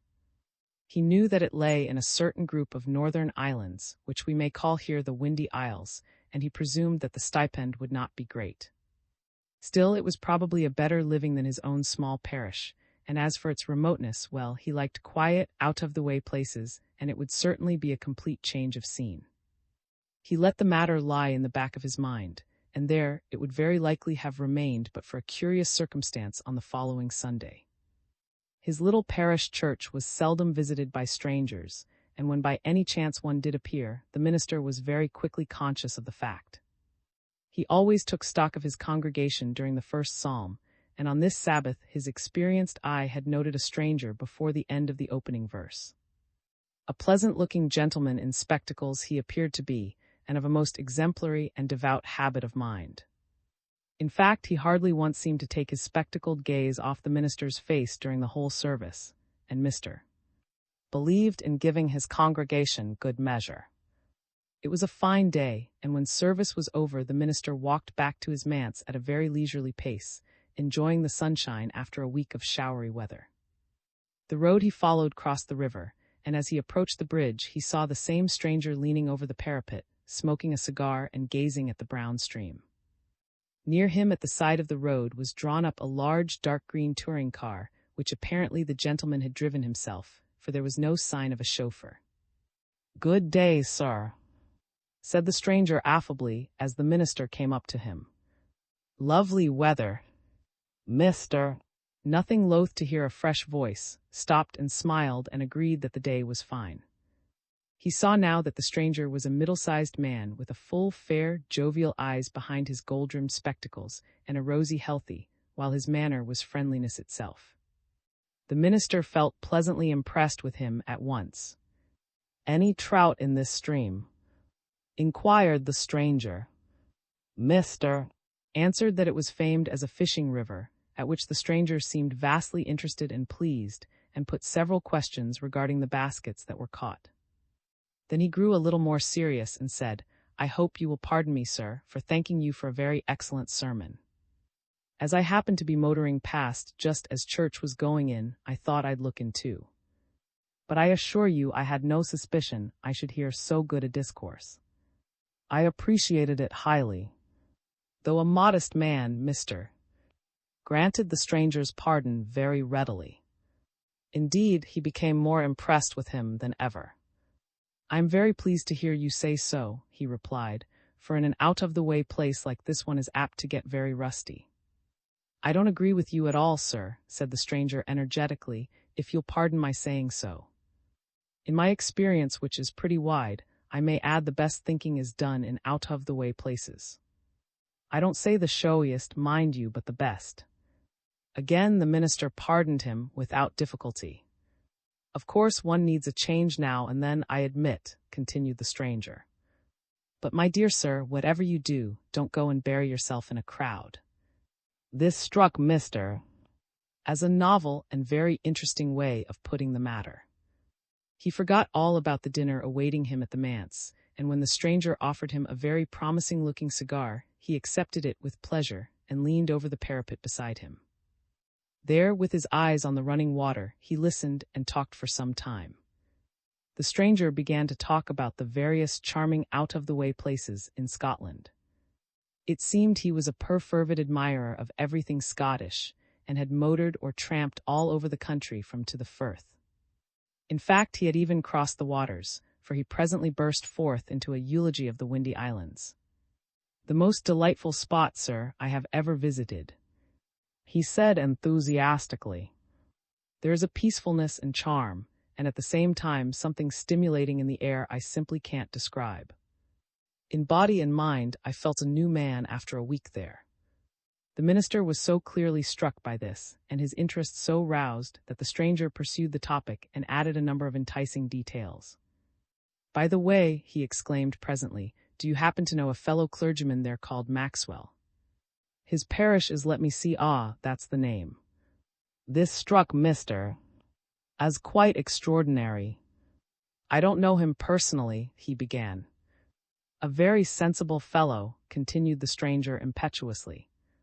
"He told me his parish was as like heaven as anything on this mortal earth." "He has just left it," said Mr. The stranger seemed surprised and interested. "What a chance for someone!" he exclaimed. Mr. gazed thoughtfully through the smoke of his cigar into the brown water of the river below him. "I have had thoughts of making a change myself," he said slowly. "But of course they might not select me even if I applied for. In the Scottish Church the custom is to go to the vacant parish to preach a trial sermon, isn't it?" inquired the stranger. The minister nodded. "A system I disapprove of, I may say," said he. "I quite agree with you," said the stranger sympathetically. "Still, so long as that is the system, why not try your luck? Mind you, I talk as one who knows the place, and knows Mr. Maxwell and his opinion of it. You'll have an enviable visit, whatever happens." "It is a very long way," said Mr. "Don't they pay your expenses?" "Yes," admitted the minister. "But then I understand that those islands are very difficult for a stranger to enter at present. The naval authorities are extremely strict." The stranger laughed jovially. "My dear sir," he cried, "can you imagine even the British Navy standing between a Scotch congregation and its sermon? You are the one kind of stranger who will be admitted. All you have to do is to get a passport, and there you are." "Are they difficult to get?" The stranger laughed again. "I know nothing about that kind of thing," said he.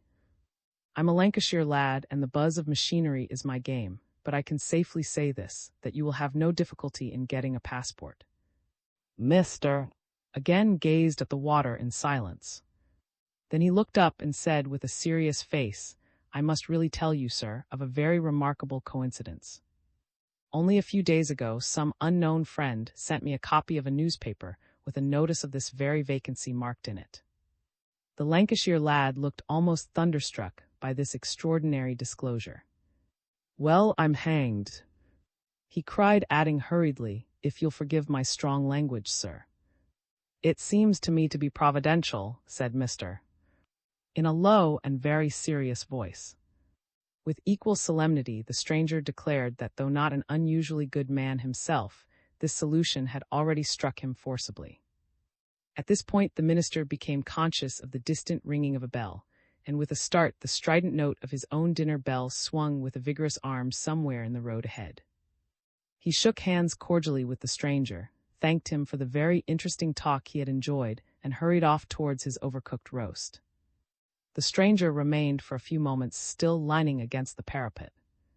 His jovial face had been wreathed in smiles throughout the whole conversation. He still smiled now, but with rather a different expression. Aye, the chauffeur, Mr. was somewhat slow in coming to decisions, but once he had taken an idea to do a thing, he generally carried it out. In the course of a week or 10 days, he had presented himself as a candidate for the vacant church of, and made arrangements for appearing in the pulpit there on a certain Sunday in August. He was to arrive in the islands on the Thursday, spend the weekend in the empty manse, preach on Sunday, and return on Monday or Tuesday. His old friend Mr. in Edinburgh, hearing of the plan, invited him to break his journey at his house, arriving on Tuesday afternoon and going on by the north train on Wednesday night. Accordingly, he arranged to have a trap at the manse on Tuesday afternoon, drive to and catch the Scotch express, getting into Edinburgh at 6:15. He was a reticent man, and in any case had few neighbours to gossip with, so that as far as he himself knew, the alone had been informed of all these details. But he had in the manse a very valuable domestic, who added to her more ordinary virtues a passion for conversation. On the Saturday afternoon, before he was due to start, he was returning from a walk when he caught a glimpse of a man's figure disappearing into a small pine wood at the back of his house, and when his invaluable Mary brought him in his tea, he inquired who her visitor had been. "Oh, sick a nice young felly," said Mary enthusiastically. "He's been wounded at Mons he was, and walking to look for a job." Though simple, the minister was not without some sad experience of human nature, particularly the nature of wounded heroes tramping the country for jobs. "I hope you didn't give him any money," said he. "He never for money," cried Mary. "Oh, he was not that kind at a civil young chap he was, and interested to hear where you were and sick like." The minister shook his head. "You told him when I was leaving, and all about it, I suppose." "There was nae secret, was there?" demanded Mary. Mr. looked at her seriously. "As like as not," said he just wished to know when the man of the house would be away. "Mind and keep the doors locked, Mary, and if he comes back, don't let him into the kitchen whatever cock and bull story he tells." He knew that Mary was a sensible enough woman, and having given her this warning, he forgot the whole incident till later. Tuesday was fine and warm, a perfect day on which to start a journey, and about midday Mr. was packing a couple of bags with a sense of pleasant anticipation when a telegram arrived. This was exactly how it ran: "My friend Taylor, motoring to Edinburgh today. Will pick you and luggage up at Manse about 6 and bring you to my house. Don't trouble reply, assume this suits, shall be out till late." "There's no answer," said Mr. with a smile. He was delighted with this change in his, and at once countermanded his trap and ordered Mary to set about making scones and a currant cake for tea. "This Mr. Taylor will surely be wanting his tea before he starts," said he, "though it's likely he won't want to waste too much time over it, or it will be dark long before we get to Edinburgh. So have everything ready, Mary, but just the infusing of the tea." Then with an easy mind, feeling that there was no hurry now, he sat down to his early dinner. As he dined, he studied the telegram more carefully, and it was then that one or two slight peculiarities struck him. They seemed to him very trifling, but they set him wondering and smiling a little to himself. He knew most of the friends, and yet never before had he heard of an affluent motor-driving Mr. Taylor among them. Still, there was nothing surprising about that, for one may make a new friend any day, and one's old friends never hear of him for long enough. The really unusual features about this telegram were its length and clearness, and the elaborate injunctions against troubling to answer it. Robert was an excellent and Christian man, but he had never been remarkable for profuse expenditure. In fact, he guarded his bawbees very carefully indeed, and among other judicious precautions, he never sent telegrams if he could help it, and when fate forced his hand, kept very rigorously within the 12-word limit. His telegrams, in consequence, were celebrated more for their conciseness than their clarity. Yet here he was sending a telegram 34 words long, apart from the address and signature, and spending halfpenny after halfpenny with reckless profusion to make every detail explicit. Particularly curious were the 3 clauses all devoted to saving Mr. The trouble of replying. Never before had Mr. shown such extraordinary consideration for a friend's purse, and it is a discouraging feature of human nature that even the worthy Mr. felt more puzzled than touched by his generous thoughtfulness. Robert never wrote out that wire himself, he concluded. He must just have told someone what he wanted to say, and they must have written it themselves. Well, we'll hope they paid for it too, or Robert will be terrible annoyed. The afternoon wore on, and as 6 o'clock drew near, the minister began to look out for Mr.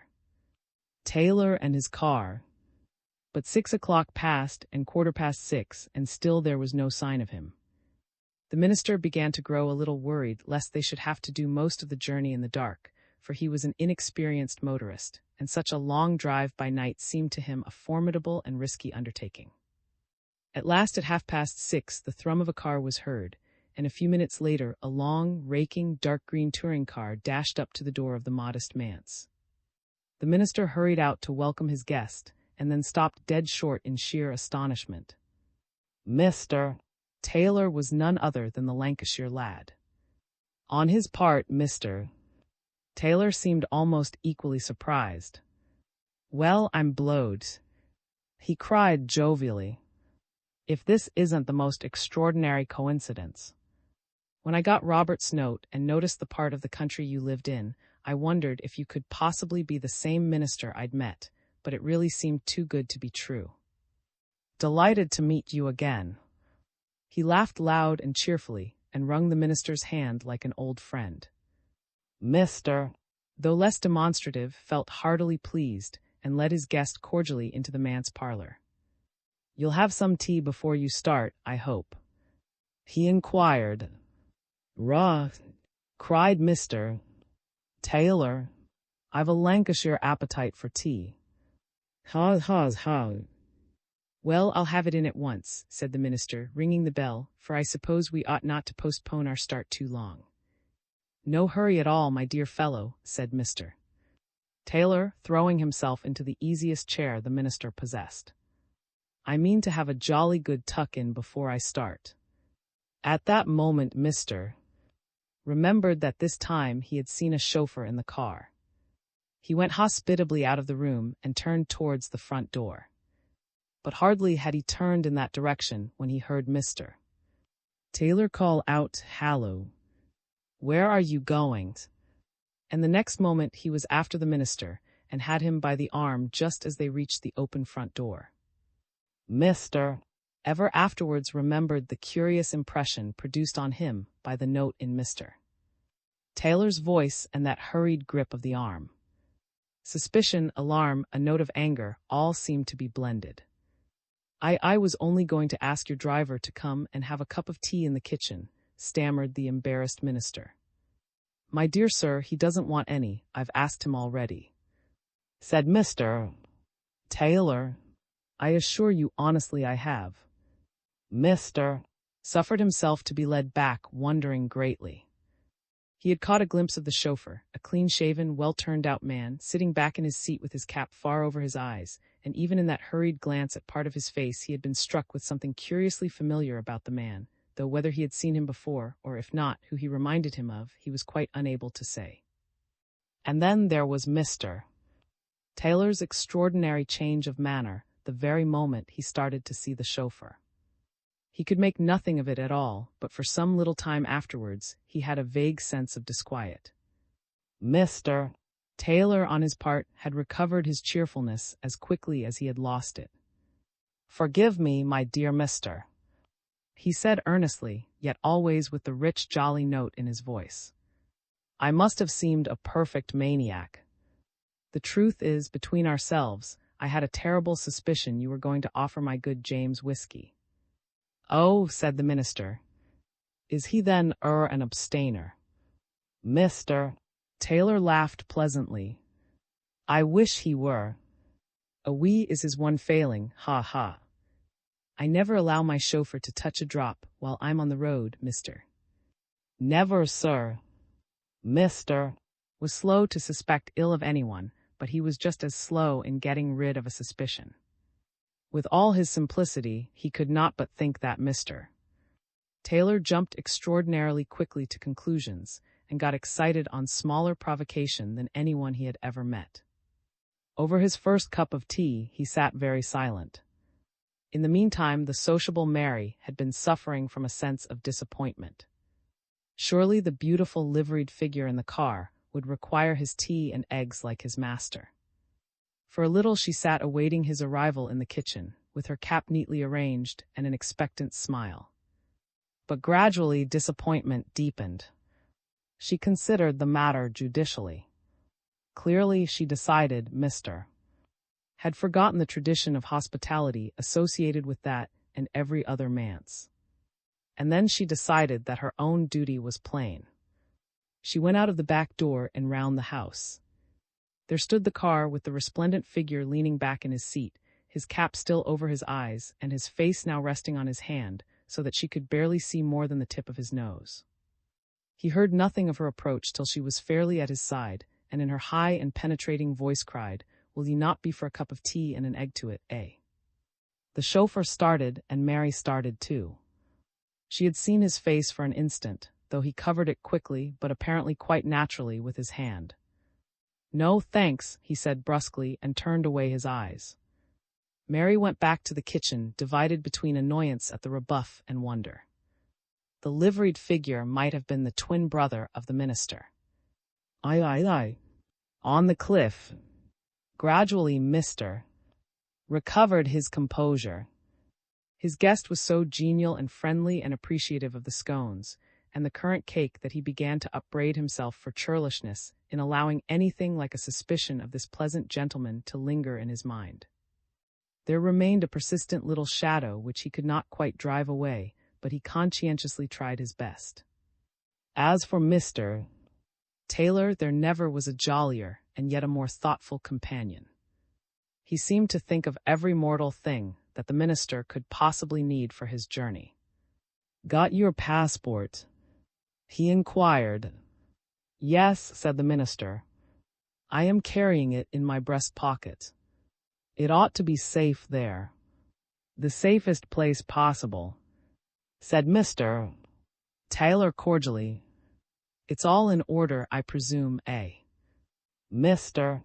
took the passport out of his pocket and showed it to him. His guest closely examined the minister's photograph which was attached, went through all the particulars carefully, and pronounced everything in order as far as an ignorant outsider like himself could judge. "Of course," he said, "I'm a businessman, mister. And I can tell when a thing looks businesslike, though I know no more about what the authorities require and why they ask for all these particulars than you do. It's all red tape, I suppose." As a further precaution, he recommended his host to slip a few letters and a receipted bill or two into his pocketbook, so that he would have a ready means of establishing his identity if any difficulty arose. Mr. was somewhat surprised, but accepted his guest's word for it as a shrewd Lancashire lad that these little tips were well worth taking. By this time the evening was falling, and at length Mr. Taylor declared himself ready for the road. He had drunk 4 cups of tea and hurried over none of them. For a moment Mr. half wondered if he had any reason for delaying their start, but immediately reproached himself for harboring such a thought. Indeed, why should he think so? There seemed nothing whatever to be gained by delay, with the dusk falling so fast and a long road ahead. The minister's rug and umbrella and 2 leather bags were put into the car, he and Mr. Taylor got aboard, and off they went at last. Mr. had another glance at the chauffeur, and again was haunted by an odd sense of familiarity, but once they had started, the view of his back in the gathering dusk suggested nothing more explicit. Presently they passed a corner, and the minister looked round uneasily. "What road are you taking?" he asked. "We're going to join the coast road from," said Mr. Taylor. "Isn't that rather roundabout?" Mr. Taylor laughed jovially. "My good James has his own ideas," said he. "As a matter of fact, I fancy he knows the coast road and isn't sure of the other. However, we needn't worry about that. With a car like this, the difference in time will be a flea bite." He had provided the minister with another excellent cigar, and smoking in comfort behind a glass windscreen, with the dim country slipping by and the first pale star faintly shining overhead, the pair fell into easy discourse. Mr. Taylor was a remarkably sympathetic talker, the minister found. He kept the conversation entirely on his companion's affairs, putting innumerable questions as to his habits and way of life, and indeed his whole history, and exhibiting a flattering interest in his answers. Mr. said to himself at last, with a smile, that this inquiring gentleman would soon know as much about him as he knew himself. Once or twice the minister wondered how fast they were really going. They did not seem to him to be achieving any very extraordinary speed, but possibly that was only because the big car ran so easily. In fact, when he once questioned his companion, Mr. Taylor assured him that actually was the explanation. It was thus pretty dark when they struck the coast road, and it grew ever darker as they ran northward through a bare, treeless country, with the cliff edge never far away and the North Sea glimmering beyond. They had reached an absolutely lonely stretch of road that hugged the shore closely when the car suddenly stopped. "Hallo!" exclaimed Mr. Taylor, "what's up?" The chauffeur half turned round and said in a low voice, "Did you see that light, sir?" "Which light?" The chauffeur pointed to the dark stretch of turf between them and the edge of the cliffs. "Just there, sir. I saw it flash for a second. I got a glimpse of someone moving too, sir." Mr. Taylor became intensely excited. "A spy signaling," he exclaimed. "Looks like it, sir," said the chauffeur. Mr. Taylor turned to the minister with an eager, resolute air. "Our duty's clear, mister," said he. "As loyal subjects of King George, God bless him, we've got to have a look into this." With that, he jumped out and stood by the open door, evidently expecting the minister to follow. For a moment, Mr. hesitated. A vague sense that all was not well suddenly affected him. "Do not go," something seemed to say to him. And yet, as a man and a loyal subject, how could he possibly decline to assist in an effort to foil the king's enemies? Reluctantly, he descended from the car, and once he was on the road, Mr. Taylor gave him no time for further debate. "Come on," he whispered eagerly, and then turning to the chauffeur, "Come along too, James." Close by there was a gate in the fence, and they all three went through this and quietly crossed the short stretch of grass between the road and the cliffs, Mr. Taylor and the minister walking in front, and the chauffeur following close at their heels.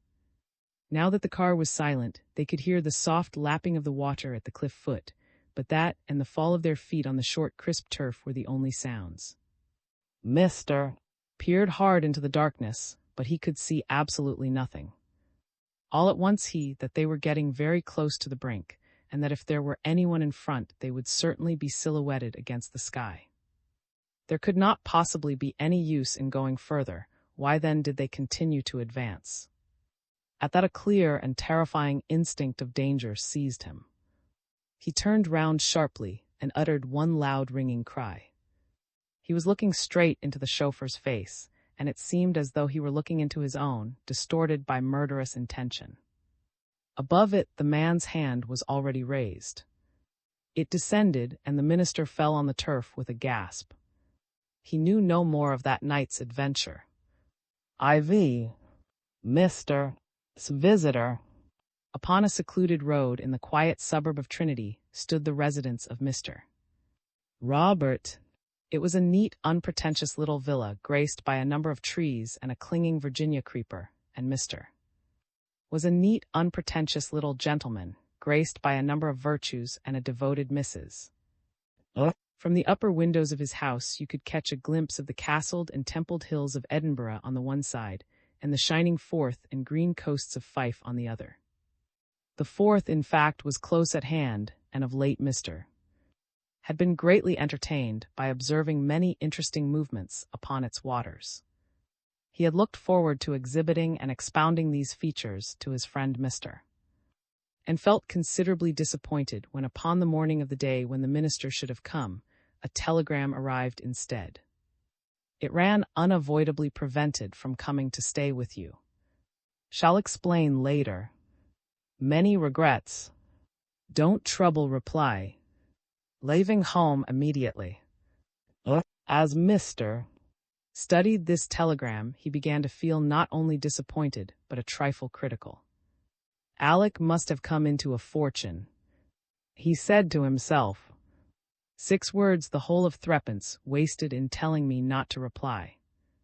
As if I'd be spending my money on anything so foolish. I never saw such extravagance. On the following morning, Mr. was as usual up betimes. He had retired a year or two before from a responsible position in an insurance office, but he still retained his active business habits, and by 8 o'clock every morning of the summer was out and busy in his garden. It still wanted 10 minutes to 8, and he was just buttoning up his waistcoat when he heard the front door bell ring. A minute or two later the maid announced that Mr. was desirous of seeing Mr. Immediately. Mr. he asked. He's a Navy officer, sir, said the maid. Vaguely perturbed, Mr. hurried downstairs and found in his study a purposeful-looking young man with the 2 zigzag stripes on his sleeve of a lieutenant in the Royal Naval Reserve. Mr. he inquired. The same, said Mr. firmly yet cautiously. You expected a visit from a Mr. yesterday, I believe. I had been expecting him till I got his wire. His wire? Exclaimed Lieutenant. Did he telegraph to you? Yes, he said he couldn't come. May I see that telegram? Caution had always been Mr.'s most valuable asset. Is it important? He inquired. Extremely, said the lieutenant a trifle brusquely. Mr. went to his desk and handed him the telegram. He could see his eyebrows rise as he read it. Thank you, he said when he had finished. May I keep it? Without waiting for permission, he put it in his pocket and with a grave air said, I am afraid I have rather serious news to give you about Mr. Dear me, cried Mr. It's not mental trouble, I hope. That was a queer wire he sent me. He didn't send you that wire, said Lieutenant. What? Exclaimed Mr. Really, you don't say so. Then who did?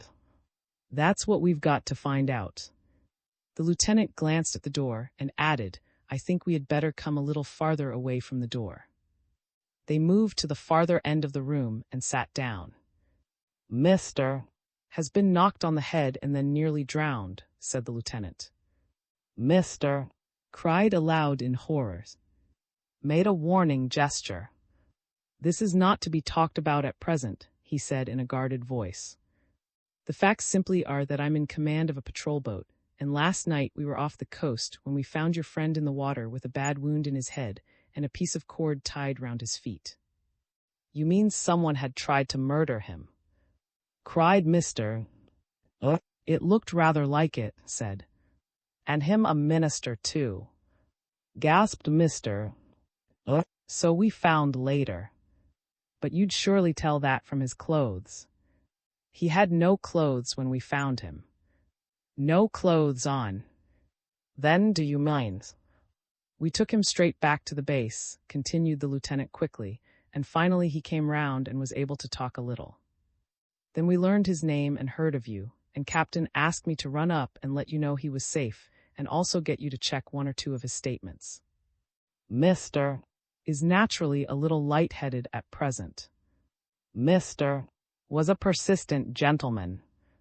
But do you mean you found him with no clothes on right out at sea? No, close under the cliffs. Did you see him fall into the water? We heard a cry and picked him up shortly afterwards, said the lieutenant rather evasively. Mr. thought.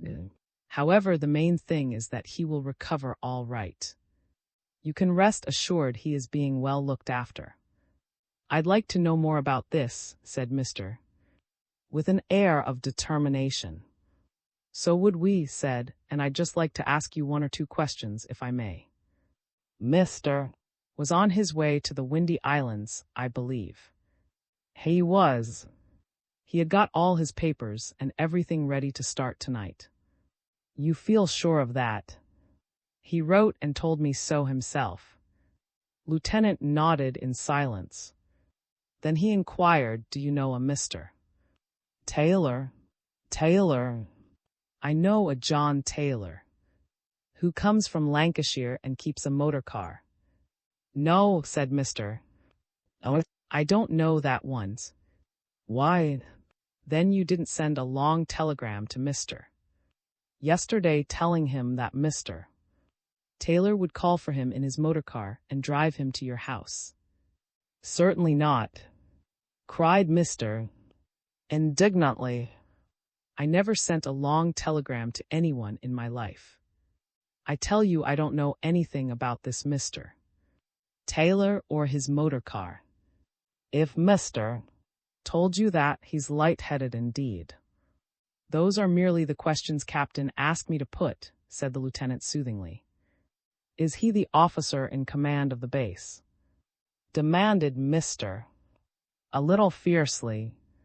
No, said briefly. Commander is an officer on special service at present. Commander, exclaimed Mr. with a menacing sniff. But you just called him Captain. Commanders get the courtesy title of Captain, explained the lieutenant, rising as he spoke. Thank you very much, Mr. There's only one thing more I'd like to say. But there are several things I'd like to say, said Mr. very firmly. I want to know what's the meaning of this outrage to my friend. What's your theory?